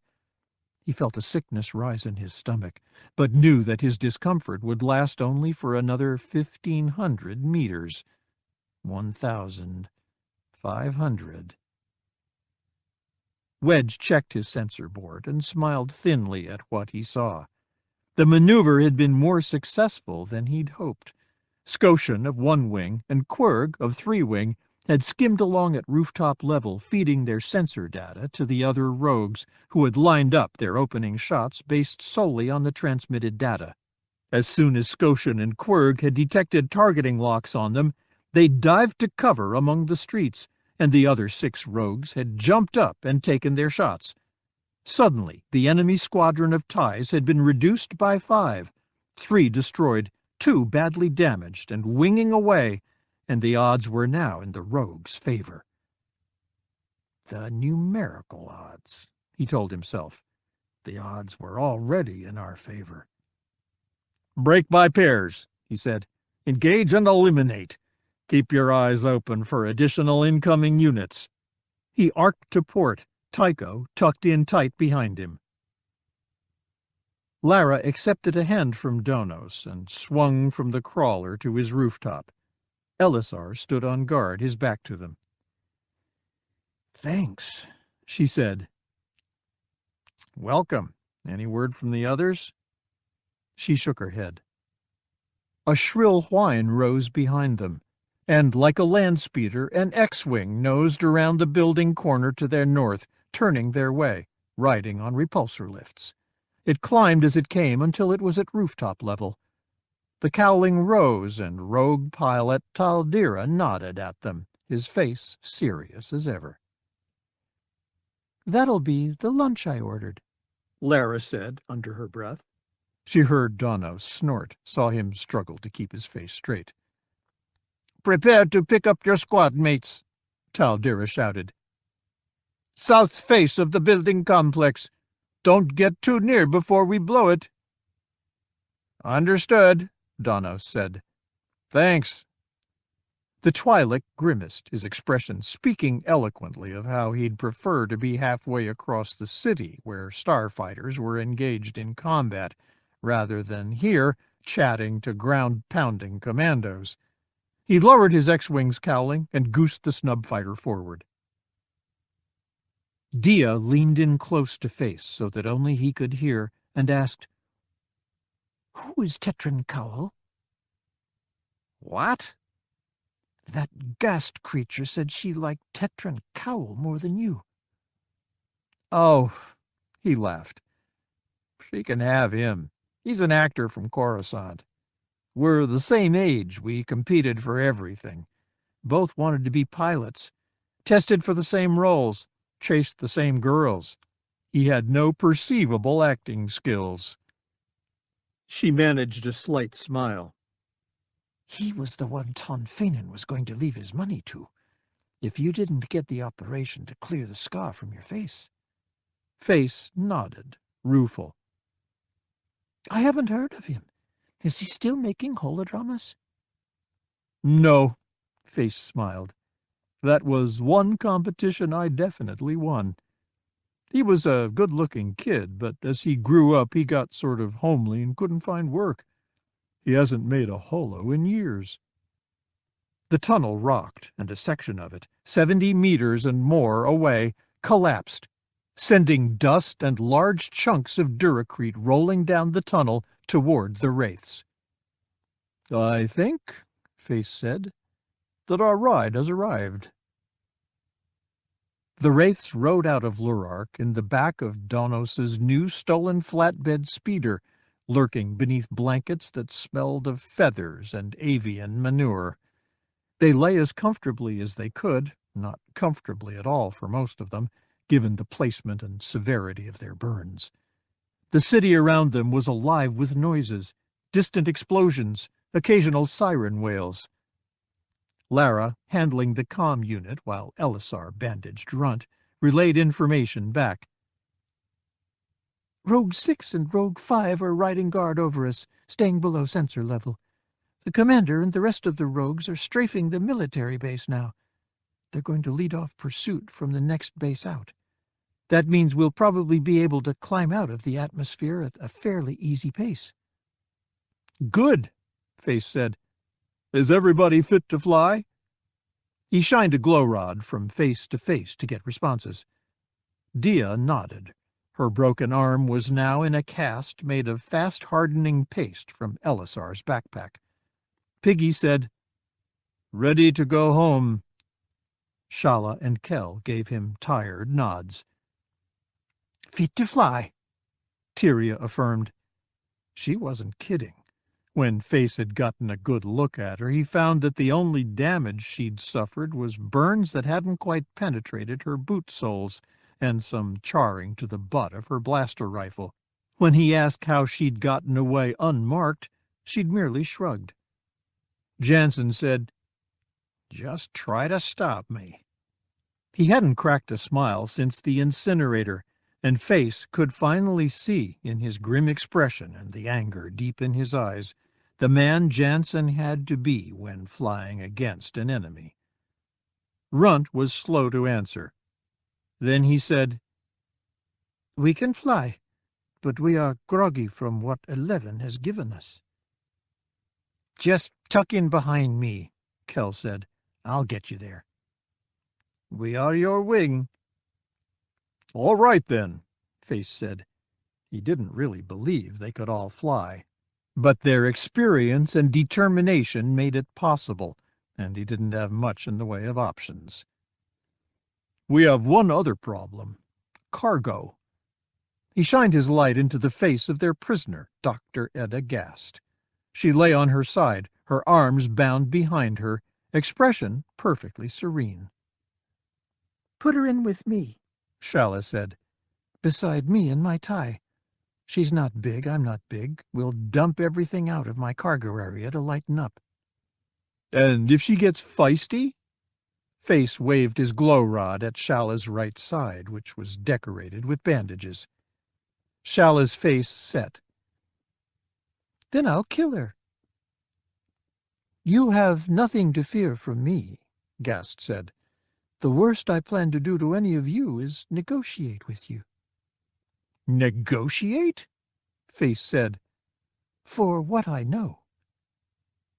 "I think I'll let 9 kill you now." Gast shook her head, not apparently offended by his suggestion. "No, you won't. The rebels, the New Republic, doesn't do things that way. That's what I've always liked about you. And you do want to know where Vort Sabinring came from, why he exists at all. Don't you, Vort?" She twisted to look at the Gamorrean. Piggy merely stared back at her, his expression unreadable. "So start talking," Face said. "No, you personally can't give me what I want. Elimination of any charges the New Republic might see fit to press against me. Enough money to start my life over again. Protection from Zinj. I don't think I'm asking too much." "Gag her," Face said. He lay back against the side of the speeder's bed and tried to quell his stomach, which threatened to rise against him. 7. They returned to Mon Ramonda's X-Wing bays, 23 starfighters. Some of them now showed new battle damage. Others were flown as though their pilots were drunk or worse. Medical crews were on station in the bays to help ease pilots out of cockpits and carry them on repulsor lift stretchers to the medical ward. 2 hours later, against his doctor's orders, with his back heavily swathed in Bacta bandages underneath a white hospital shirt, Face returned to his quarters. Solo quarters. A captain, even a brevet captain, warranted decent-sized accommodations all to himself. Face felt a tinge of the old guilt, the old feeling that he didn't deserve any such special consideration, given the good he'd done the Empire back when he was making holodramas. But he suppressed that feeling, burying it under a surge of anger. Ton Fanon had shown him that he needed to leave such thoughts behind.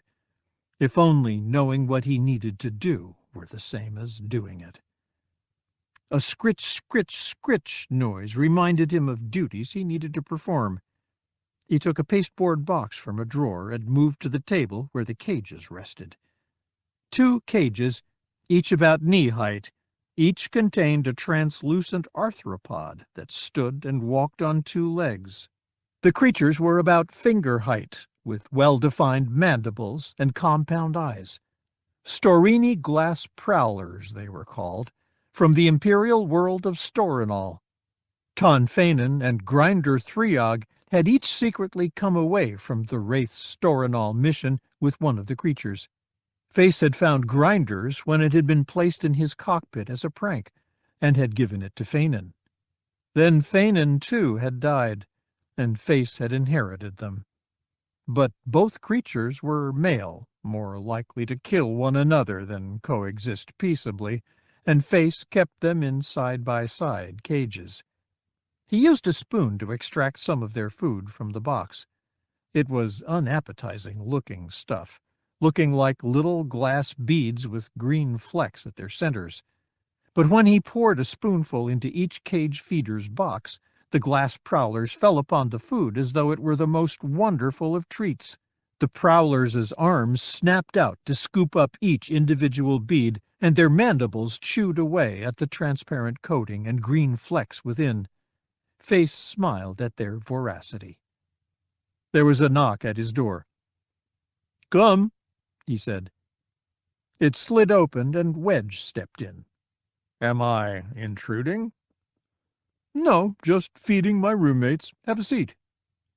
Face flicked a tunic from one of the room's chairs. He settled in the other, forgetting for a moment, flinching as his back came in contact with the chair. Wedge said, "I just came in to see how you were doing. Well, more precisely, to see how you felt about today's mission." "I figured you would, so I've been thinking about it." And I feel pretty good about it." That got him a raised eyebrow from his commander. "Can you explain that?" "Well, I don't feel good about the casualty total, obviously. Sith spit. Jansen and Runt in back-to-tanks, everyone else bandaged and drugged up to the eyebrows. I have only 4 pilots fit to fly." "So what makes you feel good about the mission?" Face took a deep breath. "We had an objective, get information. We succeeded, even if that information is going to be difficult to drag out of Dr. Gast. We got out of there with everyone more or less alive. Even more, it's obvious that they'd geared that whole facility to kill us, which is something we hadn't anticipated. We were channeled to the place they intended to kill us, and they threw everything they had at us, and we took it and got out anyway. That's a tremendous thing. When my pilots realize that, it's going to be harder than ever to stop them, to intimidate them. And then again, there's the fact that the enemy went to such lengths to wipe out the Wraiths. They spent a tremendous amount of money and effort. They may want us dead, but they're showing us respect, which is something I need to point out to the other Wraiths." He shrugged, then winced again at the incautious move. "We all feel as if we've had the stuffing kicked out of us, then been fried up for someone else's meal. But we won this one, Commander." Wedge nodded and rose. "I guess I don't have too much to tell you." Face stood as well. "You came here to talk me out of a depressive state." He mimed drawing a blaster and placing it to his temple. "Goodbye, galaxy of cruelty. My pilots are all burned. I must kill myself out of shame." "Something like that. But you're obviously too smart for that." Face shook his head. "Too experienced. A year ago I'd have felt like bantha slobber after something like this. Maybe even a month ago. Now I just feel pride for my pilots, and a realization that I'm going to be sleeping on my stomach for a while. By the way, I'm putting in a commendation for Kell for his initiative, and one for Lieutenant Jansen for bravery. Like he needs another one. Maybe he can build a little fort out of them." Wedge smiled and departed. There was another knock at his door. "Come." Dia almost flew through the door. She wrapped her arms around his neck high so as to avoid his bandages, and drew his face to hers for a kiss. A long one. He held her to him, the two of them able, at long last, to be clear of the military traditions that made it inappropriate for them to embrace before the other pilots, to be able simply to appreciate that they were both still alive. When she finally released him, it took him a moment to remember what he'd been up to recently. I sure am glad you two arrived in the right order." She looked confused. What do you mean? "I'd have hated to have offered you the chair and given the commander the kiss." She gave him a smile, the one she'd never displayed before the two of them became a couple, the smile that was only for him. Let's see what we can do so you'll always remember to keep the order straight. Donos settled into the stool next to Lara's and looked across the bar. "Fruit fizz, double, no ice," he said. Lara looked curiously at him. "You know there's no one tending bar." "Sure, but some of the old formalities have to be maintained." Donos looked around. The two of them were the only people in the pilot's lounge, not unusual considering the lateness of the hour and the way no one much felt like celebrating. "I was wondering if you'd thought about what I asked you to." You mean?" "Well, us, really." "Sure, I had plenty of time when I wasn't planting comm markers, shooting at stormtroopers, and tending the injured." "That's what I thought." She gave him an exasperated look. "Lieutenant, will you give me an absolutely honest answer?" "Call me Min." "Sure." "What do you want from me?" He took a deep breath, stalling as he composed his answer. "I want to get to know you better. What I do know, what I've seen, suggests that we'd be good together. I want you to stop saying it can't ever be. Stop throwing that up as a theory and let us accumulate some evidence. I want to make you smile with something other than a wisecrack. I want to know who you really are." Her laugh, sudden and hard, startled him. "Oh, no, you don't. Try me. Lara, does anyone know who you really are?" That put a stop to her hard-edged amusement. She had to take a moment to consider. "No." "Even yourself. Least of all, me." "So how do you know no one can love you for what you are? Until you know, you can't have friends. You can't even really have family. You have to be absolutely alone in the universe." He took a moment to settle his thoughts. "Lara, I just want you to give me a chance. But even more, even if it's not with me, I'd really like to see you give yourself a chance." She looked away from him, studying the gleaming brown surface of the bar top. Real wood protected by so many coats of clear sealant that it shone like glass. He could see thoughts maneuvering behind her eyes, could see her examining them as if measuring and weighing trade goods. But her expression wasn't clinical. It was sad. Finally, her voice quiet, she said, "All right." "All right," meaning exactly what? "All right, I'll stop avoiding you. All right, let's get to know one another." "All right, let's find out if we have some chance of a future together." She looked back up at him. "I'm pretty sure I'm going to break your heart." "Well, that's a step in the right direction. Can I break yours, too?" She didn't smile. "Maybe you already have." Normally, taking the news to the Warlord didn't cause General Melvar's stomach to host some sort of internal dogfight.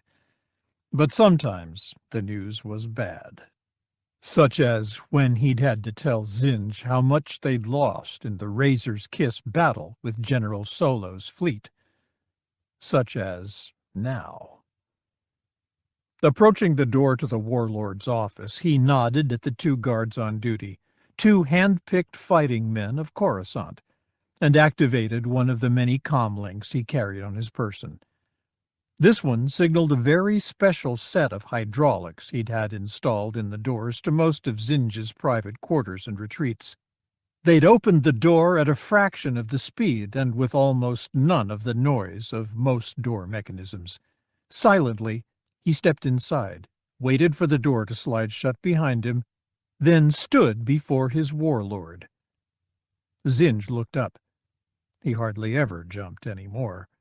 So disappointing. "What is it?" he asked. "Word from Sapphire." He set a datapad before the warlord. "Here's the full report." "From Dr. Gast?" "Not quite." Warned by something in Melvar's tone, Zinj sat back and laced his hands together over his prominent stomach. "Give me the short version." "There was a raid on Binring Biomedical about 13 hours ago. As far as we can determine, it was by the Wraiths." "Were they killed?" "No." "Were any of them killed?" "We don't think so. Survivors on the site think some of them were injured." Zinj's jaw clenched, then he forced himself to relax. "Go on." "They killed Captain Netbers." Zinj sighed. "That's a blow. Netbers was loyal and provisioned. Is that it?" Melvar shook his head. "They had Rogue Squadron with them, apparently flying support.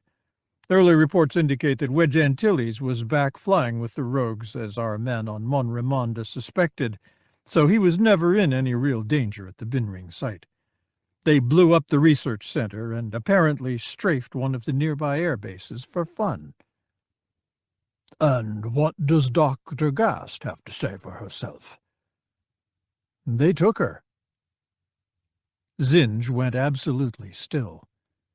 Melvar waited, watching, but the man did not blink for long moments, and Melvar knew this was going to be a bad one.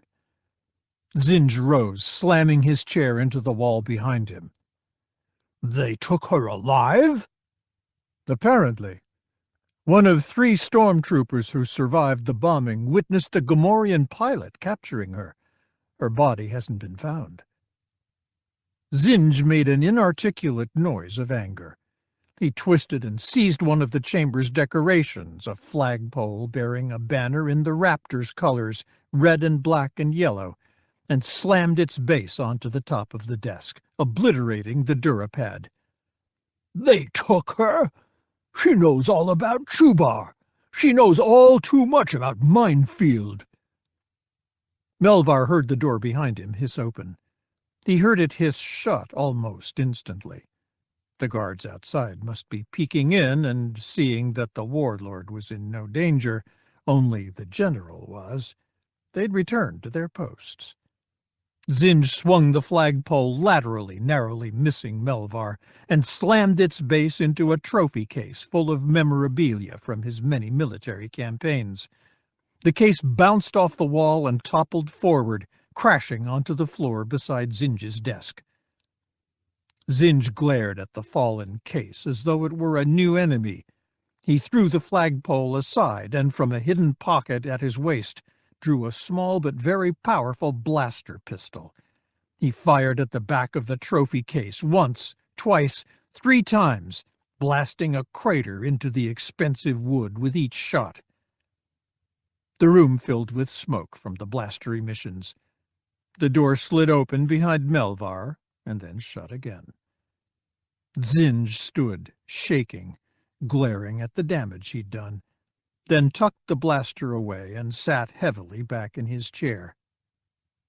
Melvar let out the breath he'd been holding. "Well, we can't have this," Zinj said. His voice was raw and sweat beaded his forehead. Sweat was also beginning to stain his white Grand Admiral's uniform at his armpits and chest. "Activate our man on Mon Ramonda. Tell him to kill Dr. Gast if he sees her. Whether or not she's there, tell him to kill his primary targets. We need to sacrifice some units as bait for Solo's fleet if we're to mop up the rest of them." and put Project Funeral on full speed ahead." He held up a hand as if to curtail an argument, though Melvar did not feel like offering one. "I know it's premature, but all these rannets biting at my heels are going to ruin my entire plan if we don't do something about it now." "Understood, sir." Melvar saluted. "Do you want your office restored, or will you be wanting to redecorate?" Zinj looked at him puzzled, then glanced around at the damage he'd wrought. He managed a bark of laughter. "I'll redecorate. Thank you, General. Dismissed." On faraway Coruscant, in one of the tallest of the planet's towers at the heart of the old Imperial governmental district, the district is large geographically as many nations on other planets, Mon Mothma rose from the chair before her makeup table. Not that the chief counselor of the New Republic's Inner Council was overly fond of makeup. She made no effort to hide the gray creeping inexorably through her brown hair. She went to no particular lengths to hide her age. She'd earned every one of those years, and would not insult others of her generation by suggesting that there was some shame in the accumulation of time. Still, she needed a little matte to make sure that her face was not too shiny when the holocams caught her under bright lights, and these days she was a little too pallid to suit herself. A bit of color, even artificial color, suggested that she possessed more vigor and health than she actually felt. She gave herself one last look in the mirror, adjusted the hem of her white gown, then marched with simulated energy to the door of her quarters. They opened to admit her into the hall, and there, waiting, as she knew they would be, were two members of her retinue. The smaller was Malan Togrina, a man of Alderaan, a man who'd lost his world long before Alderaan was destroyed, as he'd attached himself to Mon Mothma's retinue in the earliest days of her work with the rebellion. He was of average height, with features that would have been vaguely homely if not covered by a natty black beard and mustache, and the only thing striking about him were his eyes, which suggested intelligence and deep-buried loss. There was little striking about his abilities, too, except for his unwavering loyalty to Mon Mothma and the New Republic, and his skill at memory retention. Everything said to him, everything that passed before his eyes, was burned into his memory as though he had a computer between his ears. He handled many of her secretarial duties with both the efficiency and the pedantic manner of a 3PO unit. "Good morning," he said. "In half an hour you have—" "Wait," she said. "I haven't had any kef this morning. Can you expect me to face the horrors of my schedule when I'm not fully awake?" She swept toward the nearest turbo lift. "Good morning, Tolokai." The other individual said, "Good morning, Counselor," in his usual monotone. He was a Gotal, a humanoid whose roundish face was adorned with a heavy beard, a broad, flattened nose, and, most dramatically, two cone-like horns rising from his head. The horns, Mon Mothma well knew, were sensory apparatus that made Gotals some of the most capable hunters and reconnaissance experts in the galaxy, not to mention bodyguards. With Tolokai beside her, she knew she'd always have warning of an impending attack, no matter how well prepared. It gave her an edge she needed in these dangerous times. Mon Mothma summoned the turbo lift as her companions stepped into place behind her. Tolokai said, "If I may, Counselor, there was something I wished to show you." "It's nothing I have to remember for too long, is it?" "No, not too long. I do this in the name of all Gotals everywhere." From beneath his tunic, he brought out a long, curved vibroblade and drew it back. The world seemed to shift into a sort of slow motion, like a holocomedy slowed so everyone could see each twitch, each gesture. The vibroblade darted forward. There was a roar of noise, a voice from beside Tolokai. Then Malin, arm outstretched, moving in a bizarre sort of flight, drifted into the path of the weapon. The blade point touched his chest and drove slowly in. Then Malin's momentum carried Tolokai's arm out of line, bearing the Gotal into the wall. Malin, the vibroblade buried to its hilt in his chest, his face turning ashen, wrapped his arms around Tolokai's and turned to Mon Mothma. He spoke slow words she couldn't grasp. Tolokai yanked in slow-motion frenzy at the weapon he'd driven into his friend's chest. Mon Mothma turned and found herself able to move at a normal rate.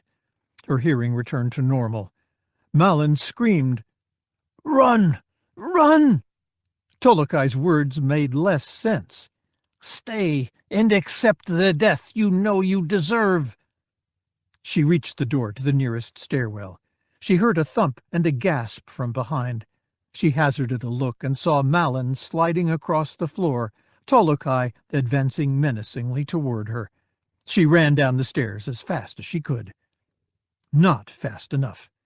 As she reached the first landing, she felt something yank the back of her hair, and suddenly she was flying down the next flight of stairs, flying halfway down.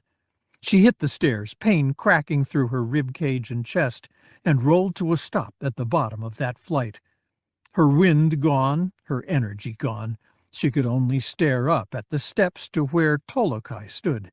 His expression was as reasonable, as emotionless as ever, as it was with every Gotal. She tried to ask him why, but could only mouth the word. She had no breath with which to expel it. But he understood. A Gotal would. "For my people," he said, "to rid the universe of the scourge you call humankind. I'm sorry." He descended the steps with meticulous care. When he was halfway down, Malin, his tunic drenched with blood, came toppling over the rail from the first flight of steps and fell full upon Tolokai. Then the two males were falling and rolling to the accompanying sound of cracking bones. Mon Mothma tried to get clear, succeeded in rolling partway aside, and the two men landed across her legs, pinning her in place. The men lay still, their eyes closed. Tolokai's head was bent at an angle that was not survivable. Malin had frothy blood on his lips. Mon Mothma looked at them, trying to grasp what had gone so wrong in Tolokai's mind, trying to understand how Malin had managed to surprise him with his attack. It shouldn't have been possible. Then Malin's eyes opened. "Iwo," he said. "Iwo. Iwo." His words were mere whispers, barely audible. Mon Mothma leaned closer to hear him. "Iwo, I won't be getting you that calf." His eyes closed and his head fell back, but his chest still rose and fell, though there was a rattle in his breathing. And once again Mon Mothma had work to do. She brought out her personal comlink and thumbed it on. "Emergency," she said. "Counselor's floors, stairwell 1. Emergency." Liquid rolled down her face. She wiped at it with her free hand and looked at it, expecting to see more of Malin's blood, but her own tears glistened in her palm. Gailey was a massive man, all chest and muscle, with legs that were short enough to keep his height in the average range, though no one dared tell him he wasn't proportioned like a holodrama idol. His hair was red and shaggy, and his expression perpetually quizzical, as though he didn't ever quite understand what was going on around him. Which wasn't the case. He understood his job well enough, programming menus for the cafeteria and officers' dinners on Mon Ramonda, making sure there was hot, fresh calf available at all the conferences and meetings and briefings, making special arrangements for dinners for important visitors. This was an important job. He knew it to be at least as significant as any piloting position. A military force ran on its stomach, after all. But the job didn't pay well and offered little respect. And so he was very attentive on his last leave on Coruscant when the men with intelligent eyes came to him and offered him a lot of money. And now he was supposed to kill somebody. Somebody important. It would take precise timing and careful arrangement. It would take skill and knowledge. So it pleased him that he had figured out just what the various requests for refreshments actually meant. They were like a code, and he had cracked it. A request for one large pot of calf and a tray of sweet pastries for the captain's conference room, for instance. That meant an unscheduled but routine staff meeting led by Han Solo, not by Captain Onoma. Onoma's meetings were always smaller and didn't call for quite so much calf. The pilot briefings also called for calf, but if a request included both sweet pastries and meat rolls, it meant there would be a mission. So when the request came in this morning, he knew he had his opportunity to earn all that money. He delivered the cart of refreshments to the pilot's main briefing amphitheater and then loitered out in the hall with a data pad and a second cart of calf, offering cups to anyone who asked for them. Soon enough, the pilots of Mon Ramonda's 4 starfighter squadrons began filing in. He waved at the huge rogue, the one almost too tall to fit in his cockpit with the canopy down, Taldira the Twi'lek. "Lieutenant, could I have a moment?" Taldira frowned at this odd request. He glanced at the other rogues as though to gauge whether they too found it out of keeping, but they swept past him into the briefing chamber. "Well," he said, "only a moment. The briefing is about to start. You're Kaylee, aren't you?" "Gaily. And I have an important message for you from someone who's finally realized she'd like to meet you." He beckoned Taldira and walked around the nearest corner. The pilot followed, an intent expression on his face. "You don't mean—" "Here's what she has to say. Wedge Antilles hops on one transparasteel leg." Taldira rocked back on his heels, his expression shocked. He swayed on his feet and reached out to steady himself against the wall. "No." "It's true, he really does." The Twi'lek gripped his head as though to restrain some explosive force within it. "I hate that." "Me too. We all do." Taldira stood upright again with a new look in his eyes. "But I can put a stop to it." "And you should. But wait until after the meeting. Then you can do it in an X-Wing." "You're right." The pilot slapped gaily on his shoulder, propelling him into the wall. "You're a good friend." "As are you." Gaily thought about giving Taldira a return blow, then decided against it. "May the Force be with you." Taldira nodded briskly and turned back toward the briefing amphitheater. Gaily breathed out a sigh of relief and rubbed his shoulder where it still stung. He hoped the other Twi'lek wouldn't be quite so violent. "For the last few hours," Wedge said, "we've been in hyperspace en route to the Josephat system." A hologram starfield popped up to the left of the lectern where Wedge stood. It showed a cluster of stars near a fuzzy diamond-shaped nebula. One star blinked yellow in a decidedly mechanical fashion. Donos nodded. He remembered Josephat from discussions of strategic moves into Warlord Zinj's territory. Wedge continued, "Josephat is in the nebulous border territory between Imperial and Zinj-controlled space. Josephat 4 is a habitable planet with some mining businesses, but the system's real wealth is in asteroid mining. They have an asteroid belt that is the remains of a large iron core planet that broke up.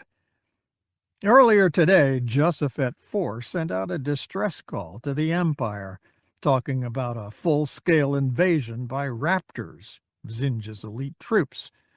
A Duros ship, approaching the system to do some under-the-table trading, heard the transmission and relayed it to the New Republic. We're going in to stomp on the Raptors, and hopefully Iron Fist, as well as to do some good for the people of Josephat. Donos raised a hand. What are the odds that Imperial forces will also come in to stage a rescue? It'd be nasty to fight a three-way. Wedge nodded. It would. Odds are low. The Empire's having enough trouble with us and Zinj that it is likely to mount a more meticulous response, determining enemy strength, assembling a precise task force, that sort of thing. But it's possible. We'll be taking some steps to keep them from knowing our full force strength, too. Mon Ramonda is going into the system with a couple of the fleet's frigates, but Mon Caran and the Allegiance will be waiting outside the system, ready to jump in if needed. Corran Horn's hand was up next. And what are the odds that this is another Zinj trap? Again, possible but not likely. The Duros monitoring of the battle in the asteroid belt and on Josephat suggests that we're looking at a large force of Raptors, fully engaged, not just the whispers and rumors we're used to. We'll launch as soon as we drop into the system. Polearm's A-Wings will take point and make the initial flyover on Josephat 4. Rogue Squadron and Nova's B-Wings will head into the asteroid belt to begin purging it of Zinj forces. We have 4 flyers of Wraith Squadron active, and they'll escort shuttles of New Republic ground forces in to Josephat 4. Face Lauren, leaning forward so as to keep his injured back from making contact with the chair, spoke up. His voice emerged as an uncanny impersonation of Tal Dira's. This time, the Wraiths can do the babysitting. Now and forever. The pilots laughed. All, Donos noted, except Tal Dira, who kept his attention on the desktop before him and didn't react. Corran Horn gave Tal Dira a curious glance. That's it, Wedge said. Your astromechs and nav computers have your navigational data. Good luck. As they filed out of the amphitheater, Face and Dia caught up with Donos. I wish I were flying with you, Face said. I'm glad you're not, Donos said. At Face's startled expression, he relented, smiling. I so seldom get to be in charge of anything. The change is welcome. You just get injured any time you like. Thanks, Face said. He stopped in the hall beside the calf cart and picked up a cup. Thanks, Gailey. No problem, sir. As they continued down toward the starfighter hangars, Donos heard Gailey say, Excuse me, Flight Officer Tualin, a moment of your time. It was hard for Tal Dira to run down his pre-flight checklist. His thoughts were far away. How could Wedge Antilles, hero of the rebellion of the New Republic, fall so far as to hop on one transparasteel leg? Nothing short of the Emperor's magic could have wrought such a change in him. Rage grew within Tal Dira, and he struggled, as only a true warrior could, to keep it in check. Rogues announce readiness by number. When his time came, Tal Dira said, Rogue 5, 4 lit, 3 at full capacity, 1 at 95%. His starboard lower engine was still not optimal. He'd have to insist that it be brought up to a reasonable level of performance. After he killed Wedge Antilles, of course. A hangar klaxon warned the pilots that they were dropping out of hyperspace. The twisting, whirling morass of color outside the magnetic shield between the hangar and vacuum abruptly snapped into a simpler image, a starfield. One small planet hung bright and round near the upper right corner of the MagCon field. One by one, the rogues shot through the field and formed up a kilometer from Mon Ramonda. Tal Dira, leader of Two Flight, settled in beside his wingman, Gavin Darklighter. He felt his heart race as the moment crept toward him. One bit of comm traffic caught his ear, a transmission from a fellow Twi'lek. Polearm 2 to Polearm Leader. I have a critical failure of my sublight engine. I'm down to 54%, 40, 28. 2, this is Leader. Drop out of formation and head on in. Maybe next time. On Tal Dira's sensor screen, 11 members of Polearm Squadron leaped forward, drawing away from Mon Ramonda, approaching distant Josephat 4. Tal Dira's astromech transmitted the unit's course to his navigation system, and he absently reviewed numbers he would never use. Rogue Leader to group? On my count. 10, 9, 8. Wraith 4, you're out of position. Tyria looked up, startled. She was out of position. She should be maintaining her distance from Mon Ramonda and letting her fellow Wraiths, Donos, Lara, and Elisar, plus 4 shuttles, form up on her. Then why had she heeled over and goosed her thrusters, heading toward the bow of Mon Ramonda? Her hands had acted without her brain being engaged. Ahead she could see one lonely A-wing making a tortuous, slow turn back toward Mon Ramonda, an obvious case of engine failure. Obvious, but false. Adrenaline jolted through her as she saw through the A-wing's moves, through the cockpit, through the skin and blood of its pilot to the mind beneath. "Mon Ramonda!" she shouted. "Bring your shields up! Polearm 2 is firing on you!" Han Solo didn't hesitate. All shields up full. The A-wing fired, the transparasteel viewport giving him and the bridge crew an unparalleled view of space darkened as it tried to cope with the A-wing's linked laser blasts. Then it shattered. To Solo's eye, the shards of viewport floated into the bridge, then immediately reversed direction and fled to space, vanguard for the atmosphere of the bridge. 4. Tal Dira reached up to flip the switch, setting his S-foils to combat formation. They parted, and his targeting computer came online. 3. Tal Dira heeled over so his weapons aimed straight at the rear end of Wedge's X-wing. He began to swing his targeting brackets over toward the starfighter. 2. "Leader, break off!" Horn's voice. Tal Dira, jolted by the interruption, fired before his shot was completely lined up. Wedge, impossibly, was already reacting to Horn's warning, braking to starboard. But Tal Dira was rewarded by the sight of his lasers cycling 2 by 2, chewing through the port rear of Wedge's X-wing, blowing one fusible thrust engine completely off, punching deep into the rear fuselage. The comm system was suddenly loud with many voices, most of them distressed. Wedge's snub fighter continued banking to starboard and lost relative altitude, and Tycho was keeping pace with him as only the most experienced of wingmen could. Tal Dira smiled. This would be a challenge. Good. A blast of air shoved Solo from behind, shoved him nearly out of his commander's chair and toward the hole in the forward viewport. He hung on to the chair, but moved toward the hole anyway. The armature from which the chair was suspended swung inevitably in that direction. He could see, a few meters over, Captain Anoma in a similar predicament, being guided by his chair as though it were a mechanical throwing device toward the fatal exit from the bridge. An alarm klaxon sounded, loud even over the shrill whistle of air escaping the bridge.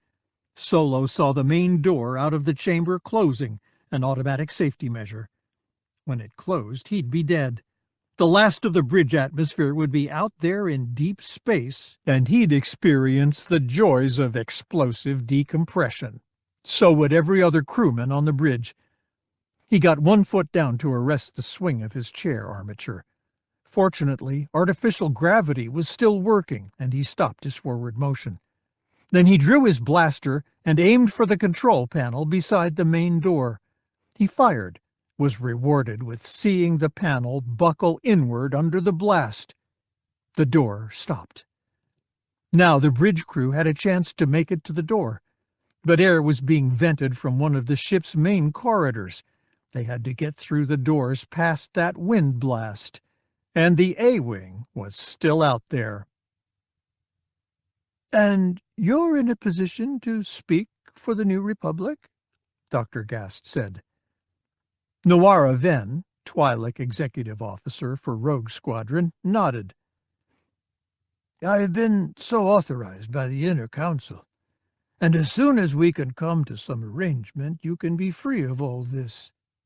His gesture took in the tiny, plain stateroom that served as Gast's cell. Venn sat on the room's only chair, while Gast stretched out on the bed, leaning back against the wall. "Well, you know what I want. 1,000,000 credits, free of tax. Amnesty for all crimes, known and unknown, that I am alleged to have committed. And a new identity." "No," Venn said. "We can offer amnesty for all crimes you offer all details on. If you hold something back, it remains live. And we can offer 100,000 credits, enough for you to make a good start for yourself. But you're not going to be wealthy at the expense of the New Republic. Every credit we give you could mean the life of one of our people."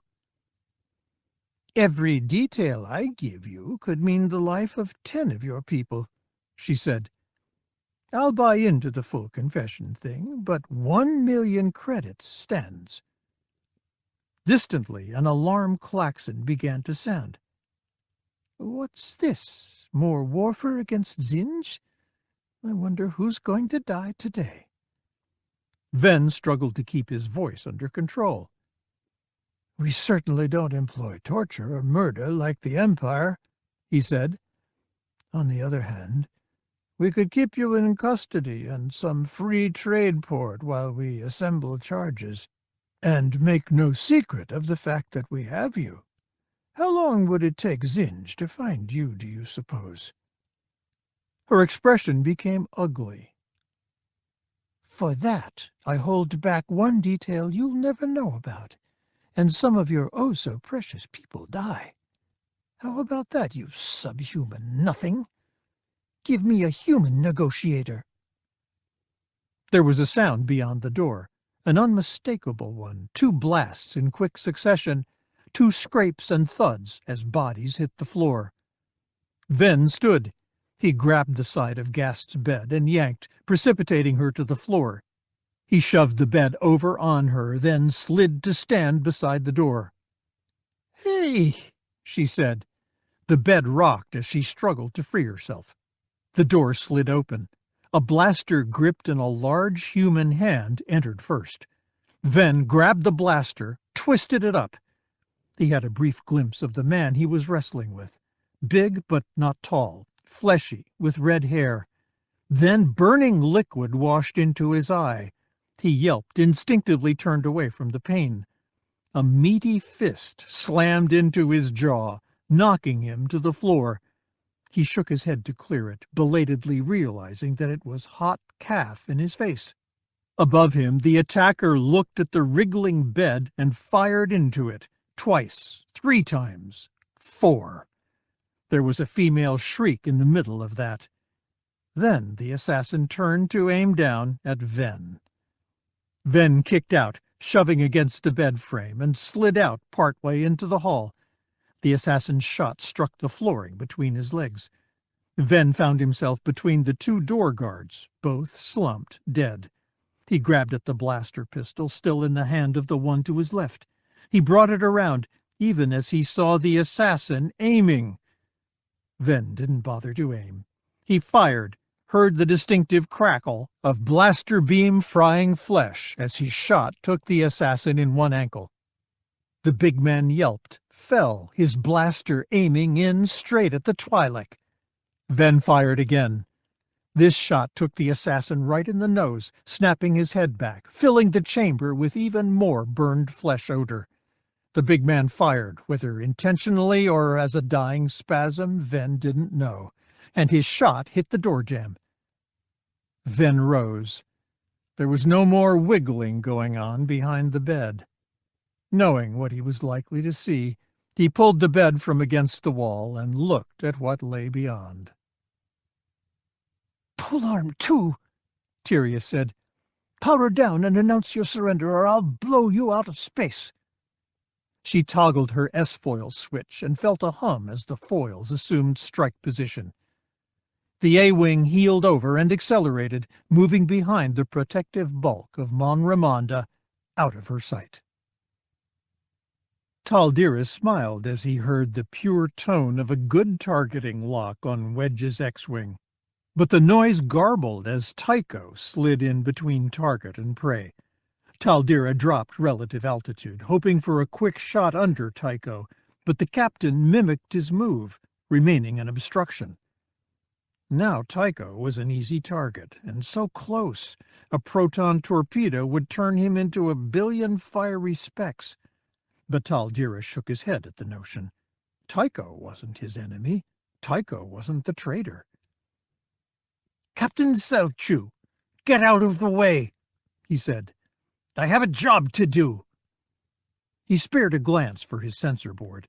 The other rogues were staying in position, all but Rogue 9, Corran Horn, who was moving out to a position some distance from the rogue formation, but not approaching. Tycho's voice came back. "Rogue 5, power down all weapon systems and return to Mon Ramonda immediately, or we will be forced to regard you as an enemy and destroy you." "I'm not the enemy. Wedge Antilles is the enemy, that one-leg hopping maniac. Selchu, clear my field of fire."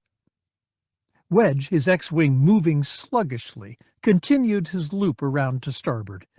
Tycho kept on him, keeping stubbornly between him and Tal'Dira. The Twi'lek pilot gritted his teeth, side-slipped port, then starboard, but Tycho was always there in the way. Solo pushed off from his chair armature and staggered toward the door. Captain Enoma, approaching from the other side of the bridge, reached him and grabbed him. They made 2 steps, 3, but then, as they neared the doorway, the wind increased. Channeled tightly by the doorway, it was more ferocious the closer they got. Solo felt his forward motion stop. Then his left leg slipped out from under him, and he went on one knee. His ears popped as the air pressure continued to drop, and his head felt as though it would burst. So close, so close. He and Enoma could reach out almost to the doorframe, but the roaring air stopped them dead. Dead. Then light from the corridor was partially blocked off, and a long, hairy arm reached from the other side of the door to grip Solo's. It was like a fur-covered vice clamping over his wrist. It hauled, and suddenly Solo and Enoma were both through the doorway, staggering into the corridor, still battered but no longer endangered by the howling wind. "Chewie!" Solo turned back to his rescuer. He grabbed the doorframe with one arm, Chewbacca's waist with the other, helping pin the Wookiee in place. Chewbacca reached in again and hauled, dragging the bridge communications officer out. Then again and again, yanking each bridge officer into the comparative safety of the corridor. There was an explosion from the bridge, or from beyond it, and Chewie lurched backward, bleeding from the chest from what looked like shrapnel. The Wookiee shook off the sudden shock and looked back in. He bellowed, noises that would sound like an animal roar to most people, but which Solo knew to mean all out. "No, there's no one left," Solo said. He looked around. "Galarno, sensors." "Dead," Enoma said. Even with the gravelly tones of Mon Calamari's speech, Solo could make out the pain, the regret in his voice. "Out the viewport." Solo grimaced. "Chewie, let's get this door closed." He heaved against the metal barrier. Chewie flexed one arm and slammed the door closed. Tyria's sensors weren't much use. This close to Mon Ramonda, she couldn't even detect Polearm 2 as an individual ship. He had to be hugging the hull pretty closely. Perhaps if machinery couldn't help her, the Force could. She concentrated on Polearm 2, on his A-wing. No, that was wrong. She leaned back, cleared her thoughts, closed her eyes. Mission. He had a mission. He was going to destroy the bridge, or someone in it. She opened her eyes and banked toward the bridge, amidships and topside. As she cleared the horizon of the ship's curved hull, she saw the A-wing lining up for another shot at the bridge. Her targeting computer announced a clean lock on him. "Don't," she said. But there was no time for a lengthy plea, for words that might get through to reach this madman. A few more degrees of turn, and he was in line, poised, a beautiful target. She fired. Her proton torpedo hit and detonated before she registered that it was away. Polearm 2 was suddenly nothing more than a bright flash and thousands of needles of superheated metal hitting Mon Ramonda's skin and heading into outer space. "Captain, please," Taldira said. "It is not in my nature to beseech. I beg you, get clear of my shot before I have to kill you too." But the voice that answered was Corran Horn's, not Tycho's. "Taldira, this isn't honorable. You shot him in the back." Taldira checked his sensor board. Wedge's maneuver was leading him back and around toward Rogue 9. In just a few moments he would be forced to run a head-to-head against Horn. Taldira shrugged. He could take the Corellian pilot. He could take anyone. Dishonorable. But that word burned at him. His first shot had been dishonorable. How could he have done that? Because Wedge, that one transparasteel leg-hopping traitor, had to die. But Taldira couldn't betray his honor to kill him. It was impossible. Yet he had. And he knew deep in the portions of his mind still functioning that he would again. He'd throw away his honor to kill Wedge Antilles, and he'd never turn away from his quest to kill his former commander. He heard a groan, knew it to be his own. That meant he would die without honor, shaming his family, shaming his world. No. He shook off the thought, raised his head. Honor above all. Wedge and Tycho were now heading straight for Corran Horn. Taldira tucked in neatly behind them. In another few moments he'd be within good firing range of the Corellian. He adjusted his shields, then switched to lasers and opened fire on Tycho. Far ahead, Rogue 9 fired. There was a brilliant flash from behind Wedge. He glanced at his flickering sensor board. Rogue 5 was gone. In other circumstances, he would have had words of praise for such accurate shooting, but no rogue would accept praise for downing one of their own. Wedge felt sick. When he spoke, he was not surprised to find that his voice was raspy with his effort to keep his emotions in check. "Rogue 9, are you fit to fly?" There was a moment's delay. "Fit, sir." "Rogue 2, take the group in. You're in command. I'm going to swap out X-Wings and rejoin you." "Yes, sir." Tycho didn't sound any less pained than Wedge. "Thanks, 2. "You're welcome, leader." "Rogues, Novas, form up on me. We're going in." Tycho banked away, and Corran moved up in formation with him. 8. The mission, which had begun in disaster, ended in disaster, but not for Solo's forces. The A-wings of Polearm Squadron identified and strafed numerous sites of Raptor activity on the ground at Josephat 4.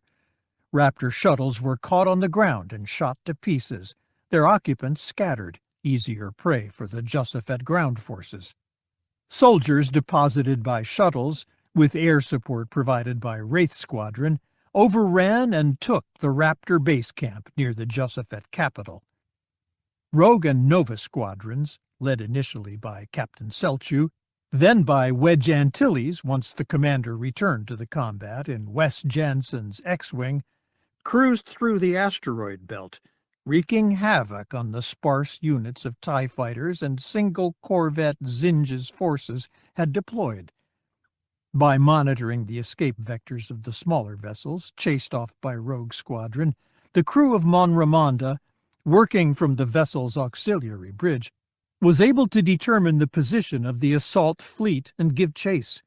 The fleet consisted of 2 sturdy Carrack-class cruisers and a heavily modified cargo vessel, and as these 3 vessels detected the approach of the Mon Calamari cruiser, they turned spaceward and entered hyperspace. No words of thanks came via comm from the Josephat defenders. Small wonder, since this was an Imperial world, its defenders doubtless looking on their liberators with as much suspicion as gratitude. But most of the starfighters picked up anonymous transmissions expressing thanks, sometimes wrapped in profanity directed against the New Republic. Han Solo directed the soldiers on Josephat 4 to appropriate any Raptor vehicles and prisoners they could, leaving the rest for the planetary defenders. Wedge, bone-weary, and not from the hours he'd spent in the cockpit, had the rogues lined up for final approach to Mon Ramonda when the word came. Sensors show an Imperial Star Destroyer leaving hyperspace and entering the Josephat system. It's still outside the system's mass shadow and can turn and run at any time. It's approaching slowly. Thanks, Bridge. Rogues, form up on me. We'll cruise out that direction. Cruise was about right. The rogues didn't have enough fuel left for another protracted trip and dogfight. The rogues took up position and headed out at a pace that, for them, was quite leisurely. A few minutes later, a new voice took the comm, Solo's. Rogues, return to Mon Ramonda. Star Destroyer Agonizer is communicating. They want to have a face-to-face with you, Rogue Leader. Wedge raised an eyebrow. Is Agonizer a Zinj unit or Imperial? According to our latest records on this ship, about a year old, she's Imperial. Interesting. I guess I'd better go over and see what they want. Negative. You're too likely a prospect for assassination. Me too. I've transmitted a recommendation that Captain Anoma make the visit. Wait a second. The delay was nearly a minute. They didn't like that idea. Probably because he's Mon Calamari. They're willing to accept someone out of your squadrons. Wedge ran a roster review in his mind. His rogues were bone-tired, and he really needed to gauge their reaction to Taldira's death, and find out what had led up to it. Ask Face Lauren to volunteer. I think he'll satisfy their requirements. Done. Come on back in. Face had been part of a mission that had landed aboard a Star Destroyer before. In his case, the Superstar Destroyer Iron Fist. But then he'd been in disguise, an apparent ally of the people he was visiting. This time he came as an enemy under temporary truce, and he could feel his heart rate increase as his X-Wing rose into the hangar bay in the underside of the gigantic vessel. On repulsor lifts, he drifted laterally toward the Imperial officer waving the glow rods and set down where the man directed, between 2 half-squadrons of TIE fighters. As he climbed down the ladder from his cockpit, an Imperial naval lieutenant bowed to him. Captain Lauren, The Admiral's waiting." "Good." Face returned the bow. Then he looked up at his R2 unit. "Vape, if anyone comes within 3 meters, activate self-destruct." His astromech gave him a happy beep in the affirmative.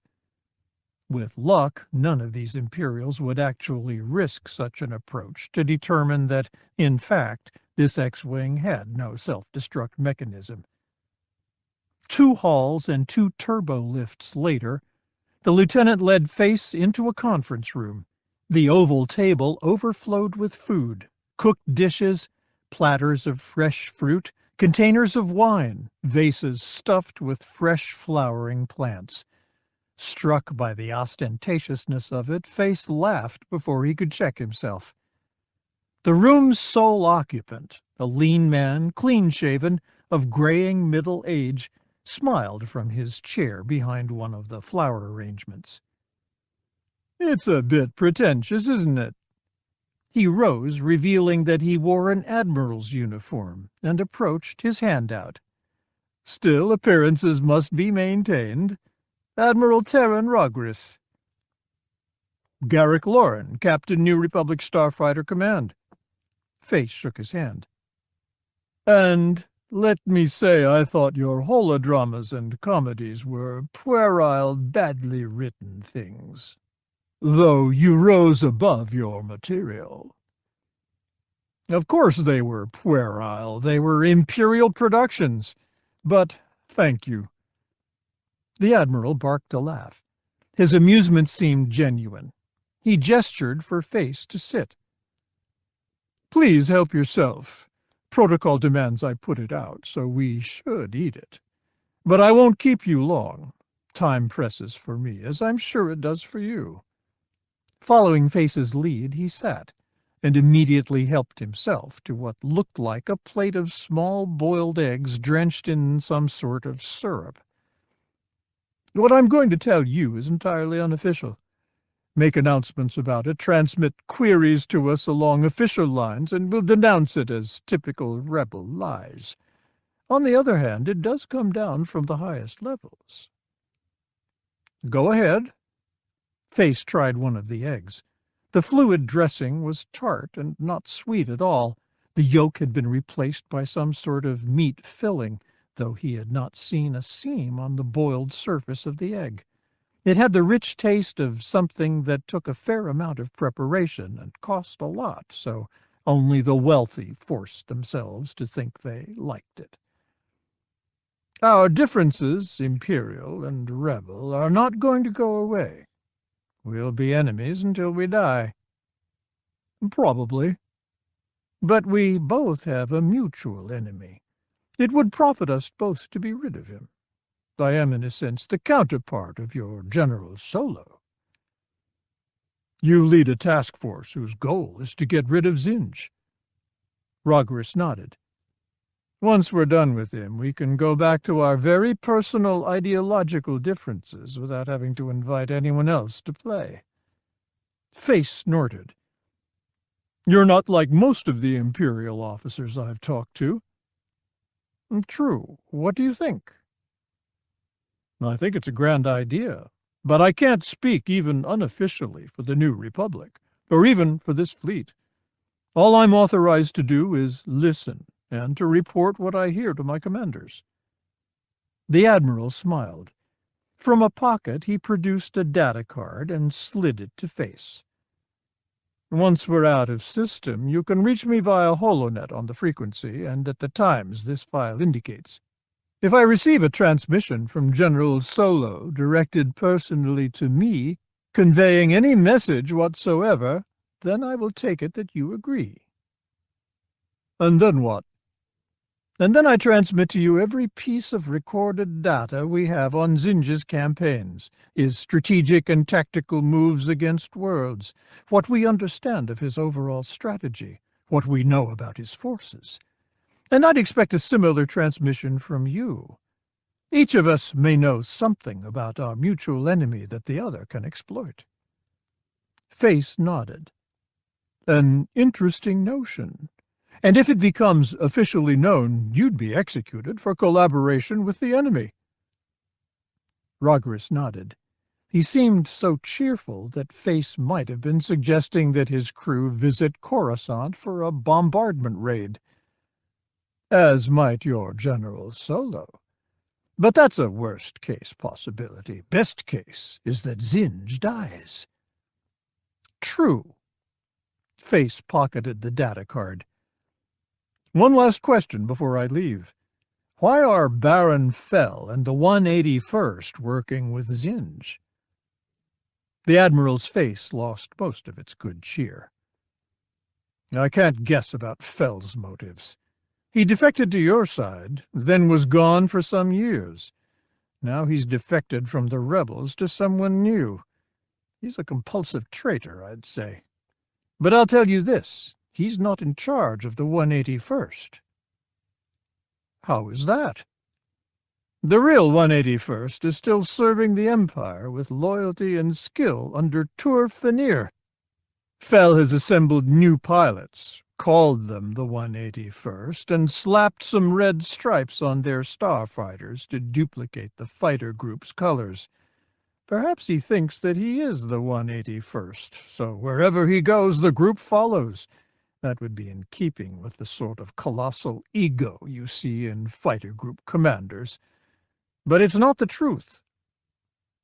"Interesting. Thank you for your candor." Face stood. Rogris nodded. He gestured at the tabletop. "Would you care to pack a lunch before you go?" Face laughed. In the hours of what would have been night on Coruscant, the timing by which Mon Ramonda's activities were scheduled, Solo and Wedge met in the General's office. Solo looked as tired and dispirited as Wedge felt. And, Wedge noted, not for the first time, when Solo decided to drop his mask of roguish irresponsibility, as he had now, he could look angrier than any man Wedge had ever met. That's how it was now.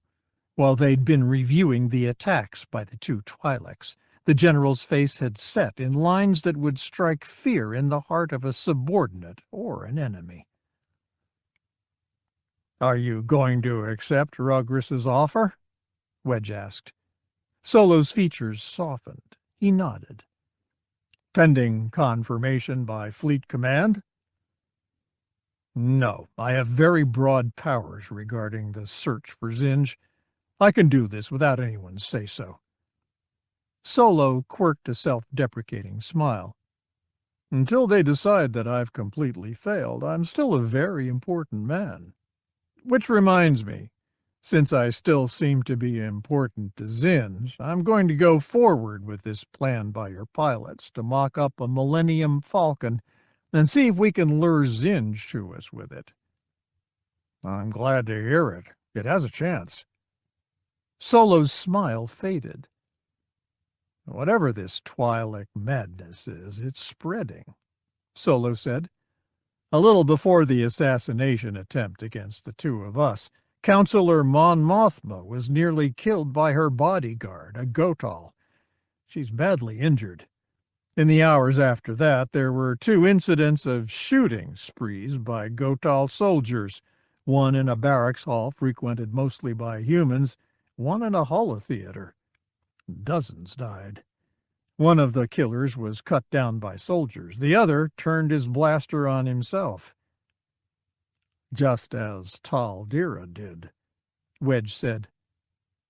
"Huh? Corran Horn killed Tal Dira." Wedge shook his head.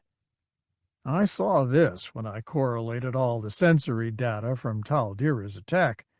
In the instant before Corran Horn fired, Tal Dira shifted all his shield power to rear shields. His bow was unprotected. In a sense, he committed suicide." "Well, that doesn't make any sense. I can see a fanatical assassin killing himself after his objective is achieved, but not before." "I don't understand it either. Do you have anything on the cafeteria worker, Gailey?" Solo grimaced. "No known motivation, which means probably money. No sign of contact with insurgents or enemies. He spent a lot of time since we left Coruscant on shuttle simulators. He might have been able to fly one of our Lambda-class shuttles out of here after he finished his job. But he's the key. The fact that he was sent to kill Gast means that he was working for Zinj. The fact that he was seen speaking to both Tal Dira and Nuro Tualan means that he was involved with them, and therefore with the whole supposed Twi'lek conspiracy, which makes it a certainty that Zinj is behind that. Solo took a deep breath. Unfortunately, our knowing that doesn't mean that everybody understands it. I have one more piece of news. Very, very unfortunate news. He told Wedge. It was a few hours later, a few minutes after most of the pilots and civilian crewmen began their day shifts.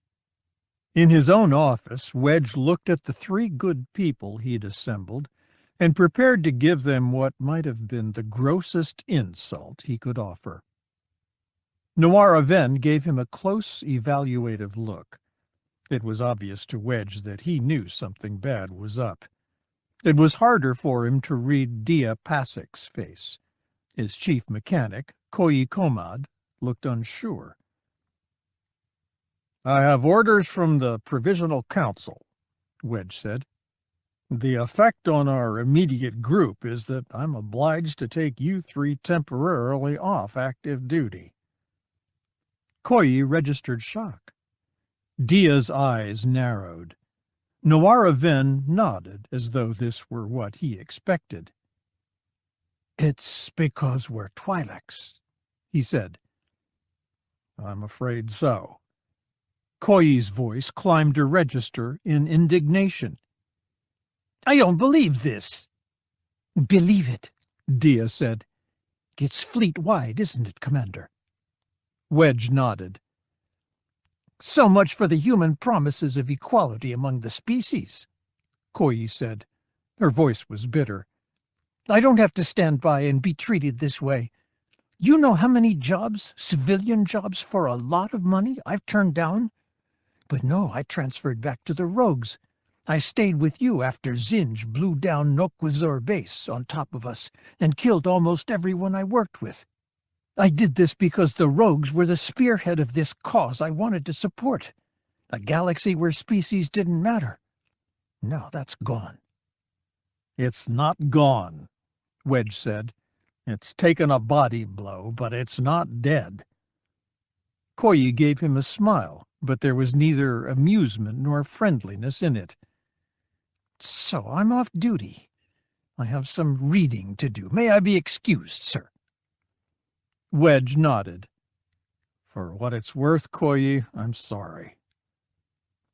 "I'm sure it's worth something, sir." On her way out, she said, "Ask me in a year, and maybe I'll know what." "I think I should go too, sir." Dia rose. "How are you doing, Pasik?" "The Provisional Council has just announced to all the New Republic that I'm not worthy." Her red eyes flashed for a moment. Then she managed a smile. It wasn't, like Koyi's, a bitter smile. Wedge recognized it as mockery. "Fortunately, their opinion is worth nothing next to my squad mates. I think I'll go keep company with them. I'd do that any day rather than slum with the Provisional Council." She saluted and left. Noir Aven said, "That was a lot of insolence for you not to dress her down."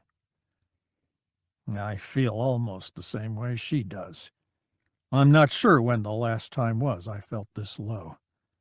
I just can't believe Tal Dira turning against us the way he did." A memory jogged at him. "Can you tell me something? Does the phrase one-leg-hopping maniac have any special meaning in Twi'lek culture?" Ven smiled. "You're asking me?" He gestured down to the lower portion of his right leg, the one that had been amputated in Ven's last mission as a rogue squadron pilot. I'm sorry, I forgot about that. But yes, I'm asking. It's serious. It's what Taldira called me just before he died. Oh. Ven's eyes lost focus as he stared back into his memory. I can't think of one. Odd. What would cause him... Wedge's eyes opened wider. Cause? Effect? What's the cause and what's the effect? I'm not following you. It didn't matter whether Admiral Akbar died or Mon Mothma. Their assassins were successful. What? No, they weren't. Yes, they were. Koyukomad was their first victim. Ven's expression suggested that he was within seconds of calling in the medics to deal with his commander. Get the Wraiths together, Wedge said. We're going to conduct one of their insane speculation and planning sessions. Pilot's Lounge, and invite any rogues who want to attend. As usual with Zinj, we have to dig one level farther down. Wedge was in the corridor before Ven had a chance to rise to his feet. All the Wraiths were there except Runt and Jansen, whose injuries kept them in back-to-tank treatments for the time being, and so were Tycho, Hobby, and Corran Horn of the Rogues. Donos decided that Tyria and Horn looked unusually glum, and couldn't blame them. At least Tyria had someone to offer her support. Kel stayed next to her. The others were keeping a little distance between themselves and Horn, whether it was out of respect for his feelings or because of their own unease at being in the presence of someone who had just killed one of his squad mates. Donos couldn't tell. Wedge walked in, his boot heels clattering. So we know about a sudden rise in terrorist activity by Twi'leks, he said without preamble. We've determined to our satisfaction that Zinj is behind them. Ven said, though we lack evidence to prove it conclusively. Not important for our discussion. Why is Zinj doing this? To hurt the New Republic, Kel said. Losing Admiral Akbar and Mon Mothma would be a serious blow. Wedge took a seat and nodded. Sure it would. And they'd be replaced by people who probably aren't quite as good as they are at their tasks. If everyone on the Inner Council were murdered, we'd have an Inner Council that was just a little less adept at doing what it does. Not exactly a master stroke on Zinj's part. He leaned forward, still oddly intent. This morning, at 600 hours, I was obliged to relieve every Twi'lek aboard Mon Ramonda of active duty. And that, I think, is what Zinj wanted. To be rid of our Twi'leks? Kel asked. Wedge shook his head, but it was Horn who spoke up. Suddenly, the Twi'leks are second-class citizens. Rumor has it that Gotals will be the next because of the attempt on Mon Mothma's life and the follow-up shootings. Lara said, Twi'leks and Gotals don't make up much of a percentage of the New Republic armed forces. They're not even signatories to the New Republic. There are just a fair number of them in service. I mean, their loss is important, sure, but it's not going to cripple the fleet. It'll cripple the entire New Republic, Wedge said. Right now, it's one species making up a fraction of 1% of the New Republic population. But we suddenly have a precedent that divides them from the New Republic. In their eyes, it casts humans as villains. To human eyes, the Twi'leks and Gotals are already starting to look like villains. What if tomorrow it's a species that has been with the Alliance since the start of the rebellion, an important contributor to the New Republic cause? Donos saw the Wraiths and Rogues looking among themselves as the idea took root. He drew a breath. Until this three-pronged attack on you, sir, and on General Solo and Dr. Gast, we had no real reason to believe that it was Zinj's work. Correct, Wedge said. It could have been an Imperial project, a criminal action, or an actual species-based conspiracy. But in trying to kill us under the same umbrella of this false conspiracy story, he's shown his hand. Which does us no good, Donos said. We're not going to be able to convince the Provisional Council of this theory. Why not? Wedge looked challenged, rather than angry, at the statement. Who's going to convince them of it? Akbar? He trusted the Twi'lek who almost killed him. Mon Mothma? She's injured, not capable of leadership at the moment. Princess Leia? Off on some diplomatic mission. Han Solo? He'd have to leave the fleet, and abandoning his task is not the way to make the Provisional Council confident in him. You? Donos repressed a wince at the words he'd have to say. You, sir, also trusted the Twi'lek who almost killed you. Wedge nodded. Correct. But here's the answer to your question. To convince the Provisional Council, we're all going to become geniuses. I vote we start with Elisar, Lara said. He has the farthest to go. The Deveronian pilot winced.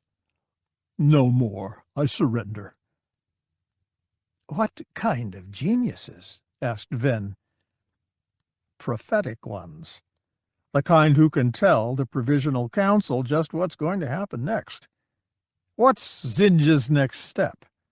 If we can predict it, we can convince the powers that be that they're dealing with a methodical plan of Zinj's, not a conspiracy of terror against humankind. He looked among them. Otherwise, in 6 months, a year, the New Republic consists of humans on one side, non-humans on the other, no possible trust or interdependence between them, and Zinj can march in and take whatever he wants. I have a thought. That was Piggy. A theory about where I fit into Zinj's plan. Go ahead. We know for a certainty that Zinj has for some time been trying to create very intelligent examples of humanoids not known for their intelligence, Piggy said.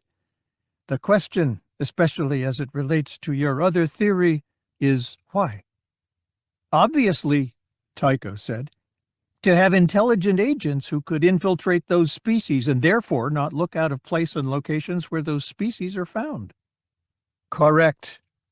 Piggy nodded in the exaggerated way of Gamorreans. But that's only part of the equation. What does a leader require in an agent in addition to intelligence? More important than intelligence. Loyalty, Lara said. Her voice seemed a little sad. Donos gave her a close look.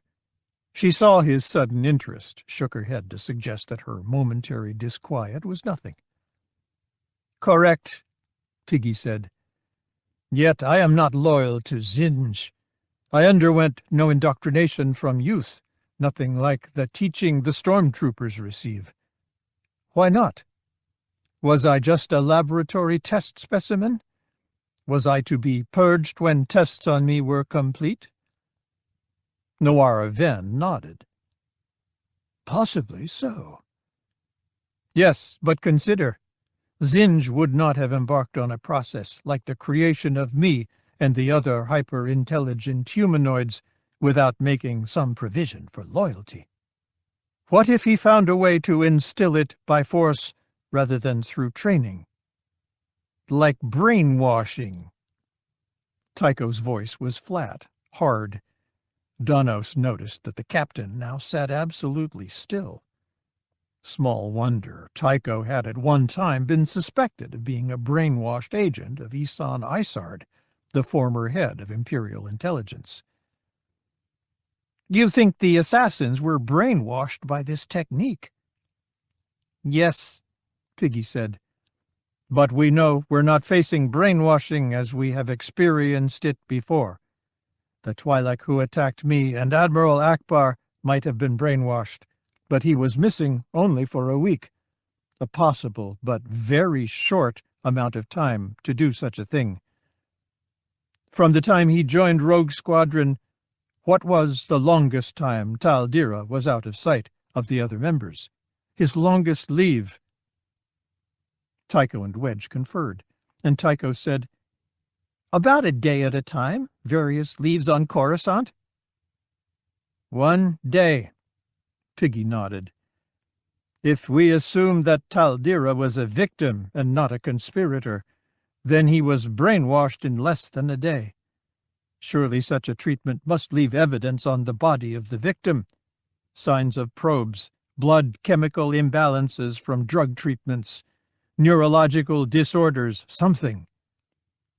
"Unfortunately," Wedge said, "we don't have Taldira's body to examine, or Flight Officer Tualin's. We might be able to put in a request to Admiral Akbar to see if he can perform autopsies on his attacker and Mon Mothma's, and the 2 Gotal shooters." "If only Dr. Gast had survived," Piggy said. "I feel no sense of loss at her passing. In fact, I am met with relief. But in retrospect, I wish we had the knowledge she possessed." Wedge and Nawara Ven exchanged a glance. "We'll have to do without," Wedge said. "All right, let's get to work on these theories of ours and see whether we can have successful careers as prophets as well as pilots." It drifted off the bow of Mon Ramonda, a saucer-like shape with 2 forward prongs signifying the bow and a small cockpit projecting from the starboard side to give the ship an off-balance look. To Wedge's eye, it looked just like the Millennium Falcon, except that its top-hull dish antenna was much smaller. A shuttle occupied by Donos, Corran Horn, and the Wraith's chief mechanic, Cubber Dane, Corellians all, plus Emtree, the rogue's quartermaster, had escorted the battered-looking freighter from a scrapyard in the Corellian system, where such craft were most common and cheapest to acquire. "Ugliest ship I think I've ever seen," said Solo. Captain Onoma, standing on the other side of Solo at the bridge's new forward viewport, wrinkled his forehead in a fair approximation of a human frown. "It looks like the Falcon to me." "Nothing could look less like the Falcon," Solo said. "You could slap a paint job on a desert skiff and it'd look more like the Falcon." He sighed. "Still, with Chewie in charge of dressing her up, she might be able to fool Zinj for a couple of minutes. What did our crew of Corellians pay for her?"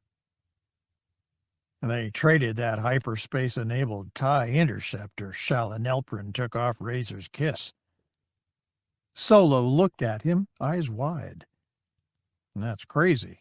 Trade a valuable combat-ready starfighter for that hunk of junk?" "No, they traded a valuable combat-ready starfighter for a chance to blow Zinj up." Solo's features settled into calmer lines, though he still looked tired, stressed. "Oh, well, that makes sense. She'll never have the Falcon's speed. Without a few years' head start, Chewie won't be able to make her insides work like the real thing." "We don't want him to," Wedge said. "How so?" "Because if they count on this new ship being the Falcon, our modifications can trip them up. For example, the Falcon isn't packed with high explosives." Solo shuddered. "There's a very good reason for that." "Right. But since the Falcon isn't packed with high explosives, you'd never send her into a crash dive into the side of a superstar destroyer. With this hunk of junk, you wouldn't feel any such compunctions." "Except for not wanting to die." "Well, that's what escape pods are for. You know what I mean." Yeah. Solo returned his attention to the Corellian YT-1300 transport hanging off the bow. "All right. Secure Bay Gamma 1 to authorized personnel only, and direct this flying trash receptacle there. Let's get to work." It drifted off the bow of Iron Fist, a nightmare vessel. Her bulk was an irregular oval of wreckage more than 3 kilometers long, held together by thousands of kilometers of cabling. Around the wreckage was a superstructure, a cluster of engines at one end, a wedge-shaped bow at the other, a gigantic spar of metal connecting them and acting as a frame for the envelope of wreckage to hang upon. The name, barely visible on the bow, was Second Death. "Ugliest ship I think I've ever seen," said Zinj. His face shone with admiration. "Melvar, you have done a magnificent job." The general gave him a little bow. "There are a dozen explosive pockets within the body of the wreckage. They will send the components of Razor's Kiss out in all directions. There are more explosives in the engines and bridge, sufficient to remove most evidence that these extra components ever existed. It should be convincing. Unfortunately, she's slow. She can't be expected to keep up with Iron Fist or other elements of our fleet." "Pity. Still, we'll do what we can. How does the crew escape?" "Both bow and stern are equipped with a Sentinel-class landing craft. The crew has a chance not only to evacuate, but to fight their way out of pursuit." Melvar offered a little sigh. "The crew doesn't know that if a capital ship approaches within a kilometer before they've engaged the hyperdrive, they too will detonate. The crew will not be captured, will not be able to betray your secrets to the rebels." "Excellent. Fine work, as usual. Give her a station in the fleet outside of visual range of any of the other vessels. I am so pleased." Zinj smiled. He hoped he'd never be forced to utilize the hideous amalgamation that had earned his approval and praise. Using it meant failure on his part, meant he'd been beaten and needed to hide to lick his wounds. But he liked to keep his options open. "Oh, what about the night cloak function?" "Working, mostly. Would you like a demonstration?" "Please." Melvar held up his comlink. "Second Death, this is General Melvar. Activate and initiate night cloak." "Yes, sir," came the tinny voice from the comlink. "Deploying satellites." Tiny flares erupted from Second Death, 4 from the bow and 4 from the stern, deploying at precise angles so they suggested the corners of a wire-frame box surrounding the junkyard vessel. After a few moments of flight, the satellites ceased their acceleration. Their burn trails vanished, and they became all but invisible in the starfield. "Night cloak engaging," said the comlink. And Second Death was suddenly gone. Where she had been, where the space around her had been, was blackness. Not starfield, not even the stars were visible through it. Zinj offered a little exhalation of happiness. "Sensors, give me a reading on Second Death." The sensor officer in the crew pit below examined his screen. He took on a stricken look as he raised his head to face the Warlord. "Nothing, sir. We don't even get a return on the active sensors. It's a sensor anomaly." "Fine, fine." Out in space, stars briefly flickered through the darkness, then shone brilliantly again, and Second Death once more floated before them. Melvar frowned. "Second Death, I didn't order an end to the test." "Sorry, sir. System failure. It's still not entirely reliable." "Well, bring in the satellites and get back to work. Until it's 100%, it's not adequate. Until it's 100%, we're not happy with you. Melvar out." The general pocketed the comlink and turned to his warlord. "I'm sorry, sir." "Don't be." Zinj waved his apology away. "It's a fine demonstration. A wonderful adaptation of what we're accomplishing at Rancor Base. They'll have it done in time. Or else." He smiled. In Mon Ramonda's pilot's lounge, in stuffed chairs dragged against the viewports to suggest thrones, sat Wes Jansen and Runt Ekwesh. Standing before them, Face said, "For intercepting great quantities of damage so the rest of us didn't have to, your crowns, O mighty ones." He took circlets made of flimsy material and placed one on each pilot's head. "For enduring medical treatments without whining, for surviving days of back-to-bath without crying, for emerging from your treatment without asking for extra cake and sweetening, your royal scepters." He placed a wooden dowel, its end decorated with tassels and ribbons, into the hand of each pilot. "And now receive the accolades of your subjects." He stood aside, and the gathered wraiths and rogues hurled confetti upon them, a rain of color and rubbish. Jansen blinked against the atmospheric assault and turned to Runt. "This is the last time, positively the last time, that I suggest to Face that the squad doesn't always show enough appreciation." Runt nodded. "We agree. Do all kings have to suffer this?" "Well, any king with Face Lauren as his major domo." "And now," Face said, "the two kings fight one another to the death, and we space the loser." "Whoa there!" Jansen stood and shook confetti from his hair. "Try again." "We space the winner." "One more." "We buy you a drink." "That's more like it." As the pilots drifted back to their seats, Shala dropped gracefully in a chair beside Piggy's. "Tell me something," she said.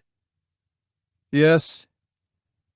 "The other day you said that you were relieved when Dr. Gast died. Why relieved?" Piggy took a few moments to answer.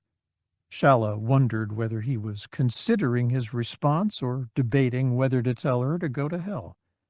Finally he said, "It takes pressure off me, pressure of decisions." "I don't understand." "As far as I know, I am the only one of my kind. I am not fit to be among normal Gamorreans. I make them nervous, and I am dismayed by their presence, their violence, their simplicity. So I will never find a mate, a Gamorrean female, to my liking. I had sometimes wondered if Gast had created one, or if she might do so if I compelled her. Even so, such a relationship would endure in frustration and sadness. If I understand it correctly, the changes made to me are not genetic. I could not pass them on to offspring. So I could not have children with my mental and emotional characteristics." He raised his hand, studying the Cherban brandy in the glass he held.